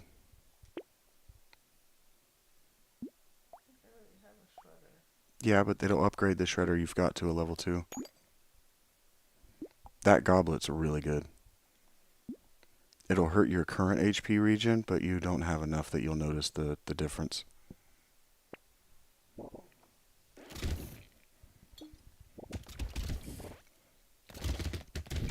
shit, you start with low health. Because you picked up the thing that gave you start the next wave with 1 health.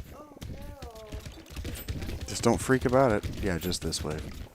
Don't freak out about it. Don't think about it too much, but don't run into them.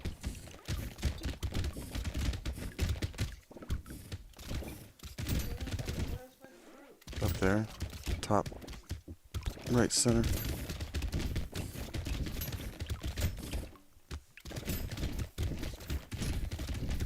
Yeah, pickup range. There you go. Pickup range will allow you to pick up the coins or the materials from further away. Yeah, in melee range, your sickle is going to kill them as you approach them. It's not going to attack them until you're in range to use it. Good job. It makes my hands itchy. Does it make your hands itchy? Yes, it's very nerve-wracking, you know. It's really hard to pay attention to not make sure I'm taking what you're saying in as well. I know. I'm doing my best though.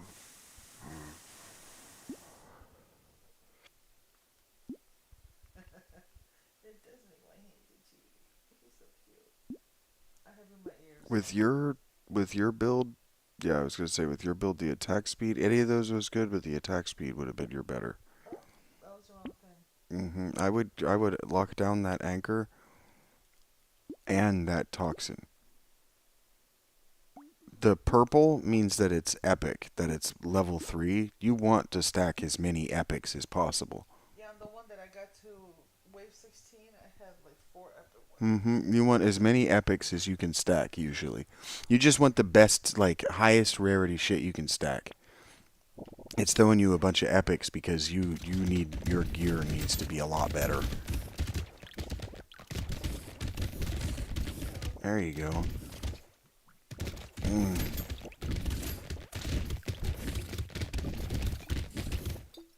As aggressive as you play, you almost want to take a speed penalty. You almost want to take a negative to your speed as aggressive as you play. You almost want to slow bro down. We will go back to this read after this wave. I'm enjoying watching her. Thank you for staying. Thank you for your kind words to her if you do hit up the chat.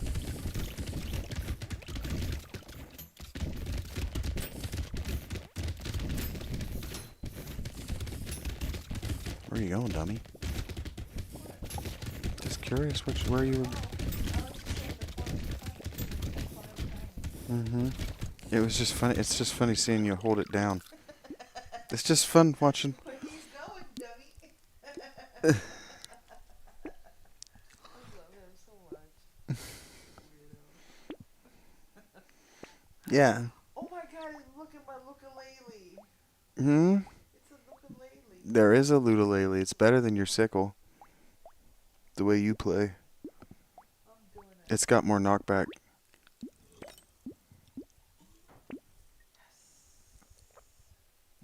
But I would have used that anchor. I would sell your laser and grab that anchor the way you play. I have 2 lasers. I would sell the level 1. Oh, I told you to sell that early. I meant, yeah, don't spend anything else. You can't afford the anchor, just get out. Yeah. It's all good. You're not going to miss that. You're not going to miss the DPS of that laser. It was too slow. It's just a melee weapon, but it's gonna, everything it hits is gonna turn white and take more damage. And it's got a huge amount of knockback.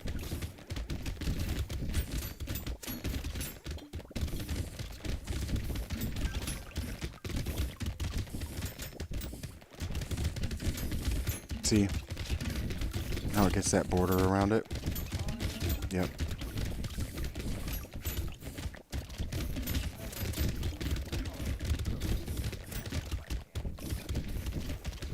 A ukulele?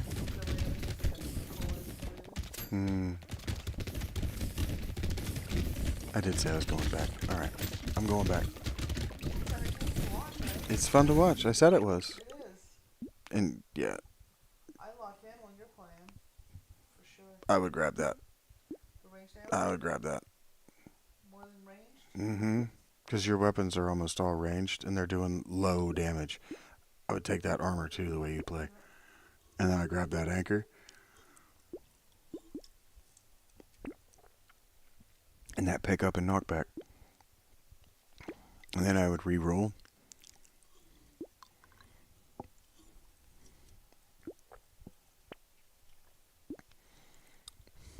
I would grab that loot room and I would re-roll again. You don't need this stuff.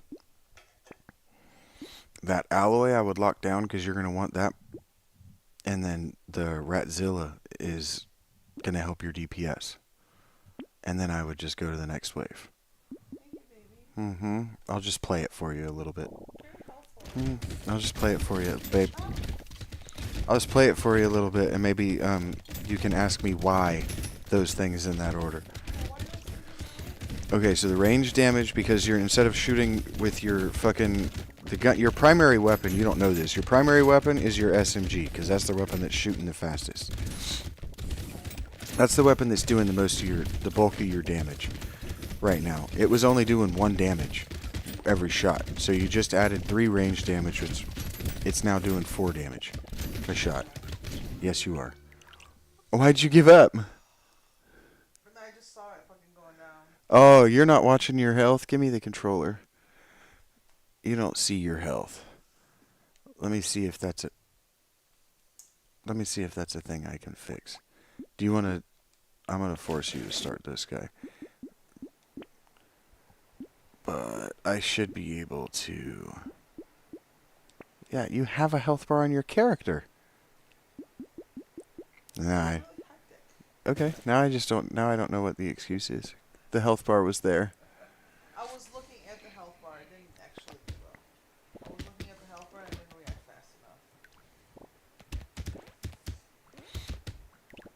enough. Okay, and then the anchor, because huge knockback, slow swing, but huge knockback, huge amount of damage. You're trying to go toward things and kill it, doing less damage than its HP. So you're doing less damage as you approach them than the window of time. Okay, so you're creating a closed loop, right? Where you have now a progress bar between you and him, and it's filling up between the time that you have to kill them and the time that they're going to do damage to you, and you are doing less damage than the amount of time you have to kill them in. So if you have one, if they're going to do a damage to you in a second, and you have to do their health in 1 second, you're doing their health in 1.5 seconds. So they're doing damage to you before you can kill them at your play style, the way you're running toward them. So you need something that's going to swing slowly, but in a big arc, and do a huge amount of damage. and knock them back away from you if it doesn't kill them. So like I would stick to the S, and I would stick on the weapons that you've got without combining them. I would always have 6 weapons before I start combining. Because you can always combine it down, but when you combine it down, you don't have the second stream of attacks happening. So yes, it's the better gun, but you lose the DPS entirely of the other one. You're only going to do like 50, like I think it's like at most, I think I did the math once, it's like 50% of your 50% fewer bullets coming out, or 50% less DPS, because it winds up that you have 50% fewer bullets coming out, but they're maybe 50% more powerful. So you lose 50% of the damage per second. See what I'm saying? Yeah. I am always thinking about this game in terms of damage per second. That's how I play these games. I would take that range damage and not even think about it. And I would take the attack speed, because all your weapons are attack speed oriented. You need those revolvers to reload as quick as possible, so that's your attack speed. You see what I'm saying? Because those revolvers do high damage. You can look at the damage, like scroll down. See where it says damage, 16, 100% of your range damage. It's the same symbol as your range damage symbol. It starts at 15. You have 1 plus 1 range damage. So it's 15 plus your range damage arrives you at 16. Because you have guns, you have 5 guns, you get plus 40 range. If you drop one of your guns, that's going to go down to 30. Okay. You see? Yeah. Okay. Look at your cooldown right there. 0.141 seconds. That shoots every 0.141 seconds. Okay.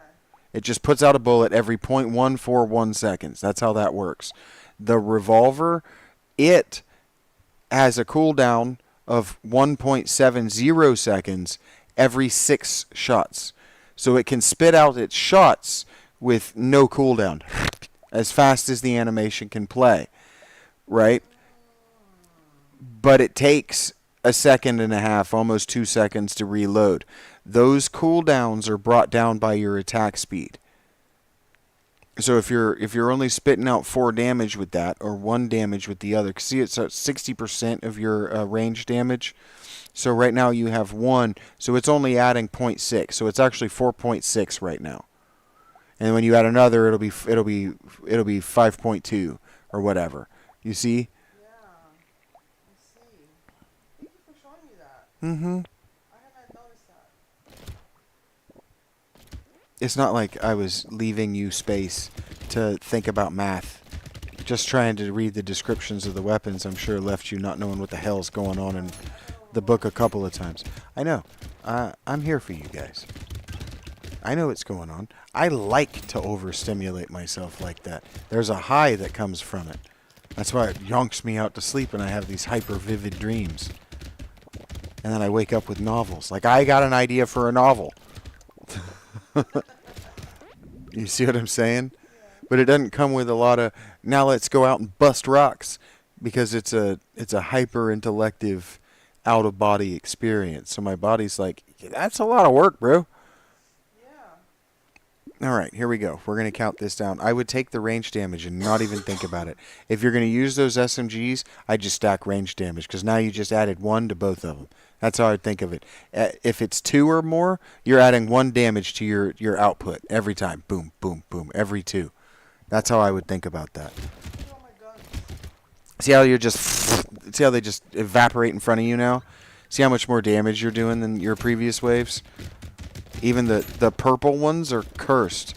So every time I'll show you, this is a DLC or an expansion thing. So you're gonna want to avoid that.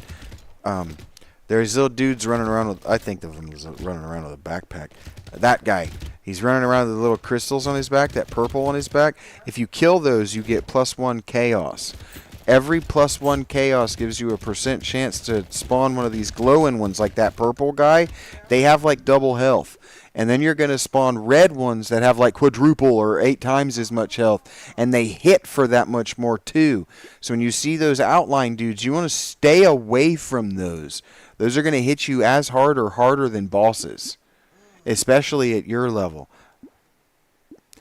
I would always take that +4. I would just always be taking purples and then trying to find things that fit it. Like that wrench. I'd swap one of your revolvers for that wrench. And now your wrench is, so if you look at the wrench, spawns a turret that shoots bullets dealing 13 or 12 plus 80% of your engineering damage. So you have +4 engineering, +3 ranged. You see? I wouldn't spread myself into a third damage type unless it makes either ranged or engineering better. You see what I'm saying? I would stack my stuff hard. So like that melee, you don't want to take a -2% to your crit chance. You actually want to jack your crit chance up because you're spitting out a bullet every 0.19 seconds or whatever. If you can double that damage and then you can increase that, you see what I'm saying? You can just start to kill stuff before it sees you. And then you can just kill the boss. And then you can be on wave 40 standing there going, ah, this is really funny, like I get to do. You see what I'm saying? Yeah. I wouldn't even bother with that ghost flint either, to be honest with you. No, it's going to increase your attack speed, but this stuff is going to die so far away from you because you've got guns. I would just hang out near your turrets, man. That's what I would do. Now that you've got that wrench, because look how fast you're killing even the purple stuff now. I would just dance around and try not to get killed by the chargers and get your materials. Right now, you're powerful enough. You can just go around, pick up your materials. You can dance. You can sing. You can have a little party. You can play with your nipples. Have a good time. Have just a good old time. See, look at that. Now it's no stress. There's no stress for you whatsoever. You just keep stacking engineering and DPS, and you're gonna fuck this map up. Like, I wouldn't even think about it. I'd take that attack speed, and I wouldn't even think about it. Wouldn't even think about it. I'd hit that, and I wouldn't even read it all the way. So if you want to do the attack speed on the Ghost Flint, drop another, upgrade your revolvers. Oh, I do like the landmines though. What? The landmines. The landmines are they're an item, not a weapon. I would combine those revolvers and give yourself that Ghost Flint if you want it. The Ghost Flint is going to give you +1 attack speed for every 20 enemies you kill with that weapon. So it has if you're gonna run toward guys, it's gonna stab, and so you want to try to get them lined up so you're getting multi kills. You're getting as many kills with that dagger as possible. Because it's gonna jack up your attack speed, but super slow at this level. I would re-roll, girl. You have 300 coins. I like to collect my money. You don't need to do that. Take that toolbox and don't think about it. And take that loot worm. The loot worm is gonna pop your trees for you and pick up your coins. Re-roll again. Don't even think about that because you're in 40. This stuff costs you 40. Take that turret and that SMG. And then lock down buy that Catling gun. The Catling gun is going to spawn a cat pet that you can stand over top of that gets damage. Its damage gets better with your range damage, and its attack speed is +100% when you're within a radius of it. So let it wander the map until you find a spot where you like it and stand on it and just end this map. The loot worm is going to pick up everything for you. Not everything, but at this level, for the most part. And I already got the loot worm? Yeah, you picked up your loot worm. And you have your cyber head. Every time something dies, there's a 25% chance to do 1 damage. So now you want to stack luck too. Luck is a third stat, so you want to stack it. You don't want to take that when you level unless it's epic. If it's like +15 luck, you take it. But if it's 15 luck or 4 range, you take the range and you don't think about it. You just stack that range up now. Okay. You see that your dagger isn't going to get much play unless you go and want to play hyper aggressive the way you do. Stay away from the red balls, dummy. They hurt you. You ran right into its trajectory. You'll learn. You want to find the ones who are going to spit at you and the ones who are going to charge you. So the ones who look like sharks, that fucker, he's going to charge you forever. He's just going to run right at you forever. But they also grow from a small size, and they're stationary and they can't hurt you, and they're little. So you want to go get them while they're small. Now that I'm coaching you, people are locked in. Thank you guys for being here. Hey, Jar, I see you, buddy. Give me just a second. I can't actually read what you said. Oh, what's up? What's up to you too, buddy? Yeah, see how much better you're doing now that you're killing them before they can hurt you? Yes. You're so smart. If you just eliminate them as a threat before they can threaten you, take that, because all the elemental damage that you do is going to get plus. Anytime you take elemental damage for any reason, you're going to get plus one more. Take that. You got it. Don't even think about it. Just grab it. Grab that range damage in engineering. It's going to slow you down, which is good for you. So 92 right here, the reinforced steel. If you want that shredder, combine your revolvers. The shredder is good for you because it's AoE damage. Or swap it out for your dagger, because that dagger is useless for this build. You think so? I think so.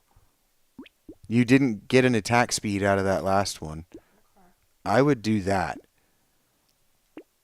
Or don't take that, because the -1 HP, you've only got 24, and you don't have anything doing magic damage. Reroll, woman.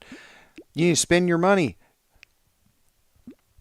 That black belt looks like it would be good for you, but you need the luck. It's going to actually make your cyber ball not as good. I would just re-roll. You don't need to worry about healing right now. That laser gun is better than your revolver. I would combine the revolvers. It's more DPS, and it doesn't have a reload phase. If you look, the cooldown is 1.76 seconds. That's almost every 2 seconds, but it's piercing, and it gets plus 400% of your range damage. So every 1.5 seconds or 1 3/4 seconds, you're gonna be spitting out 60 damage that has piercing. The penguin is good for you, and so is that campfire. The campfire is going to give you plus 3 elemental damage, plus 2 HP regeneration. It's going to slow you down back to base speed. Okay. Because the way you play right now, you need to be slower than fast. The Tato gets out ahead of your toes, and you keep running into things. But see, now you can run toward this shit. You see what I'm saying? Your wrench isn't going to get much play because, yeah, you're just going to evaporate it. And you'll hear it 5 seconds later, but if you were in the real time, you would be able to hear the cat goes, "Blah!" It makes a noise when you step close to it, and it goes, "Reek!" It makes a noise when you step close to it, and it starts doing its thing. Step close to it. Go stand on the cat. Like, see? When it does that, it's attacking at double speed. So you're just filling the map with bullets. Think about how the map is filling itself with enemies, right? So I think about it like, let's fill the map with bullets, or fill the map with damage. I would go pick up your coins. You have 7 seconds. I'd think about this, that like phase, like the end of Deep Rock. Like the extraction phase is get as many of your coins as possible. You see up at the top left, you've got your materials. 241. That number under it is how many you left on the field. So the first 20 coins that you pick up on the next map are going to be doubled. Oh, okay. I would either take that, or I would take that damage. I would just take the flat 12% damage, because now anything that you do that does 10 damage or more is going to do 11 damage. You see what I'm saying? That's how I think about it. That wrench, I would think about this. The wrench is going to turn your current turret from a bullet turret into a fire turret. So instead of doing whatever damage that says 13 damage when it hits, it's going to do like 4 damage 6 times over the course of a second or 2 seconds or whatever. So it's going to hit them, right? But they're still going to go, I'm still taking damage until they die. I don't like the blue wrench. I try to avoid the blue wrench. Okay.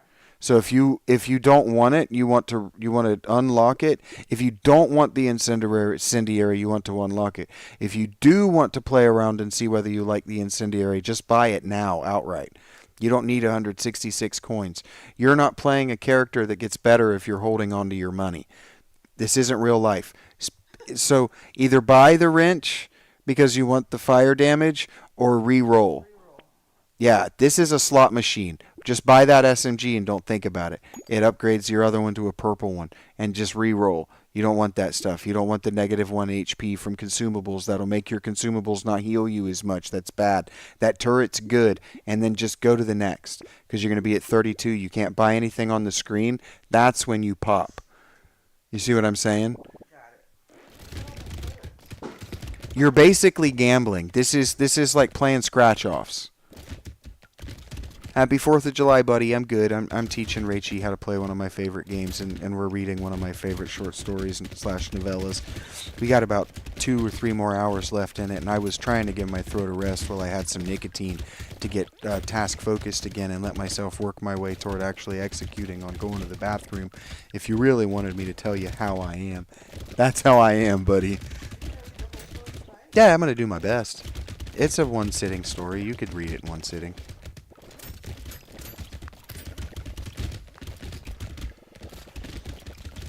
This is the kind of book where people are like, but why do you want to sit around and read? It's like because a well-paced novella or even a well-paced novel is an enjoyable expenditure of your time. I would spend time away from the loot boy, because if you're competing with the loot boy, he's not picking anything up. He's picking up your materials. I would take that luck. That's exactly what I was saying. If it's epic, I would take it. That speed, I would take it. You really want plus 20, but you're super aggressive, so you get out in front of your toes a lot. Yep. And then I would swap. If you can still afford it, I would swap those laser guns. That's exactly right. You're looking at it. I would absolutely take that pile of books, because it gives your structures a crit. So your structures can do double damage. Your structures are your turrets and your landmines. I'm not asking you to execute quickly, by the way. There's no pressure to move through it as fast as I do. I have hundreds of hours in this now. Yeah, you're gooder than me. Hit triangle. I would not swap any of that for that pistol. That pistol's not going to help you. It's a level 1. If it were an epic, you could talk about swapping it for your revolver. It would be more consistent damage. But otherwise, buy that shredder. Now buy that piggy bank. Now your money, now don't spend your money. Now your money's going to increase by 20% of what you haven't spent. Now save money. So at the start of the next turn, you're going to have something like 100 coins. Yeah. You got 17 coins for that.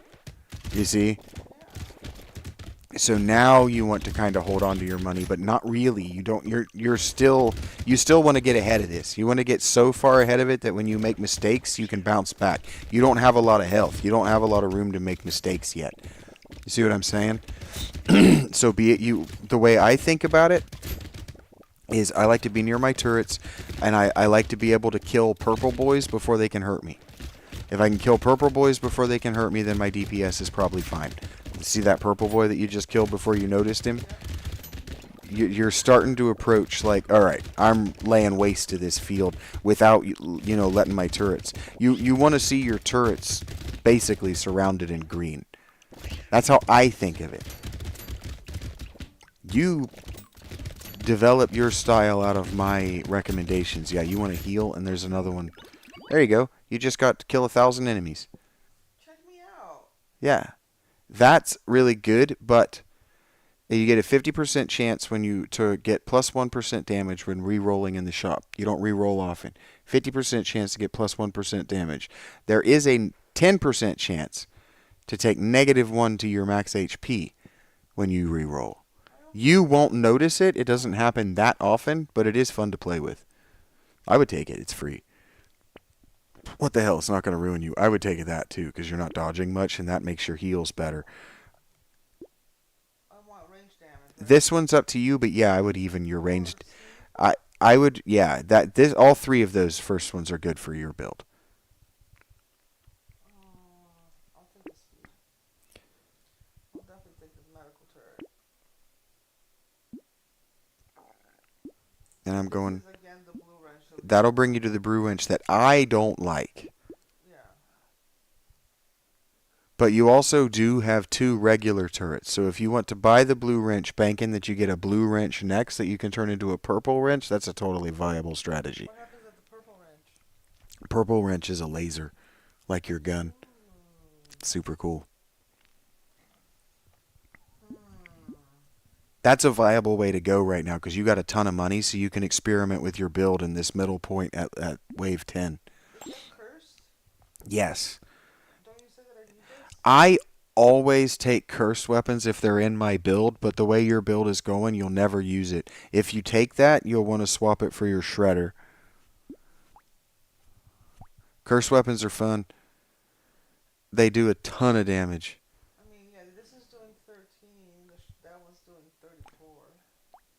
Yeah. And it has a chance to blow up for even more. But this SMG's doing 8. Well, the SMG is attacking a lot, and the SMGs are your primary weapons. So your fiddle weapons right now are your revolver and your shredder. Fiddle weapons? Yeah, the weapons that you can move around in your build, that you can experiment with. You don't want to take that. Reroll? Yeah. I wouldn't. I wouldn't take the negatives. I would re-roll again. I wouldn't lose the luck. Oh, what about this one? The curse is going to make things more powerful, but I always take it. I always take that. Because it just jumped you up to 16% damage. I would hit it at least one more time. Blackjack. Because, yeah, if you want a shredder, now is the time to take it. I would swap that revolver for the shredder. I would, without thinking about it. My purple revolver for a purple shredder? Yeah, that's what I would do. Are you sure? Yeah, the shredder does AoE damage. It has piercing ×3, and it doesn't have a reload, so it has a super fast speed. It doesn't do a lot of damage, but it has a tendency to blow up. And then I would lock that power generator, and then I would leave. That power generator gives you plus 1% damage for every 1 speed you have, and right now you have 15 speed, so I would just do that. Okay. Here we go.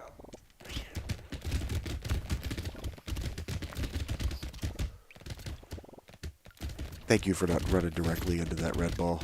I saw you think about it. You hesitated twice. I could feel it. Like, what's it? Please don't. That stresses me out. I really like the red ball. You know what really stresses me out? What's that? The flying arrows. The flying arrows? Red arrows. Okay. I don't like them. Oh, okay. Those are, yeah, I hear you. I think of those as stabs, but hear you. Yes, I understand what you mean. I think of them as stabs. Yeah, like thrusts from a sword. Hey. Oh, that's what I meant about you getting out ahead of your toes. Back, yeah. You're allowed to turn around, you know. Oh my god. Oh my god. Oh my god. The weapon, okay, I see what you're doing. Your body doesn't hit them, doesn't do damage to them. The wrench does. So when the wrench is swinging, I see what you're trying to do. You're trying to drag the wrench over top of them, like the wrench has like a persistent damage. That would be cool if this game had a thing, if it had anything that worked like that in the game. Like if the torch worked like that, if they touched or if there was something that floated around you and just did damage like that, would be very cool. I see exactly what you're trying to think. How did I lose with 1 second, though? I don't know. You ran right into it. I'm not scolding you. They are annoyed with me for not reading anymore and for watching you, but that was a good run. That was a very good run. I'm not going to tell you how to play anymore. You're getting it. I see the mistake you made. You're trying to drag your melee weapon over them like it doesn't have a persistent, it's not a persistent item in the world that does damage. It swings every 1.5 seconds or whatever, just like your guns are spooting out projectiles. It becomes an object that does damage every few seconds in an arc. And so you want to let them stay outside that arc so that they hit the arc of that weapon. That's what I was talking about with the with the anchor. The wrench gives you that. It's heavy and it does a bunch of knockback damage. So even if because it's not going to do a ton of damage with your build. That's why I was saying take percent damage, because the wrench doesn't do a lot of damage anyway. But it has a bunch of knockback because it's heavy and it's got a nice wide arc. So yeah, you want to let it push them away. Oh, you're going to do the same thing I was about to do. We're going to take potty breaks and then I'll come back and I'll read some more for you now that my voice is all dusty.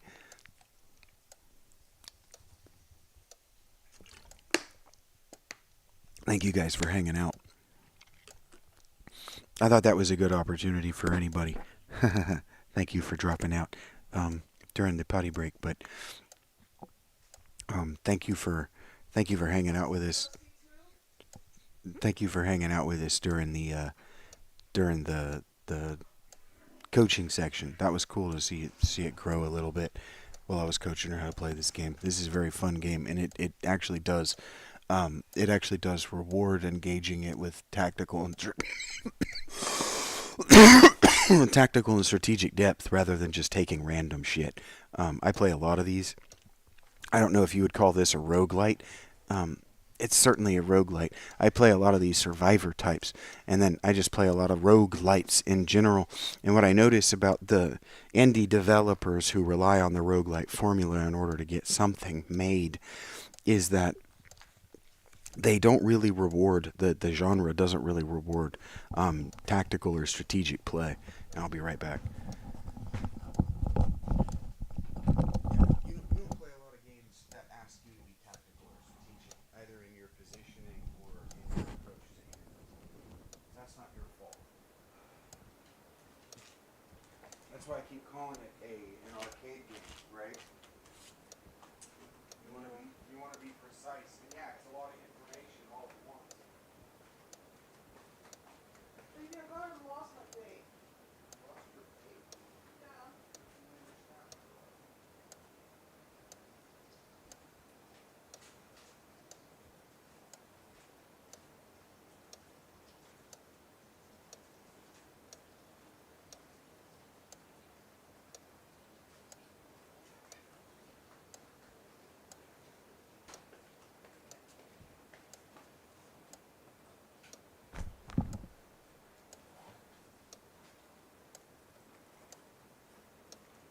I found my vape.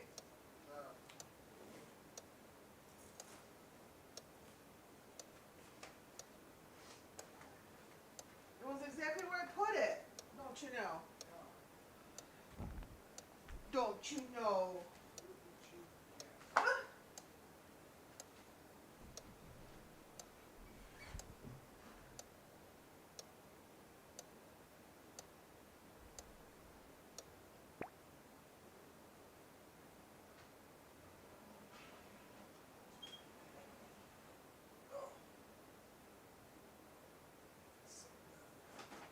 I got your ice right here. Yeah. I know, right? Hear you. Hear you.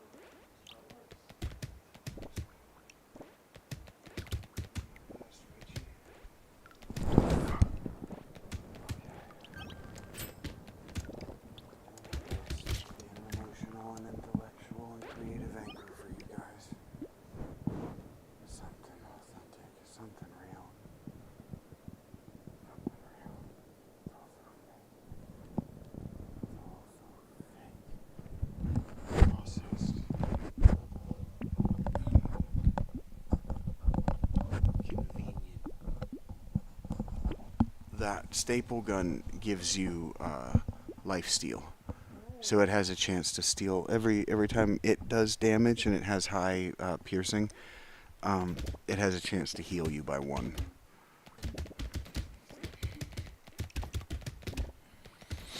Okay. We return to the Mountains of Madness. Thank you for your patience with the interlude. I am just one man. Chapter 4. It is only with vast hesitancy and repugnance that I let my mind go back to Lake's camp and what we really found there.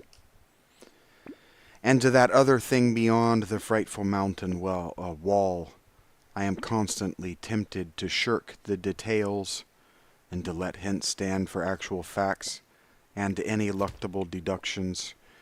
I hope I have said enough already to let me glide briefly over the rest. The rest, that is, of the horror at the camp. I have told of the wind-ravaged terrain, the damaged shelters, the disarranged machinery, the varied uneasiness of our dogs, the missing sledges and other items, the deaths of men and dogs, the absence of Gedney, and the 6 insanely buried biological specimens, strangely found in texture, for all their structural injuries, from a world 40 million years dead. I do not recall whether I mentioned that upon checking up the canine bodies, we found one dog missing. We did not think much about that till later. Indeed, only Danforth and I have thought of it at all. The principal things I have been keeping back relate to the bodies and to certain subtle points which may or may not lend a hideous and incredible kind of rationale to the apparent chaos. At the time, I tried to keep the men's minds off those. Oops.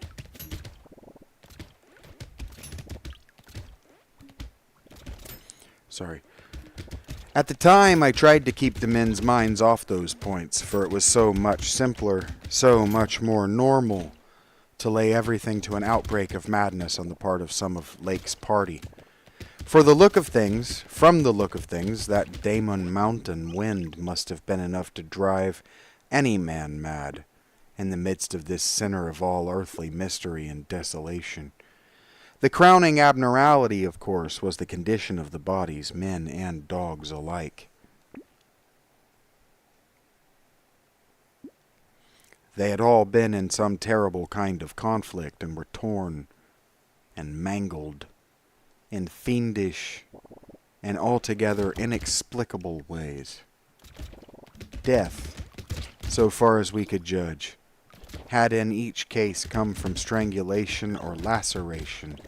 The dogs had evidently started the trouble, for the state of their ill-built corral bore witness to its forcible breakage from within.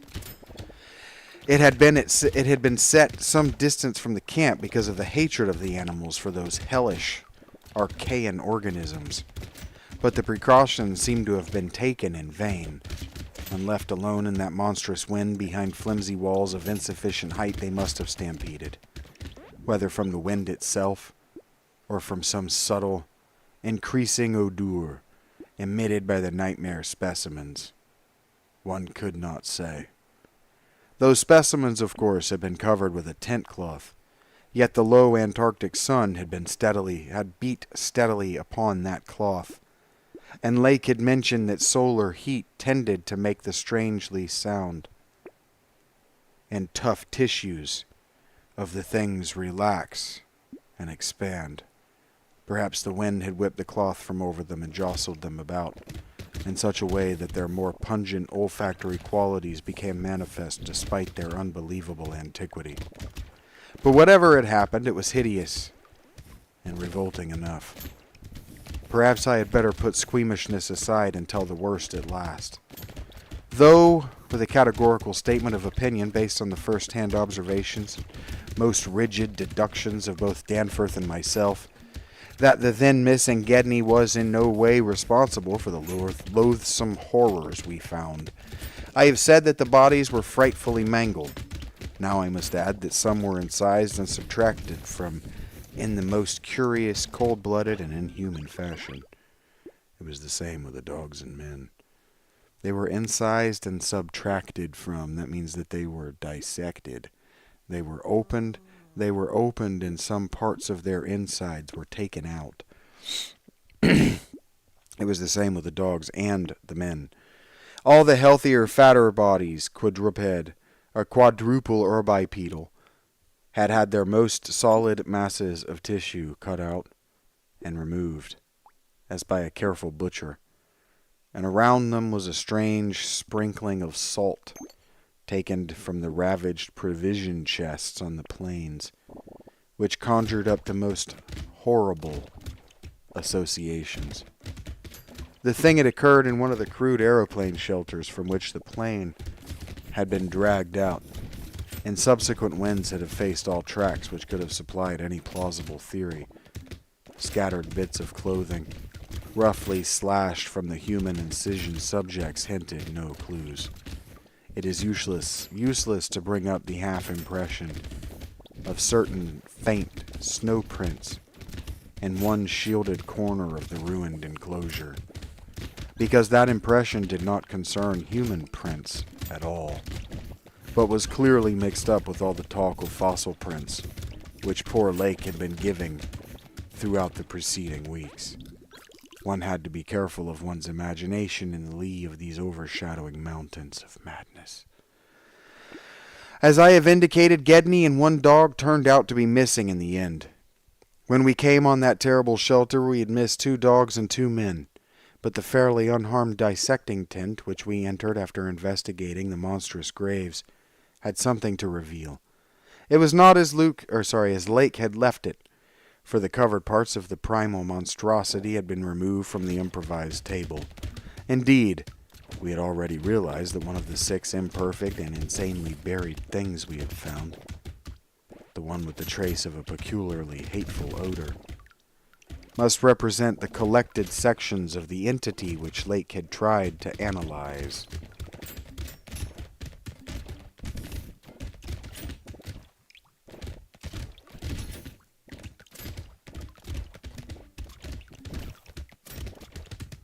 Ah, yes. Okay, so among the 6, right, there would be the one that was dissected. And so the one that was stinky in the camp would be the one that he dissected. Okay, yeah. That I don't know why it struck me as did he even need to say that, and why did I read it? Okay, sorry. On and around that laboratory table were strewn other things, and it did not take long for us to guess that those things were the carefully, though oddly and inexpertly dissected parts of 1 man and 1 dog. I shall spare the feelings of survivors by omitting mention of the man's identity. Lake's anatomical instruments were missing, but there were evidences of their careful cleansing. The gasoline stove was also gone, though around it we found a curious litter of matches. We buried the human parts beside the other 10 men, and the canine parts with the other 35 dogs. Concerning the bizarre smudges on the laboratory table and on the jumble of roughly handled illustrated books scattered near it, we were much too bewildered to speculate. This formed the worst of the camp horror, but other things were equally perplexing.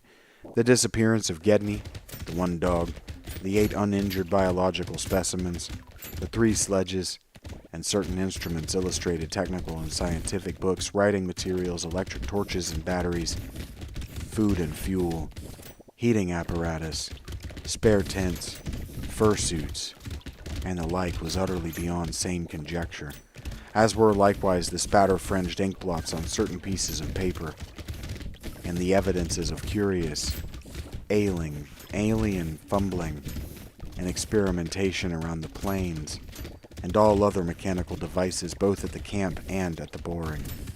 The dogs seemed to abhor this oddly disordered machinery. Then, too, there was the upsetting of the larder, the disappearance of certain staples, and the jarringly comical heap of 10 cans pried open in the most unlikely ways and at the most unlikely places. The profusion of scattered matches, intact, broken, or spent, formed another minor enigma. I just want to say real quick, probably the person who died in the dissection room, the autopsy lab, is probably Lake himself. When he says that he's not going to reveal who was autopsied, it's probably Lake. Yeah. You see what I'm saying? Yeah. Some of this would be better without the Victorian non-reveal. So the horror movie is better. The game is better. Like, now I do kind of want to get back in Dead Space again, right? Like, you see what I'm saying? Like, where they do the reveal and you can see these people's faces and you can get to know them and you can see their madness happen. That's the kind of book I'm trying to write too. And so I understand when modern people and even critics at the time were saying, "Oh, he doesn't do enough faces. He doesn't show enough of the faces." And it's like he's trying to be sensitive to people who have sensitive constitutions because he might have had a sensitive constitution. He might not have wanted to hurt these people any more than his protagonist want to see them hurt. You want to take that. White flag? Yeah, you want to reduce the number of enemies. Okay, thank you for letting me.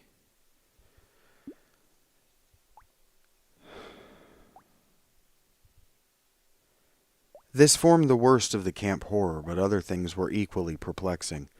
The disappearance of Gedney. Sorry, that's not the right paragraph.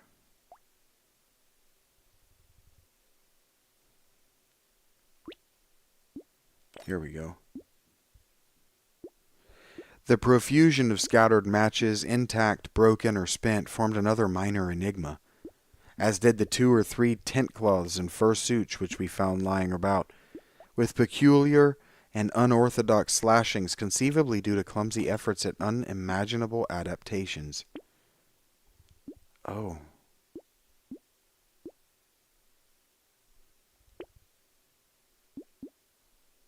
Huh.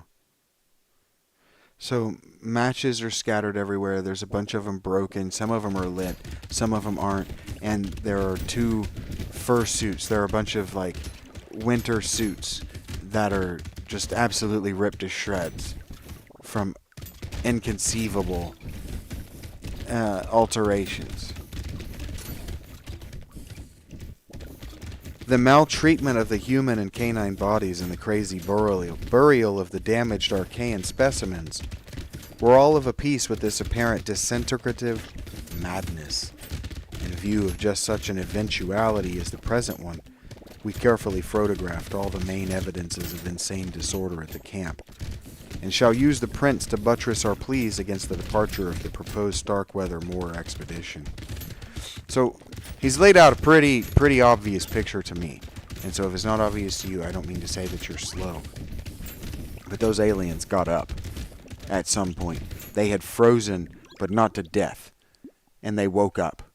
And they saw what had been done to their companion, the one that had been autopsied.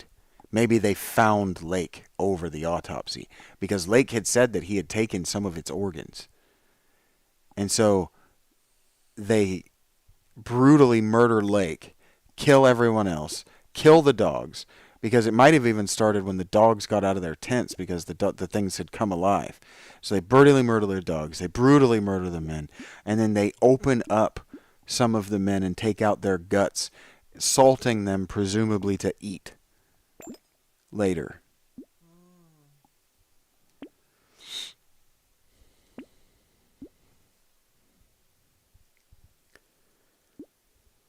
Our first act after finding the bodies in the shelter was to photograph and open the row of insane graves with the 5-pointed snow mounds. We could not help noticing the resemblance of these monstrous mounds with their clusters of grouped dots to poor Lake's description of the strange greenish soapstones.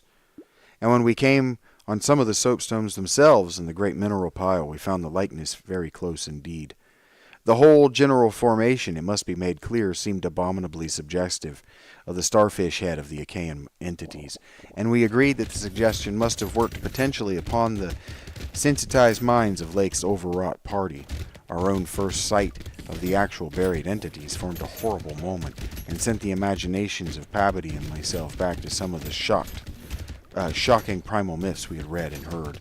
So what they think is that the guy whose name, the one who's missing with the G name, Gilbert Gedney, they think that Gedney has run off with the intact bodies and that he's gone insane, killed everyone and the dogs, and run off into the wilderness. So if you've seen that movie, The Thing, by John Carpenter, that's how it goes, right?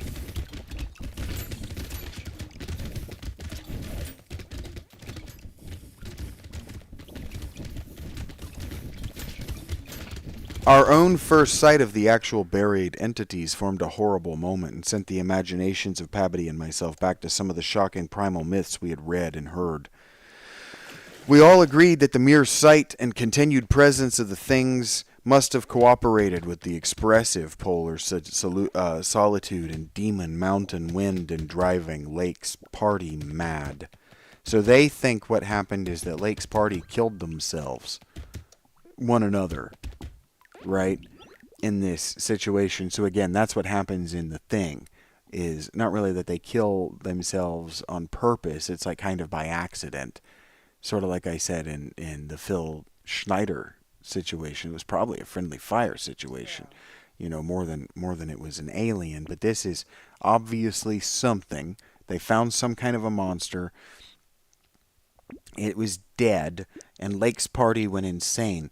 Because back then, I remember the cartoons I was showing you. Back then, there were a lot of people groups still extant who would feed people to volcanoes because they were certain there was a monster in that volcano. And that the only thing that kept the volcano being a volcano and being hot and molten like that was human lives. And so they think that the party buried these things in some kind of ritual worship, and then the people like fell to like a cult situation where they started to worship these things as gods. This one group of them started to do that, and then the other group of them said no, and then the group that worshipped them as gods killed the other group, and only Gedney survived, and he has run off with their corpses. Because he has run off with the dogs in their sleds somehow, the surviving dogs and sleds. Okay, we continue. Sorry. For madness, centering in Gedney as the only possible surviving agent, was the explanation spontaneously adopted by everybody so far as spoken utterances was concerned. Though I will not be so naive as to deny that each of us may have harbored wild guesses without or which sanity forbade him to formulate completely. Sherman, Pabodie, and McTeague made an exhaustive aeroplane cruise over all the surrounding territory in the afternoon, sweeping the horizons with field glasses in quest of Gedney and of the various missing things. But nothing came to light. The party reported that the Titan barrier range extended endlessly to right and left alike, without any diminution in height or essential structure.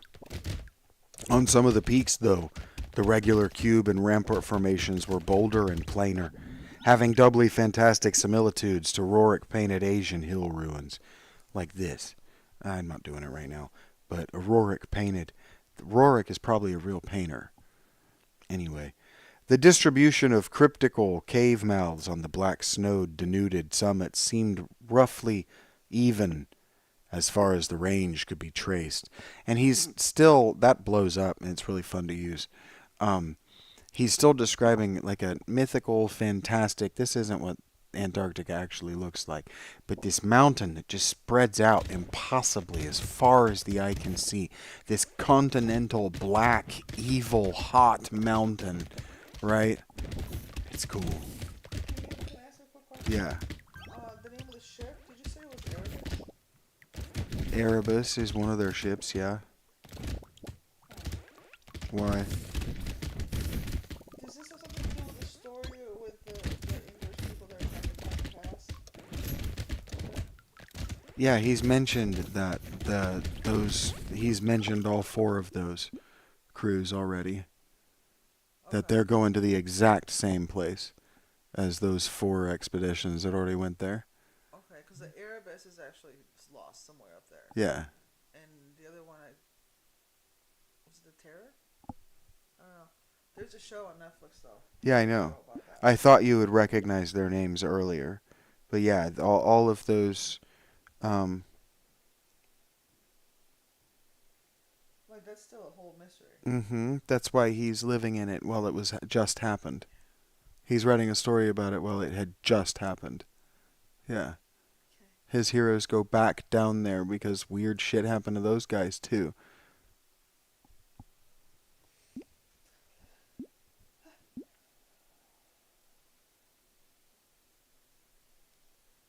I'm sorry. Go ahead. No, you're okay. You just noticed that he said Erebus, and that was a long time ago. was thinking about. I'm like Erebus, Erebus, Erebus. Yeah, Where have I heard that name? I was just looking to see if it was in this last paragraph, and No, it no, was like in the very it was a long time ago. I'm not criticizing you for being a long time ago. There's nothing wrong with that. It took you a while to think about it and work it up into your brain. Yeah, yeah. He did say those expeditions that they went to the exact same spot as these ancient or not ancient, but as far as these old expeditions, the first expeditions to Antarctica. He talked about how they're going to the place where other people got lost, but because we know it better in his now, his then actually, they were going to explore it, and they were going to go into a place that nobody had explored yet, and they went off the beaten path west. They were going to go east, and instead they went west, and in the west are all these insane mountains that just stretch on and on and on and on as far as the eye can see, in a way that mountains just don't usually do. In spite of all the prevailing horrors, we were left with enough sheer scientific zeal and adventurousness to wonder about the unknown realm beyond these mysterious mountains. As our guarded messages stated, we rested at midnight after our day of terror and bafflement, but not without a tentative plan for one or more range-crossing altitude flights and a lightened plane with aerial camera and geologist outfit, beginning the following morning. It was decided that Danforth and I try it first, and we awakened at 7 a.m. intending an early trip, though heavy winds mentioned in our brief bulletin to the outside world delayed our start till early 9 o'clock. I have already repeated the non-committal story we told the men at camp, and relayed outside, after our return 16 hours later. It is now my terrible duty to amplify this account by filling in the merciful blanks with hints of what we really saw in the hidden transmontane world. Hints of the revelations which have finally driven Danforth to a nervous collapse. I wish he would add a really frank word about the thing which he thinks he alone saw, even though it was probably a nervous delusion, and which was perhaps the last straw that put him where he is. But he is firm against that. All I can do is to repeat his later disjointed whispers about what set him shrieking at the plane as the plane soared back through the wind-tortured mountain pass after that real and tangible shock which I shared. This will form my last word. If the plain signs of surviving elder horrors and what I disclose be not enough to keep others from meddling with the inner Antarctic, or at least from prying too deeply beneath the surface of that ultimate waste of forbidden secrets and unhuman, aeon-cursed desolation, the responsibility for unnameable and perhaps immensurable evils will not be mine.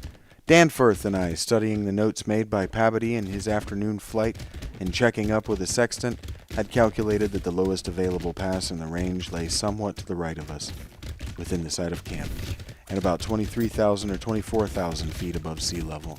For this point, then, we first headed in the lightened plane as we embarked on our flight of discovery. The camp itself, on foothills which sprang from a high continental plateau, was some 12,000 feet in altitude. Hence, the actual height increase necessary was not so vast as it might seem. Nevertheless, we were acutely conscious of the rarefied air and intense cold as we rose, for on account of visibility conditions we had to leave the cabin windows open. We were dressed, of course, in our heaviest furs. As we drew near the forbidding peaks, dark and sinister above the line of crevasse-riven snow, and interstitial glaciers, we noticed more and more the curiously regular formations clinging to the slopes. Curiously regular formations. And thought again of the strange Asian paintings of Nicholas Roerich. The ancient and wind-weathered rock strata fully verified all of Lake's bulletins, and proved that these hoary pinnacles had been towering up in exactly the same way since a surprisingly early time in Earth's history. Perhaps over 50 million years. How much higher they had been then. It was futile to guess, but everything about this strange region pointed to obscure atmospheric influences unfavorable to change and calculated to retard the usual climatic processes of rock disintegration. But it was the mountainside tangle of regular cubes, ramparts, and cave mouths which fascinated and disturbed us most. I studied them with a field glass and took aerial photographs while Danforth drove, and at times relieved him at the controls, though my aviation knowledge was purely an amateur's, in order to let him use the binoculars. We could easily see that much of the material of the things was a lightish, Achaean quartzite, unlike any formation visible over broad areas of the general surface, and that their regularity was extreme and uncanny to an extent which poor Lake had scarcely hinted. Regular-shaped mountains. As he had said, their edges were crumbled and rounded from untold eons of savage weathering, but their preternatural solidity and tough material had saved them from obliteration. Many parts, especially those closest to the slopes, seemed identical in substance with the surrounding rock surface. The whole arrangement looked like the ruins of Machu Picchu in the Andes, or the primal foundation walls of Kish, as dug up by the Oxford Field Museum expedition in 1929. And both Danforth and I obtained that occasional impression of separate Cyclopean blocks, which Lake had attributed to his flight companion, Carroll.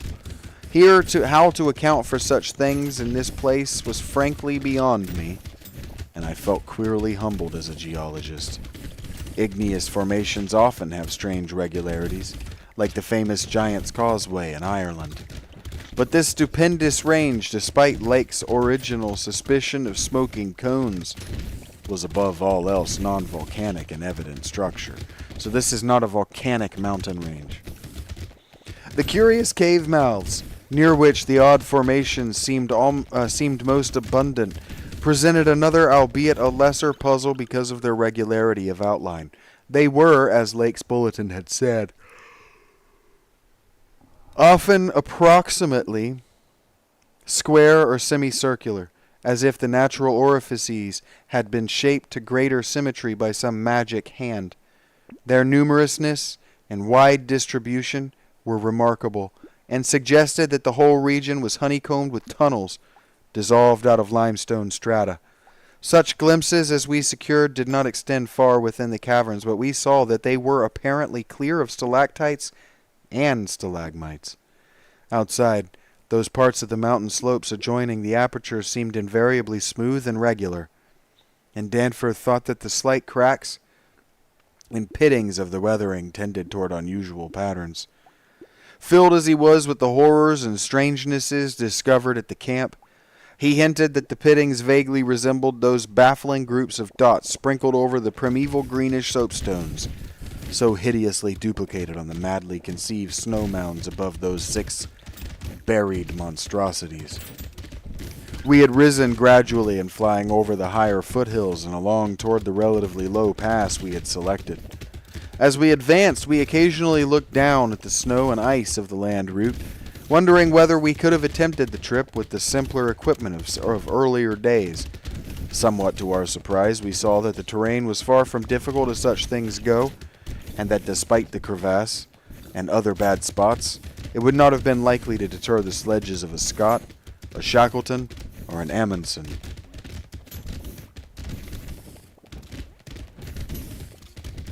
Some of the glaciers appeared to lead up to wind-bared passes. Here, Shackleton, Scott, and Amundsen are those first 3 expeditions. The Shackleton expedition and Amundsen, yeah.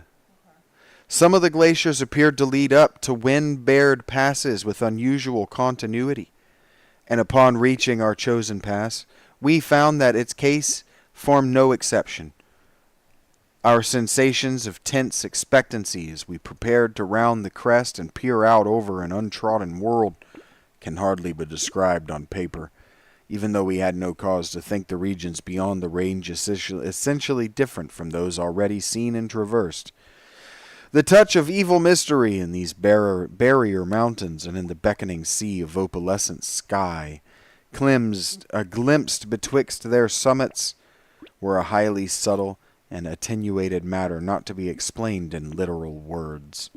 Rather was it an affair of vague psychological symbolism and aesthetic association, a thing mixed up with exotic poetry and paintings, and with archaic myths lurking in shunned and forbidden volumes. Even the wind's burden held a peculiar strain of conscious malignity, and for a second it seemed that the composite sound included a bizarre musical whistling or piping over a wide range, as the blast swept in and out of the omnipresent and resonant cave mouths. There was a cloudy note of reminiscent repulsion in this sound, as complex and unplaceable as any of the other dark impressions. We were now after a slow ascent at a height of 23,570 feet, according to the aneroid, and had left the region of clinging snow definitely below us. Up here were only dark, bare rock slopes, and the start of rough, ribbed glaciers. But with those provocative cubes, ramparts, and echoing cave mouths, to add a portent of the unnatural, the fantastic, and the dreamlike. Looking along the line of high peaks, I thought I could see the one mentioned by Poor Lake, with a rampart exactly on top. It seemed to be half lost in a queer Antarctic haze, such a haze perhaps as had been responsible for Lake's early notion of volcanism. The pass loomed directly before us, smooth and windswept, between its jagged and malignly frowning pylons. Beyond it was a sky fretted with swirling vapors, and lighted by the low polar sun, the sky of that mysterious farther realm upon which we felt no human eye had ever gazed. A few more feet of altitude and we would behold that realm, Danforth and I, unable to speak except in shouts amidst the howling, piping wind that raced through the pass and added to the noise and the unmuffled engines, exchanged eloquent glances. And then, having gained those last few feet, we did indeed stare across the momentous divide and over the unsampled secrets of an elder and utterly alien Earth. You like that? Such good prose. I think it's so good. People shit on this and say it's not good, but man, it's so descriptive and it just gives you something to look at. Doesn't it need to be a movie? Like, doesn't it feel like it's begging to be a movie? Even a silent film, right? Like, no talking. Just seeing the images that they captured. Yeah. And knowing that our reality might not mean anything like we think it does. Chapter 5. I think that both of us simultaneously cried out in mixed awe, wonder, terror, and disbelief, and our own senses, as we finally cleared the pass and saw what lay beyond. Of course, we must have had some natural theory in the back of our heads to steady our faculties for the moment. Probably we thought of such things as the grotesquely weathered stones of the Garden of the Gods in Colorado, or the fantastically symmetrical wind-carved rocks of the Arizona desert. Perhaps we even half thought the sight a mirage like that we had seen. Perhaps we even thought the sight a mirage like that we had seen in the morning before on first approaching those mountains of madness. We must have had some such normal notions to fall back upon as our eyes swept that limitless, tempest-scarred plateau and grasped the almost endless labyrinth of colossal, regular, and geometrically rhythmic stone masses which reared their crumbled and pitted crest above the glacial sheet, not more than 40 or 50 feet deep at its thickest, and in places obviously thinner. The effect of the monstrous sight was indescribable, for some fiendish violation of no natural law seemed certain at the outset. Here, on a hellishly ancient tableland fully 20,000 feet high, and in a climate deadly to habitation since a pre-human age not fewer than 50,000 years ago, 500,000 years ago, there stretched nearly to the vision's limit a tangle of orderly stone, which only the desperation of mental self-defense could possibly attribute to any but a conscious and artificial cause. We had previously dismissed, so far as serious thought was concerned, any theory that the cubes and ramparts and the mountainsides were other than natural in origin. How could they be otherwise, when man himself could scarcely have been differentiated from the great apes at the time when this region succumbed to the present unbroken reign of glacial death? Yet now the sway of reason seemed irrefutably shaken. For this cyclopean maze of squared, curved, and angled blocks had features which cut off all comfortable refuge. It was very clearly the blasphemous city of the mirage, in stark, objective, and ineluctable reality. That damnable portent had a material basis after all. There had been some horizontal stratum of ice dust in the upper air, and this shocking stone survival had projected its image across the mountains according to the simple laws of reflection. Of course, the phantom had been twisted and exaggerated, and had contained things which the real source did not contain. Yet now, as we saw that real source, we thought it even more hideous and menacing than its distant image. Only the incredible, inhuman massiveness of these vast stone towers and ramparts had saved the frightful thing from utter annihilation in the hundreds of thousands, perhaps millions, of years it had brooded there amidst the blast of a bleak upland. Corona Mundi, roof of the world. All sorts of fantastic phrases sprang to our lips as we looked dizzily down at the unbelievable spectacle. I thought again of the eldritch primal myths that had so persistently haunted me since my first sight of this dread Antarctic world, of the demonic plateau of Lang, of the Migo, or the abominable snowmen of the Himalayas, of the Nakadic manuscripts with their pre-human implications, of the Cthulhu cult, of the Necronomicon, and of the Hyperborean legends of formless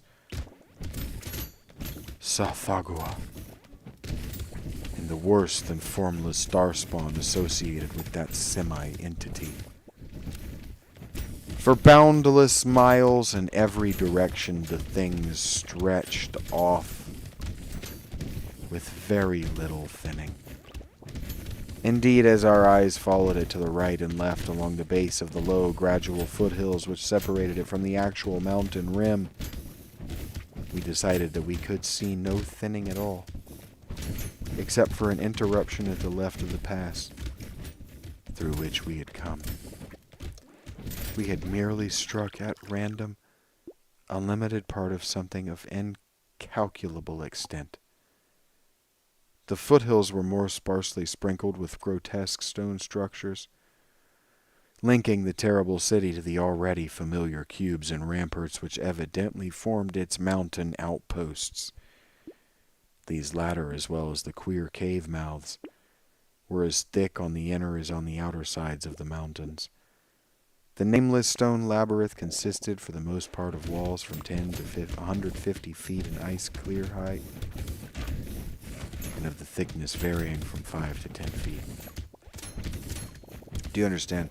When it says the ice-clear height, we're talking about a glacier coming up to this mountain, and that this city is another 10 to 100 feet above the glacier. That this was that, and it might predate the glacier. The glacier never swallowed it, you see? And if not never, the Great Glacier hasn't yet swallowed it. Okay. and of a thickness varying from 5 to 10 feet. It was composed mostly of prodigious blocks of dark primordial slate, schist, and sandstone. Blocks in many cases as large as 4 by 6 by 8 feet, though in several places it seemed to be carved out of a solid, uneven bedrock of pre-Cambrian slate. The buildings were far from equal in size, there being innumerable honeycomb arrangements of enormous extent, as well as smaller separate structures. Cindy. Thank you, Cindy. The general shape of these things tended to be conical, pyramidal, or terraced, though there were many perfect cylinders, perfect cubes, clusters of cubes, and other rectangular forms, and a peculiar sprinkling of angled edifices, whose 5-pointed ground plan roughly suggested modern fortifications, like pentagons. But the 5-pointed, do you know what the fortifications that they made to deal with cannon in the 19th and early 20th century look like? They look like big 5-pointed stars. Okay. And Like the Pentagon? no, that's not a 5-pointed Like star. an actual star. Like a 5-pointed star. Yeah, they look like that.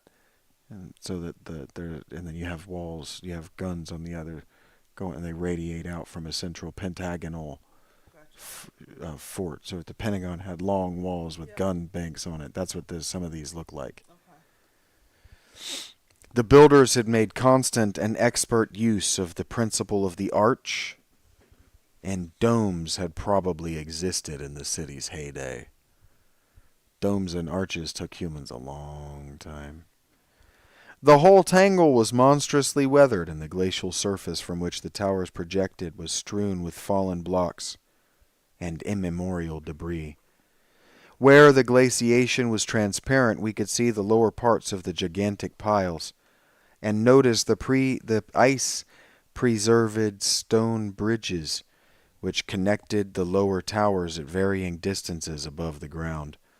On the exposed walls we could detect the scarred places where other and higher bridges of the same sort had existed.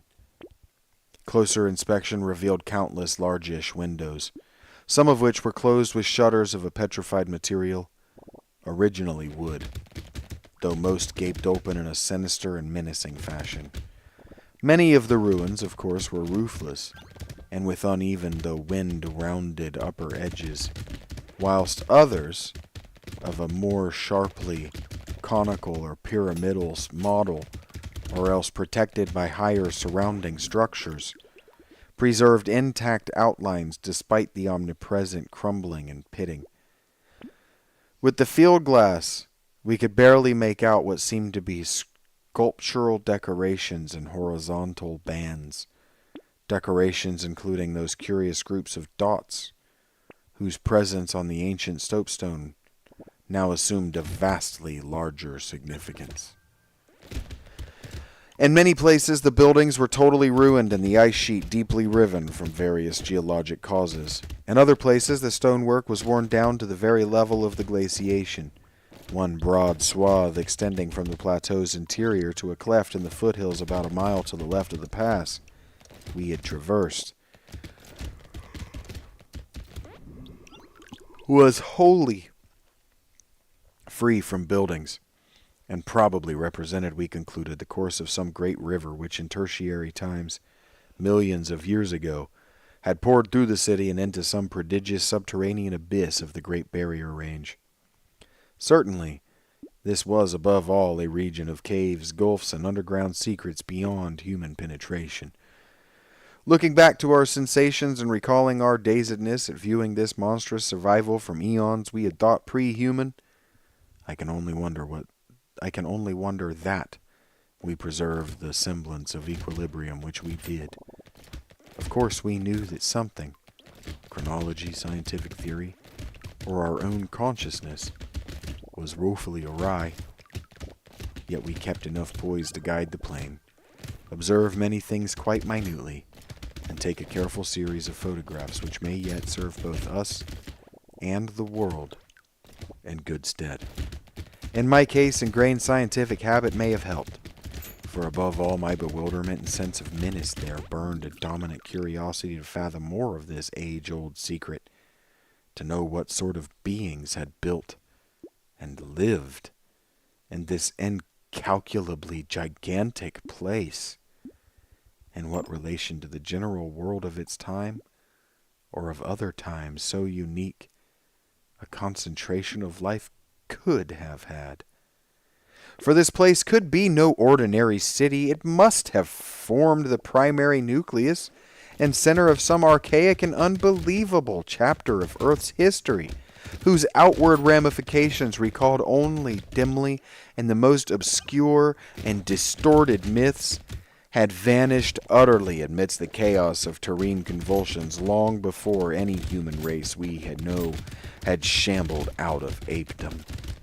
Here sprawled a Paleogean megalopolis, compared with which the fabled Atlantis and Lemuria, Comorium, Uzal-Darum, and Alataway, and the land of Lomar are recent things of today, not even of yesterday. A megalopolis ranking with such whispered pre-human blasphemies as Volusia, Relia, Ib, and the land of Manar, and the nameless city of Arabia Deserta. As we flew above the tangle of stark Titan towers, my imagination sometimes escaped all bounds, and roved aimlessly in realms of fantastic associations, even weaving links betwixt this lost world and some of my own wildest dreams concerning the mad horror at the camp. The plane's fuel tank, in the interest of greater lightness, had been only partly filled. Hence we now had to exert caution in our explorations. Even so, however, we covered an enormous extent of ground, or rather air, after swooping down to a level where the wind became virtually negligible.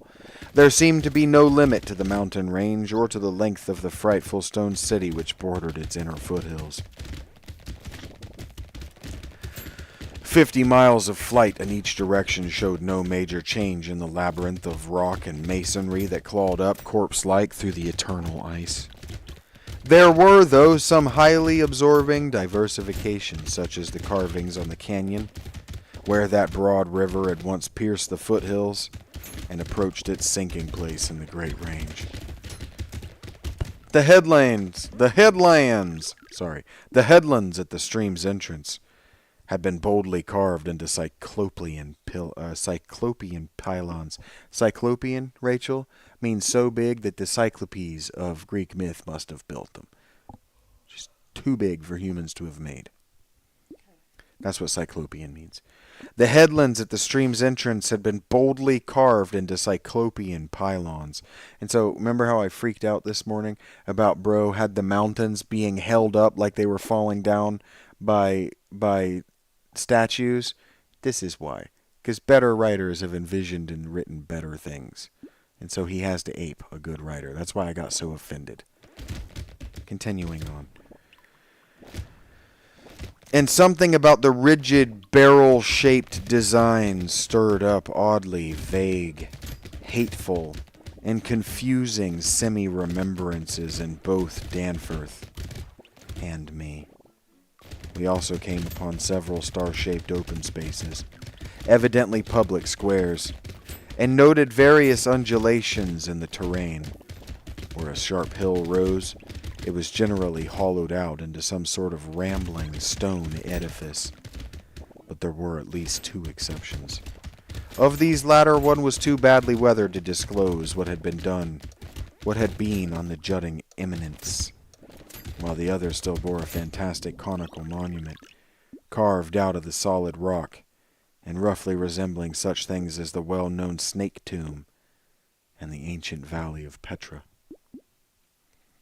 Flying inland from the mountains, we discovered that the city was not of infinite width, even though its length along the foothills seemed endless. After about 30 miles, the grotesque stone buildings began to thin out, and in 10 more miles, we came to an unbroken waste virtually without signs of sentient artifice. The course of the river beyond the city seemed marked by a broad, depressed line, while the land assumed a somewhat greater ruggedness, seeming to slope slightly upward as it receded in the mist-hazed west. So far we had made no landing, yet to leave the plateau without an attempt at entering some of the monstrous structures would have been inconceivable. Accordingly, we decided to find a smooth place on the foothills near our navigable pass, there grounding the plane and preparing to do some exploration on foot.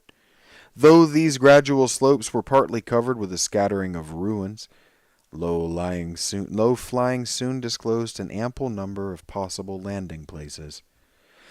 Selecting that nearest to the pass, since our next flight would be across the Great Range and back to camp, we succeeded about 12:30 p.m. in coming down on a smooth, hard snowfield, wholly devoid of obstacles, and well adapted to a swift and favorable takeoff later on.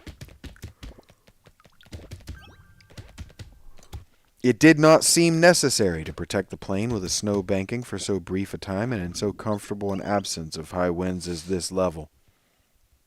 Hence, we merely saw that the landing skis were safely lodged and that the vital parts of the mechanism were guarded against the cold. For our foot journey, we discarded the heaviest of our flying furs and took with us a small outfit consisting of pocket compass, hand camera, light provisions, voluminous notebooks and paper, geologist hammer and chisel, specimen bags, coil of climbing rope, and powerful electric torches with extra batteries. This equipment having been carried in the plane on the chance that we might be able to effect a landing, take ground pictures, make drawings and topographical sketches, and obtain rock specimens from some bare slope, outcropping, or mountain cave. Now, if you give this character a sword, give these characters swords, and you're in a D&D campaign. This is called dungeoneering, is the skill that they have right now.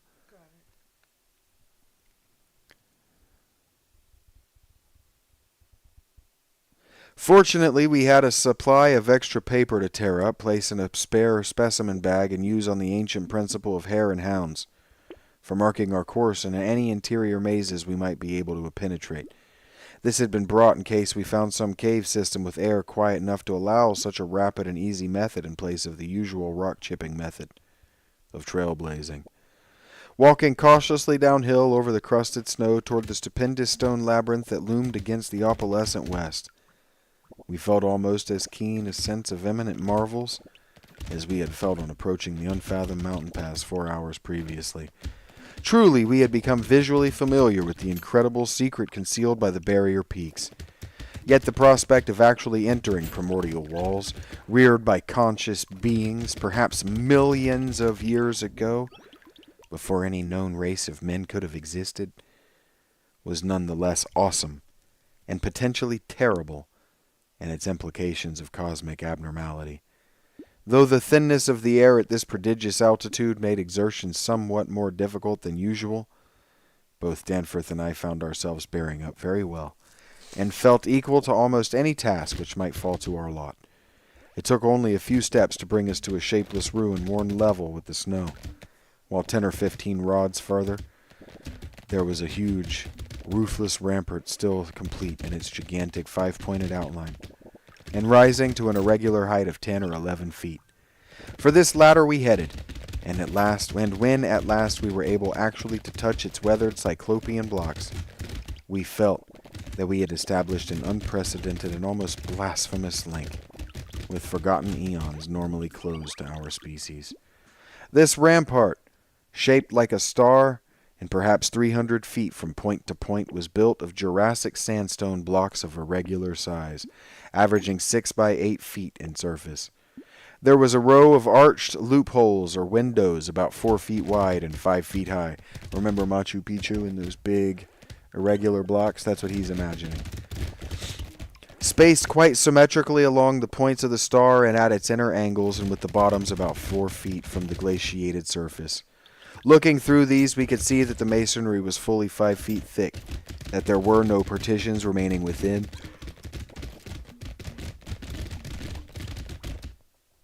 and that there were traces of banded carvings or bas-reliefs on the interior walls. Facts we had indeed guessed before, when flying over this rampart and others like it, though lower parts must have originally existed.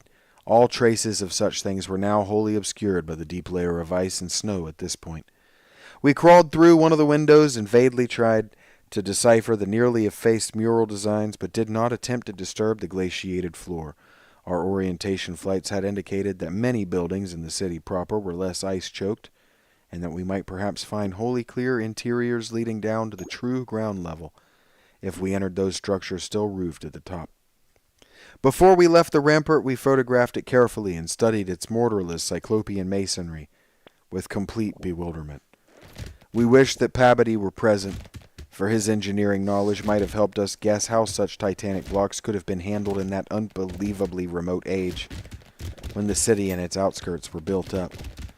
The half-mile walk downhill to the actual city, with the upper wind shrieking vainly and savagely through the skyward peaks in the background, was something whose smallest details will always remain engraved on my mind.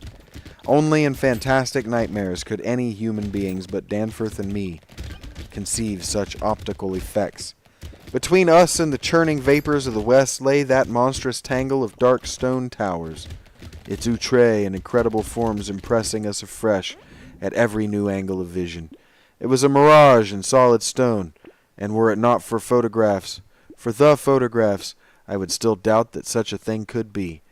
The general type of masonry was identical with that of the rampart we had examined. But the extravagant shapes which this masonry took in its urban manifestations were past all description.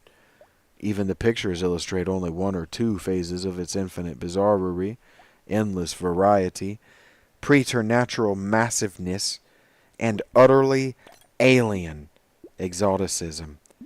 There were geometrical forms for which an Euclid could scarcely find a name, cones of all degrees of irregularity and truncation, terraces of every sort of provocative disproportion, shafts with odd bulbous enlargements, broken columns and curious groups, and five-pointed or five-rigid arrangements of mad grotesqueness. As we drew nearer, we could see beneath certain transparent parts of the ice sheet and detect some of the tubular stone bridges that connected them crazily sprinkled structures at various heights. Of orderly streets there seemed to be none, the only broad open swath being a mile to the left, where the ancient river had doubtless flowed through the town into the mountains. Our field glasses showed the external horizontal bands of nearly effaced sculptures and dot group to be very prevalent, and we could half imagine what the city must once have looked like, even though most of the roofs and tower tops had necessarily perished. As a whole, it had been a complex tangle of twisted lanes and alleys, all of them deep canyons and some little better than tunnels, because of the overhanging masonry or overarching bridges. Now, outspread below us, it loomed like a dream fantasy against a westward mist, through whose northern end the low, reddish Antarctic sun of early afternoon was struggling to shine. And when, for a moment, that sun encountered a denser obstruction and plunged the scene into temporary shadow, the effect was subtly menacing in a way I never hoped to depict. Even the faint howling and piping of the unfelt wind in the grand mountain passes behind us took on a wilder note of purposeful malignity. The late stage of our descent to the town was unusually steep and abrupt, and a rock outcropping at the edge, where the grade changed, led us to think that an artificial terrace had once existed there. Under the glaciation, we believed, there must be a flight of steps, or its equivalent. When at last we plunged into the labyrinthine tower itself, clambered over fallen masonry, and shrinking from the oppressive nearness and dwarfing height of omnipresent crumbling and pitted walls, our sensations again became such that I marvel at the amount of self-control we retained. Danforth was frankly jumpy, and began making some offensively irrelevant speculations about the horror at the camp. which I resented all the more because I could not help sharing certain conclusions forced upon us by many features of this morbid survival from nightmare antiquity. The speculations worked on his imagination too, for in one place, where a debris-littered alley turned a sharp corner, he insisted that he saw faint traces of ground markings which he did not like. Whilst elsewhere, he stopped to listen to a subtle, imaginary sound from some undefined point. A muffled musical piping, he said, not unlike that of the wind in the mountain caves, yet somehow disturbingly different. The ceaseless five-pointedness of the surrounding architecture and of the few distinguishable mural arabesques had a dimly sinister suggestiveness we could not escape, and gave us a touch of terrible unconscious certainty concerning the primal entities which had reared and dwelt in this unhallowed place, hallowed place. Nevertheless, our scientific and adventurous souls were not wholly dead, and we mechanically carried out our program of chipping specimens from all the different rock types represented in the masonry. We wished a rather full set in order to draw better conclusions regarding the age of the place. Nothing in the great outer walls seemed to date from later than the Jurassic and Comanchean periods, nor was any sign of stone in the entire place of a greater recency than the Pliocene age. In stark certainty, we were wandering amidst a death which had reigned at least 500 years, and in all probability even longer. As we proceeded through the maze of stone-shadowed twilight, we stopped at all available apertures to study interiors and investigate entrance possibilities. Some were above our reach, whilst others led only into ice-choked ruins as unroofed and barren as the rampart on the hill. One, though spacious and inviting, opened on a seemingly bottomless abyss without visible means of descent. Now and then we had a chance to study the petrified wood of a surviving shutter, and were impressed by the fabulous antiquity implied in the still discernible grain. These things had come from Mesozoic gymnosperms and conifers, especially Cretaceous cycads, and from fan palms and early angiosperms of plainly tertiary date. Nothing definitely later than the Pliocene could be discovered, and the placing of these shutters, whose edges showed the former presence of queer and long-vanished hinges, usage seemed to be varied, some being on the outer and some on the inner side of the deep embrasures. They seemed to have become wedged in place, thus surviving the resting of their former and probably metallic fixtures and fastenings. After a time, we came across a row of windows in the bulges of a colossal five-ridged cone of undamaged apex, which led into a vast, well-preserved room with some flooring. But these were too high in the room to permit of descent without a rope. We had a rope with us, but did not wish to bother with this 20-foot drop unless obliged to, especially in this thin plateau air, where great demands were made upon the heart action. This enormous room was probably a hall of concourse of some sort, and our electric torches showed bold, distinct, and potentially startling sculptures arranged round the walls in broad horizontal bands, separated by equally broad strips of conventional arabesques.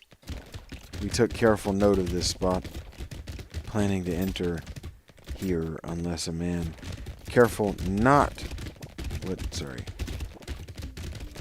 planning to enter here unless a more easily gained interior were encountered. We took careful note of this spot, planning to enter here unless.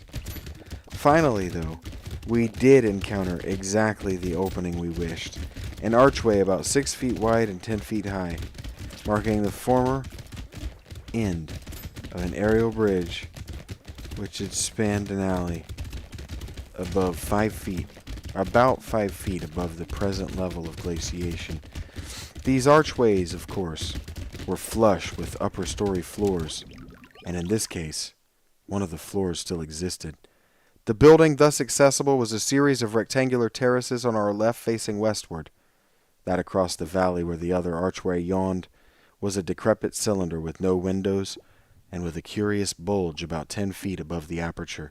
It was totally dark inside, and the archway seemed to open on a wall of illimitable emptiness. Heaped debris made the entrance to the vast left-hand building doubly easy. Yet for a moment, we hesitated before taking advantage of the long-wished chance.